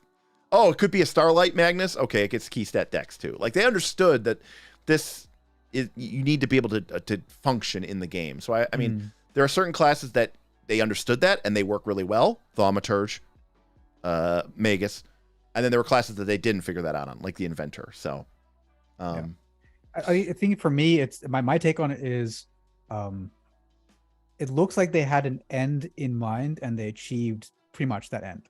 Like I don't agree with it. Like I'm bored by most of this, right? But like most of these classes I wouldn't play. Yes, and I will also agree with this. I know this is the taking 20 heresy. A lot of these classes, folks, do the same thing for 20 levels. I mean, you're gonna be, I do the thing and then I stride and then I strike and then I do the thing and I stride and I strike and I rage, sudden charge, I attack. You're gonna be doing that for 20 levels. And like even like something like a fighter, after a couple levels, you're gonna have like, okay, well, I've got a bunch of feats, but these 2 feats are really better than everything else that I've got going on. And I had 11 class feats plus free archetype feats, so another 21 feats plus the 2 bonus floating fighter feats. You had 23 fighter feats. I dual sliced a lot. That's like, that's and I got that at level 1, so it's literally 1 to 20. It's literally 1 to 20. You go, all right, well, at some point I get haste, so I get to do something else. Right, here, levels 1 through 1,000,000. First action, stride. Second action, dual slice. All right, high level, haste action, stride. 2 actions, dual slice. 4th action, aid. Right, like that's your turn. I mean, you just and it's so good, it's so effective. It's like you look at all your other options, you're like, oh, I could pick any of these, but they are just worse. And it's weird because it's like a multifactorial thing, right? Because for me, it speaks to enemy design more to me than class design. Sure, because the classes have so much breadth to them, and the monsters just don't reward it. The monsters just don't reward it. I remember at the end of Rise of the Rune Lords, when I custom built Nualia, I built her as a 2-stage boss monster. And in stage 1, she had 2 initiatives. One was like a combatant and would use her sword and claw attack. And the other one was like a caster and she would cast spells. And then I gave her an ability. And then in her final form, she was 1 initiative. But what I gave her in her final form was like on her turn, she would put up like a damage shield that would give her like resist 10 all. And then except you had to like make a recall knowledge check to figure out what elemental type could break the shield. And then if you attacked her with that, even if you missed, even if she passed the save, if she took any amount of that damage type, I should say, then the shield would break and then you could attack her. And so it was like, oh, okay, well, we need to have the ability to do this and do this. And it's like it's a puzzle aspect. It's a puzzle aspect to it. It really required you to work together to come up with something. And try different tactics. And try different tactics. Should do. Yeah, exactly. Strategies talks about this on our Patreon Discord. By the way, I haven't done any plugging or marketing, so give me this if you've sat through this. If you sat here and listened to all of this for 4 hours, you have to join the Patreon. Like that, like if you're the type of person who enjoys this is what Knights of Last Call Patreon is. Our Discord is this 24/7 days, except you also get to meet new players, new GMs. You get to play in Northern Reaches. You get to play in our community games. You get to try new games like Against the Dark Master, which is the current kind of love of the month. Powered by the Apocalypse game, Blaze in the Dark game, Legend of the Five Rings, all of these awesome, amazing games. The reason why we can talk so in depth about these games and the reason why we have such maybe different opinions is because we do have a lot of experience with other role-playing games and we bring a very holistic approach to it. And I certainly appreciate everybody who came in here to at least give me the like and the subscribe. It helps the algorithm. But what I'd really love for you to do is come stop by our Patreon, check us out, join for a month or 2, see if you like it. And if you do, and you like the conversations and you like the focus of a very elite group of very, very, very professional, kind, honest feedback about your ideas, about the game and things like that, then the Patreon's where you need to be. Come check us out. It's only a couple bucks a month. See if you like it. And, I think you will. And so Yeah. that's my One plug. of the highest praises I can give is it's not an echo chamber. Right, right. Yeah. And that is, I mean, we are we make it very, very clear. We have a lot of adults in our Patreon, so people don't get all trolly and internety, and shitty. But we disagree a lot, and in a good way, in a healthy way, a way that builds a community and also builds, I think, intelligence, right? Because you get told things that you didn't think about. You get introduced to concepts that you never got exposed to. If you're just out there in the same old echo chambers, you're just going to hear the same thing being said back to you, and you're never going to expand. You're never going to grow. So, like you might think Oracle's an S tier, but, anyways, so yeah, overall, I think that, the design works, but yeah, I think you end up doing a lot of the same things over and over again. And there's certainly, I mean, even the spellcasters, there's just some spells that are just so good. And yes, you're totally discounting that one time in my campaign where I had that one spell, which you called an F, and it totally worked because we were on a lake that was frozen, but the guy we needed to talk to was under the ice. And so I had this spell that specifically allowed me to make diplomacy checks against frozen ice people, and I cast it, and it worked. Now, granted, I had to make a counteract check, so I failed the first time, but I needed a hero point, and I got through on the second one, so. S tier. S tier. Yeah. S tier. Yeah. Yeah. That's my take. So yeah, like overall looking at this, I keep going back to, we've talked in the past about wanting to new proficiency system, like a different way of managing proficiencies. Yeah. I don't like how Inventor ended up a tier below just because of MAD. Like, yes. Right. Really weird to me. Right. There's nothing. Why isn't the Inventor, like we know that this class gets power armor and power, like a steampunk hammer. Like it's what they do, right? They attack with their big crazy things. So why does the game punish them for that?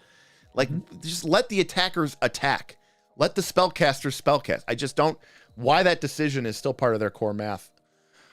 Boggles me, Yep. And then finally the casters just not being able to do damage at endgame annoys me to no end. I'm okay with that. I'm okay with that. I'm not, but it's weird because if you raise the floor, then I'd still probably buff the marshals, and then is it the same thing? I don't know. But yeah, I don't know. I mean, there's got to be some differentiation, right? Between these, Well, I think it's because otherwise you end up with the 4th edition problem, right? Where everybody said all the classes were the 4th edition problem. Okay, it's save DCs. The monster save DCs being too high. That's what it is. Yeah. So literally, casters cannot do shit against endgame. That's the magic misselling. Right. You're talking about like a PL +2 monster with extreme saves. Yeah. Yeah. Like what the fuck do I do? And it's, not only that, it's extreme saves then +2 against magic. Like what the fuck is happening? Oh god, yeah. So many of the high level monsters get the what it used to be called 3 +1 or 2 against magic. Resistance or whatever. No, what did it used to be called? Not anti-magic aura, but spell resistance is what it was called in Pathfinder 1. But yeah, you get these creatures, you're like, oh man, this thing's save is insane. And then you're like, it's like what the fuck? It gets a blanket +2. Magic resistance is what it's called. Yeah. You're like, why does this what is happening? What is that? That's why I don't like so it. Not only does that make it, well, here's the problem, it's a double whammy. Because one, it makes the spells much less appealing. But then it also inadvertently makes the other type of spells which bypass that save way more appealing. And so you're like, look, I either can cast a spell that I know is super powerful and will work and has an incredible effect, or I can cast this spell that doesn't do as much and, quite frankly, has like a 30, 40, 50% chance of doing nothing. Yep. Nothing, literally, because they zero damage. That's what I'm saying. That's what I'm saying. The critical. That's what I'm saying. Yeah. That feels horrible because you waste your whole turn. You waste a spell slot. You waste probably one of your higher level spell slots and your whole turn. And I am of the opinion, go see our video, which everybody misinterprets in comments before they probably even watch it, which is missing is not fun, or missing sucks. What I was talking about there is not some sort of third grader kindergarten bullshit. I want to go home and play. Listen, if you think that that's where my mindset is, you're just insulting me, and you're also an idiot. Like, what I'm talking about is that we sit down to engage with these games. We get a limited number of actions. Our time is a very valuable commodity, and the game should not be saying, like, I don't think, hey, I got one turn in 20 minutes. What did you accomplish? Nothing. Should ever be something that we say in modern game design. I just don't think it is. In in World of Warcraft or a video game where you attack, I don't know, 27 times a second, like it's okay to miss. It's okay to be like, oh, the enemy completely blocked your spell. Cool. I'll push the button again and cast another spell. Like 8 seconds. 5 seconds or 6 seconds. But when you get a turn every 10 or 15 or 20 minutes, unacceptable. It's just unacceptable. And everyone's like, oh, so you just want everybody hit? I'm like, yes, but that's you're being a child again, and you're being an idiot. Like, obviously, the game would need to be designed around that. Now, Vin has taken some of these theories and run with them and created like things like a glancing hit system and this whole thing to try to eliminate that problem, because that is a shitty feeling. It really is. And people love it. And so it's like, and in this case, it is really that spell cost. That's the part I'd probably about this list that I don't like the most. But everything else, I think they aimed for something, they achieved it. So that's pretty cool. Yeah, because you know what it's like. This is going to be a sports metaphor, and I know we're not sports people. Like, Pathfinder is like expecting a baseball season, right? In baseball, like, it's all about stats. Well, he's 62%. You're like, okay, well, that's great. He's going to have hundreds of at-bats. We play 1.5 million games a season, right? And over the time of an entire season, he'll have slumps where he'll go 4 games in a row where he just doesn't get a hit. But then he'll have 3 games in a row where he gets a bunch of hits. And by the end of the season, he will have hit his 62%, and that'll work out.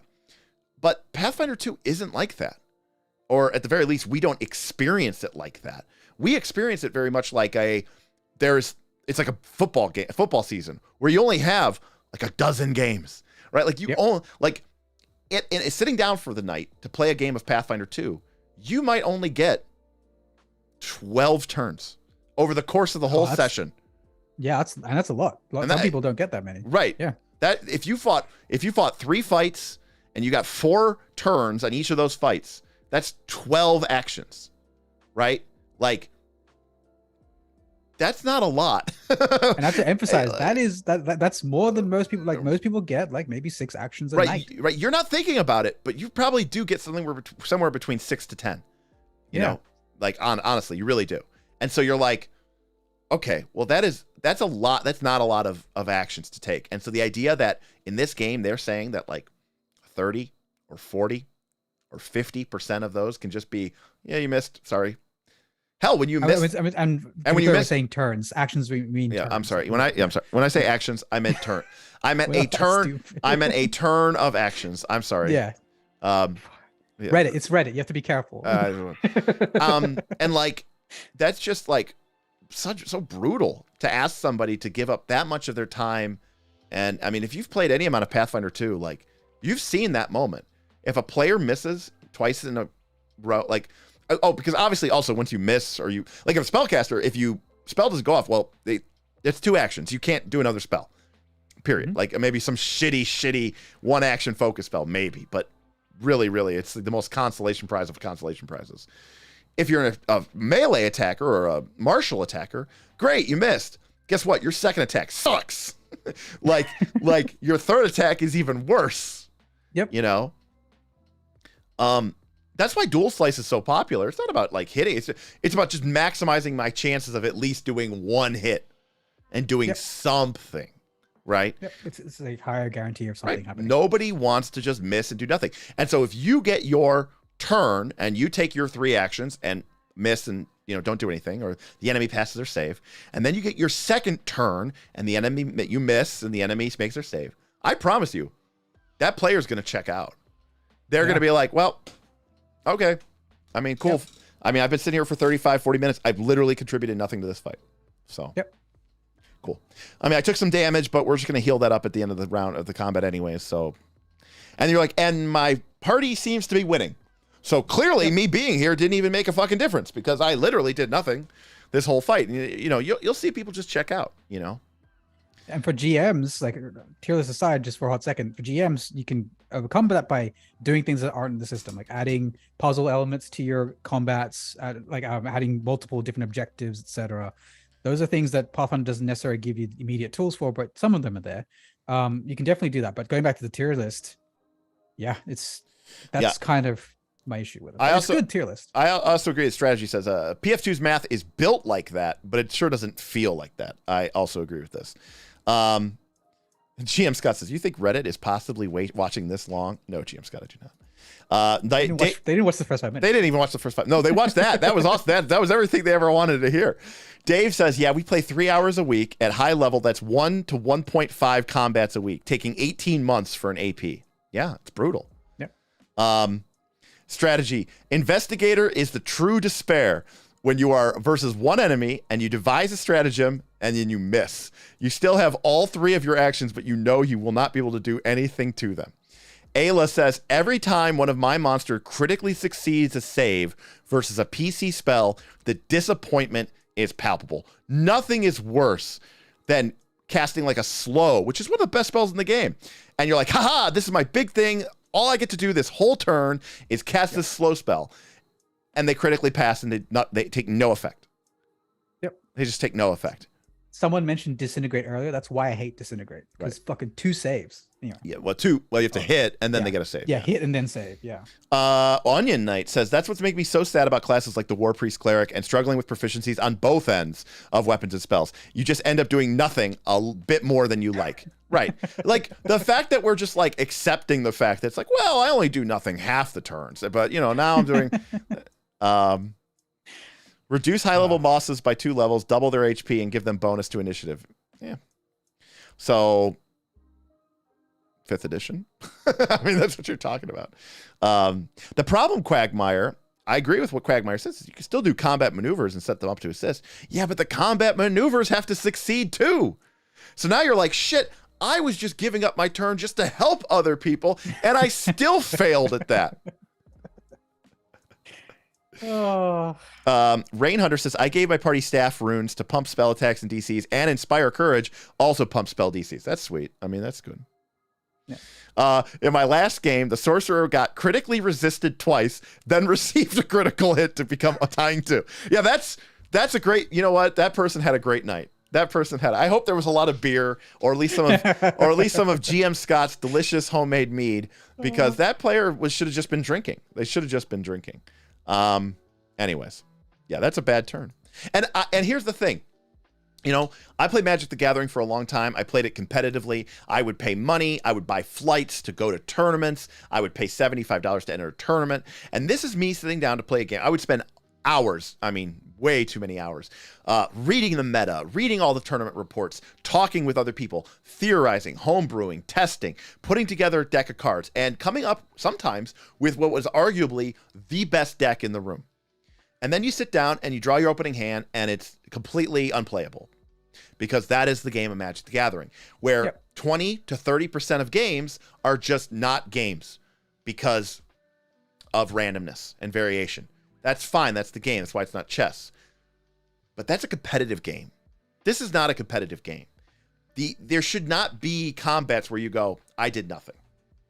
Like, that should just not be, like, we have advanced far enough that I think we can all agree that there's better things that we could be doing with our time, So, and a whole Magic game's like 20 minutes, right? 20, 30 yeah, minutes. that's true. The whole of a Magic, you're expected to play 3 Magic games in 50 minutes at the tournament level. So, to squeeze in 3 games in 50 minutes. So, so worst case scenario, a game is like, 20 minutes long. You get hosed and you're out, 20 minutes. And blissfully, when you get hosed that bad, usually the game actually ends a lot quicker because you just get completely wrecked, But I just find that for a game that we're all sitting around with to have fun and to feel like heroic badasses, I just find that is too high of a failure rate. And yeah, I get it. My team won the fight. Cool. I'm just thinking about this from a player psychology situation, right? I'm thinking about this as you as a person who chose to give up your Friday night to sit down and play this game. And in some ways it feels like you didn't even get to play it.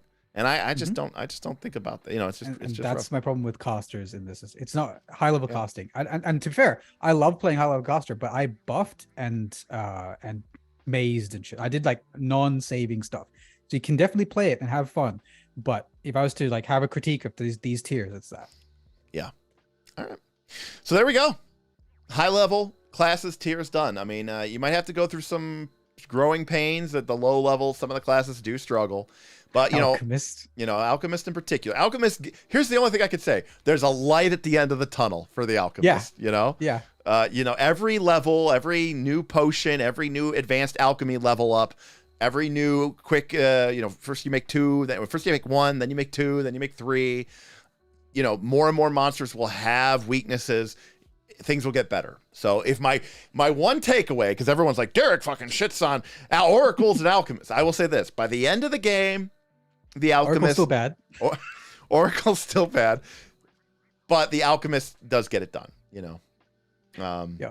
So all in all, not so bad. So that's gonna do it. Vin, thank you very much. I think it would have been really it would have been a much shorter stream without you. A very different stream. Any plans for an archetype tier list? Oh god, people have been asking for that, and I'm like, the problem with these tier lists is they just take forever. I mean, but yeah, they're also by far our most popular videos. We get a lot of viewers, we get a lot of tips, we get a lot of watches after the. Oh god, now it's like archetype tier list. I mean, that's easy. There's, I can't even go high enough. There's Beastmaster, and then there's like right underneath it, maybe like Champion. Yeah, and then there's the broken one. We know there's broken ones, like and then there's Six Pillar Post or whatever, and then there's like all the spellcasting dedications, assuming you spend 4 feats in order to basically gain access, in order to gain more spells than like half the caster classes in the game. And then there's everything else. I mean, yep. That's. I mean, we can do it, but I mean, that's pretty much the case. Oh, Kieran says ritual spell. That would probably lead me to commit ritualistic suicide because, like, I would just be so mad at the missed opportunity there. And people, I really do like. I really just want to rewrite this whole game. But like, at the risk of like, what am I doing? Like, should I just make my own game at that point, right? Like, yes. But you lose the buy-in, right? Like there's so much about the game system and the concept of it, which is just so that's good, good. It's just so good. There. A lot of good there, a lot of good there. And I don't want to just throw the baby out with the bathwater. I want to keep a lot of the stuff in there that's good. I just, yes, Six Pillar, also known as the make War Cleric work, even though Paizo wants to eradicate it. Look, it's a mistake, and it is, and you can keep playing with it, but it is broken. I mean, you can say War Cleric all you want, but watch a Six Pillar fighter go to town. Like, that's I've seen some nonsense. AP module bosses ranked. That would actually be kind of interesting. Actually, that would be kind of interesting. I haven't read all the Pathfinder 2 APs though. We'd have to look at them and kind of break them down. I might here. Spoiler alert, Dave. I don't think people would be very impressed with how I rank these people. Listen, my idea of what a RPG boss should look like is very different than what. Actually, that's probably an area where our boss stream's coming back. That's the question now. That's here's the problem with the boss stream. The boss stream created a 25,000 post series of threads. But now you have forums, and now we do have forums. That actually does make a big difference. So that would actually help a lot. That actually would help a lot. But I mean, look, obviously we love talking about Pathfinder 2. Pathfinder 2 is a big, huge part of our Patreon. Obviously, I love other games as well. And a big part of what I love doing, if it was up to me, I would love to make more, system agnostic streams that is just advice for anybody playing any RPG. But the fact of the matter is, there are some components and elements of like D20 or even Pathfinder 2 that pretty much only apply to those specific game systems. So, like when we talk about boss monsters, that just feels like a very, very narrow stream. This is just for your Pathfinder 2 game. Speaking of which, when's Root starting? So, as you were not paying attention, the studio built that we've completed the table. I tested I have my computer here. I have my rig here. My rig here is like an Intel i9 with like an RTX 2080. I've got like 256 gigs of RAM, right? This is like my beast monster mode. And then my old box, I wasn't sure how well it would handle it. So my old box, I tweaked it up a little bit, but now it's up at the studio. We have the high-speed internet up there, like 700 or something down, and then like 40 up. And then I hooked up the camera, see if it would work with the capture card. It works. So we have to order a new capture card, which is like $400 or $500, which has multiple HDMI inputs so that we can have simultaneous, four cameras. We need to build we have built the backdrops, but we need to decorate them because part of what we're trying to do, right, is to make it look like a fantasy castle type thing, right? And then once that's done, we'll go. So I don't want to put a date on it because so much of this depends on my schedule and Bob's schedule because I do need his help to work stuff. But the table is built. It's massive. It's like 10 feet wide at its widest. Yeah, it was hard to tell because I was watching the short and it looked big, but I couldn't really get it. Here's the thing. It won't even look big on screen because of the way that the perspective works in the shift. But basically, imagine your standard rectangular table, and your GM is sitting at one end, and you've got two players on each side, and they're facing directly towards each other, right? They're facing like this. But that doesn't work for the camera because the camera needs to be able to see the players on this side and this side. So you've got GM sitting here, Derek, and then you got the players here, and then you're going to open up the table. So you end up with like a trapezoid shape. So as you open up the table, my side is only like 4 feet wide, but the far side is like 10 feet wide. And so what ends up happening is the players, instead of facing each other, are kind of actually like staring off into the far side of the room. But that's where their camera is. And so basically you end up with the ability for 3 cameras to look at each of the players. So anyways. An inverted Critical Role table. Yes, it is an inverted Critical Role table. That's exactly right. That's exactly right. And the advantage there is I can put all the cameras on one wall as opposed to Critical Role where you're kind of surrounded by cameras, and that just never really worked for us. So yeah.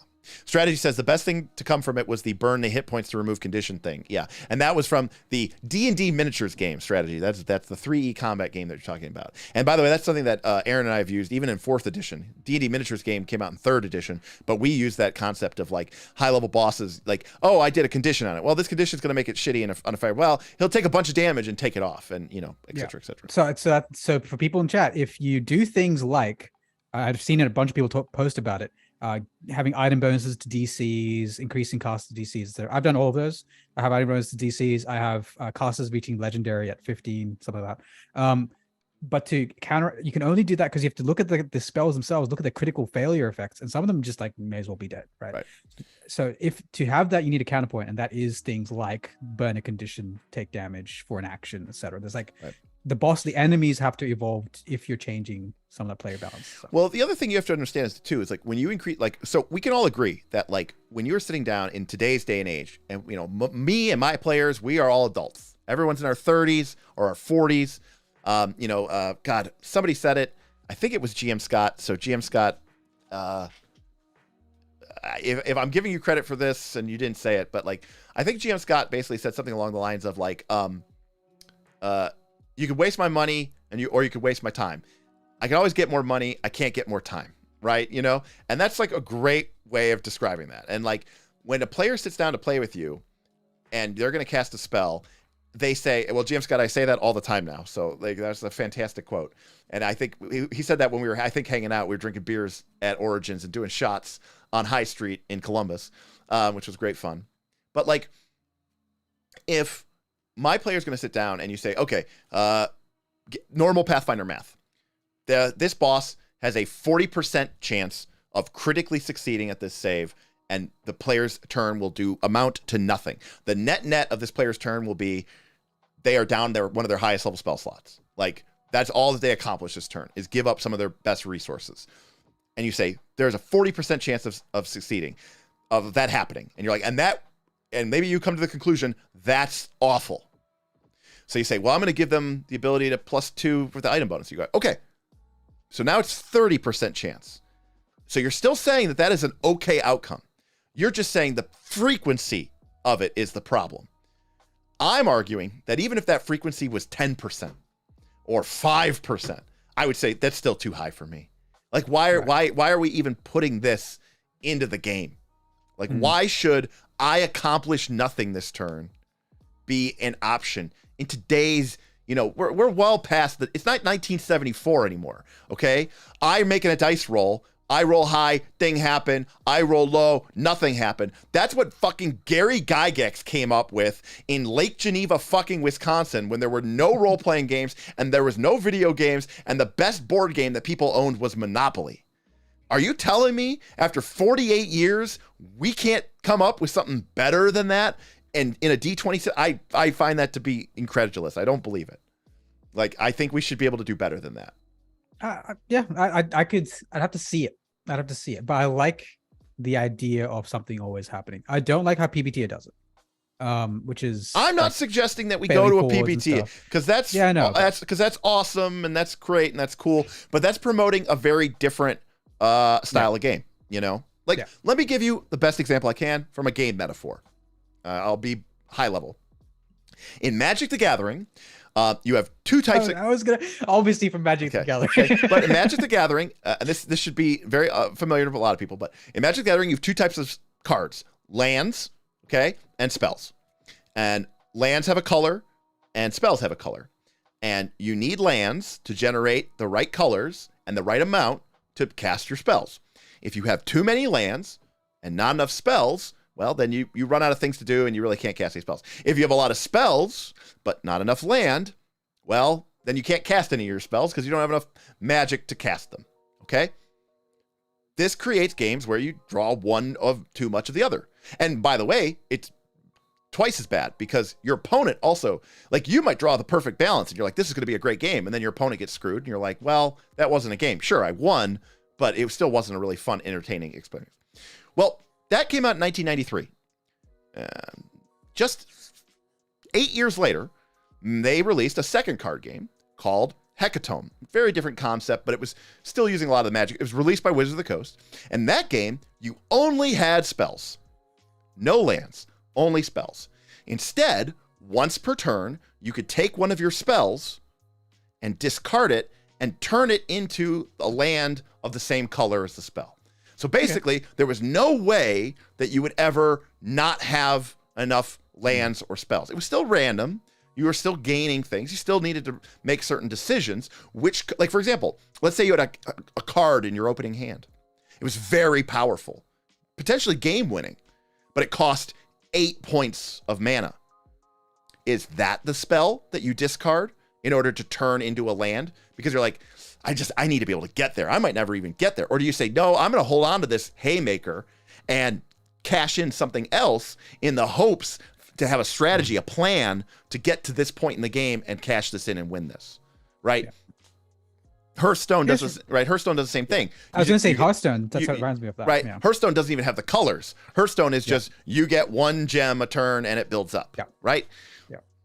Now, you could say, well, that reduces the strategy. It does, but what it does is it also reduces the number of non-games, right, to, like, basically zero, right? You never... And Hearthstone's huge. Yeah, Hearthstone is huge. Yeah, just huge. And so, you know, obviously Hearthstone did the same thing. Hearthstone came much, much later, and they got rid of color completely, right? They just have gem. You know, how many gems you have? Mana gems. My point is, they did that because they said games are supposed to be fun, especially... collaborative, non-competitive role-playing games. Yeah. Like, and there's something fun about a feeling of progress, which is what you always get with those games. Right. Always. You're like, there's no turn where I go, well, nothing happened this turn, right? You're always advancing your plan. You're always building up to something greater. You know, because part of the reason why Magic the Gathering exists like that is to punish players who get greedy. You know, you're like, oh, I'm going to only fill my deck with the most expensive spells that are the most powerful. And then you play the game, and guess what? The odds that you're going to draw enough land to be able to cast those spells in time, it's like you're going to get punished and you're going to get killed. And that's good for a competitive game. That's not good for a role-playing game. I don't, you know, I just don't think so. I just don't think it is. So anyways.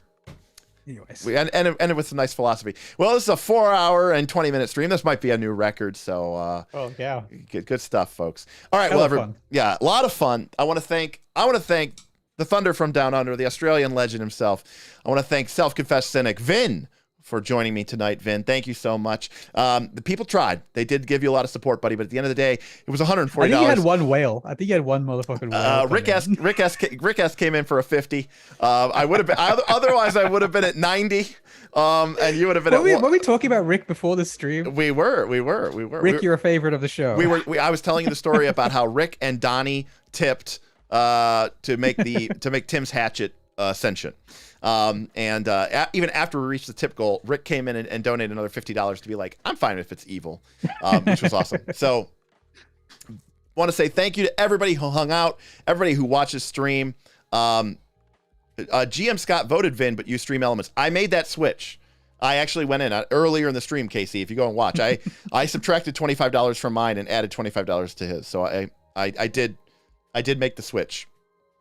Let's blame Rick. $50 whale. So, yeah. So GM Scott confirms I did do that. I was fair. I read GM Scott's. GM Scott did that on my last stream too, where he tipped instead of super chatted, but I made the swap for him behind the scenes. Anyways, so thank you, everybody. I mean, of course, thank you to our patrons, not just Strategy and Vin, who obviously helped me put together this tier list, but to all of my patrons who support this channel, support us being able to do insanely long. No one's ever going to watch this on YouTube because it's 4 hours long of talking about class descriptions and high-level concepts around meta game building, action economy, fun ratios. Like, this is not the stuff that, this is not a YouTube short. Okay. Let's just put it that way. But patrons allow me to do this kind of stuff because they support me in a way that YouTube does not. So everyone who is a YouTube member through our adventurer program, everyone who's joined the Patreon, everyone who's tipped or stream chatted, Stream Elements tipped or super chatted or whatever, you're the reason why this exists. And my heartfelt thanks to all of you. And again, thank you, Vin, for hanging out. So Vin, any final words before I take us out?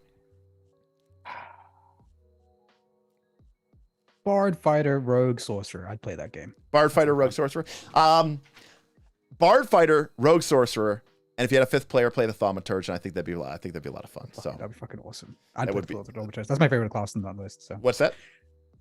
I'd play Thaumaturge. That's my favorite class on that list. Yeah. I really want to take one of those for a spin, like big time. So, all right.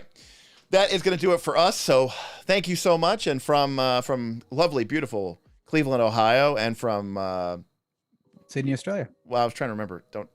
It's not. No, it's not. Is it New South Wales? Yeah. Okay. From Cleveland, from beautiful Cleveland. Well, because that's like your state, right? So from beautiful Cleveland, Ohio, and from Sydney, New South Wales. There you go. This is Vin and I signing off, saying thank you, and we'll see you next time on Knights of Last Call. Peace.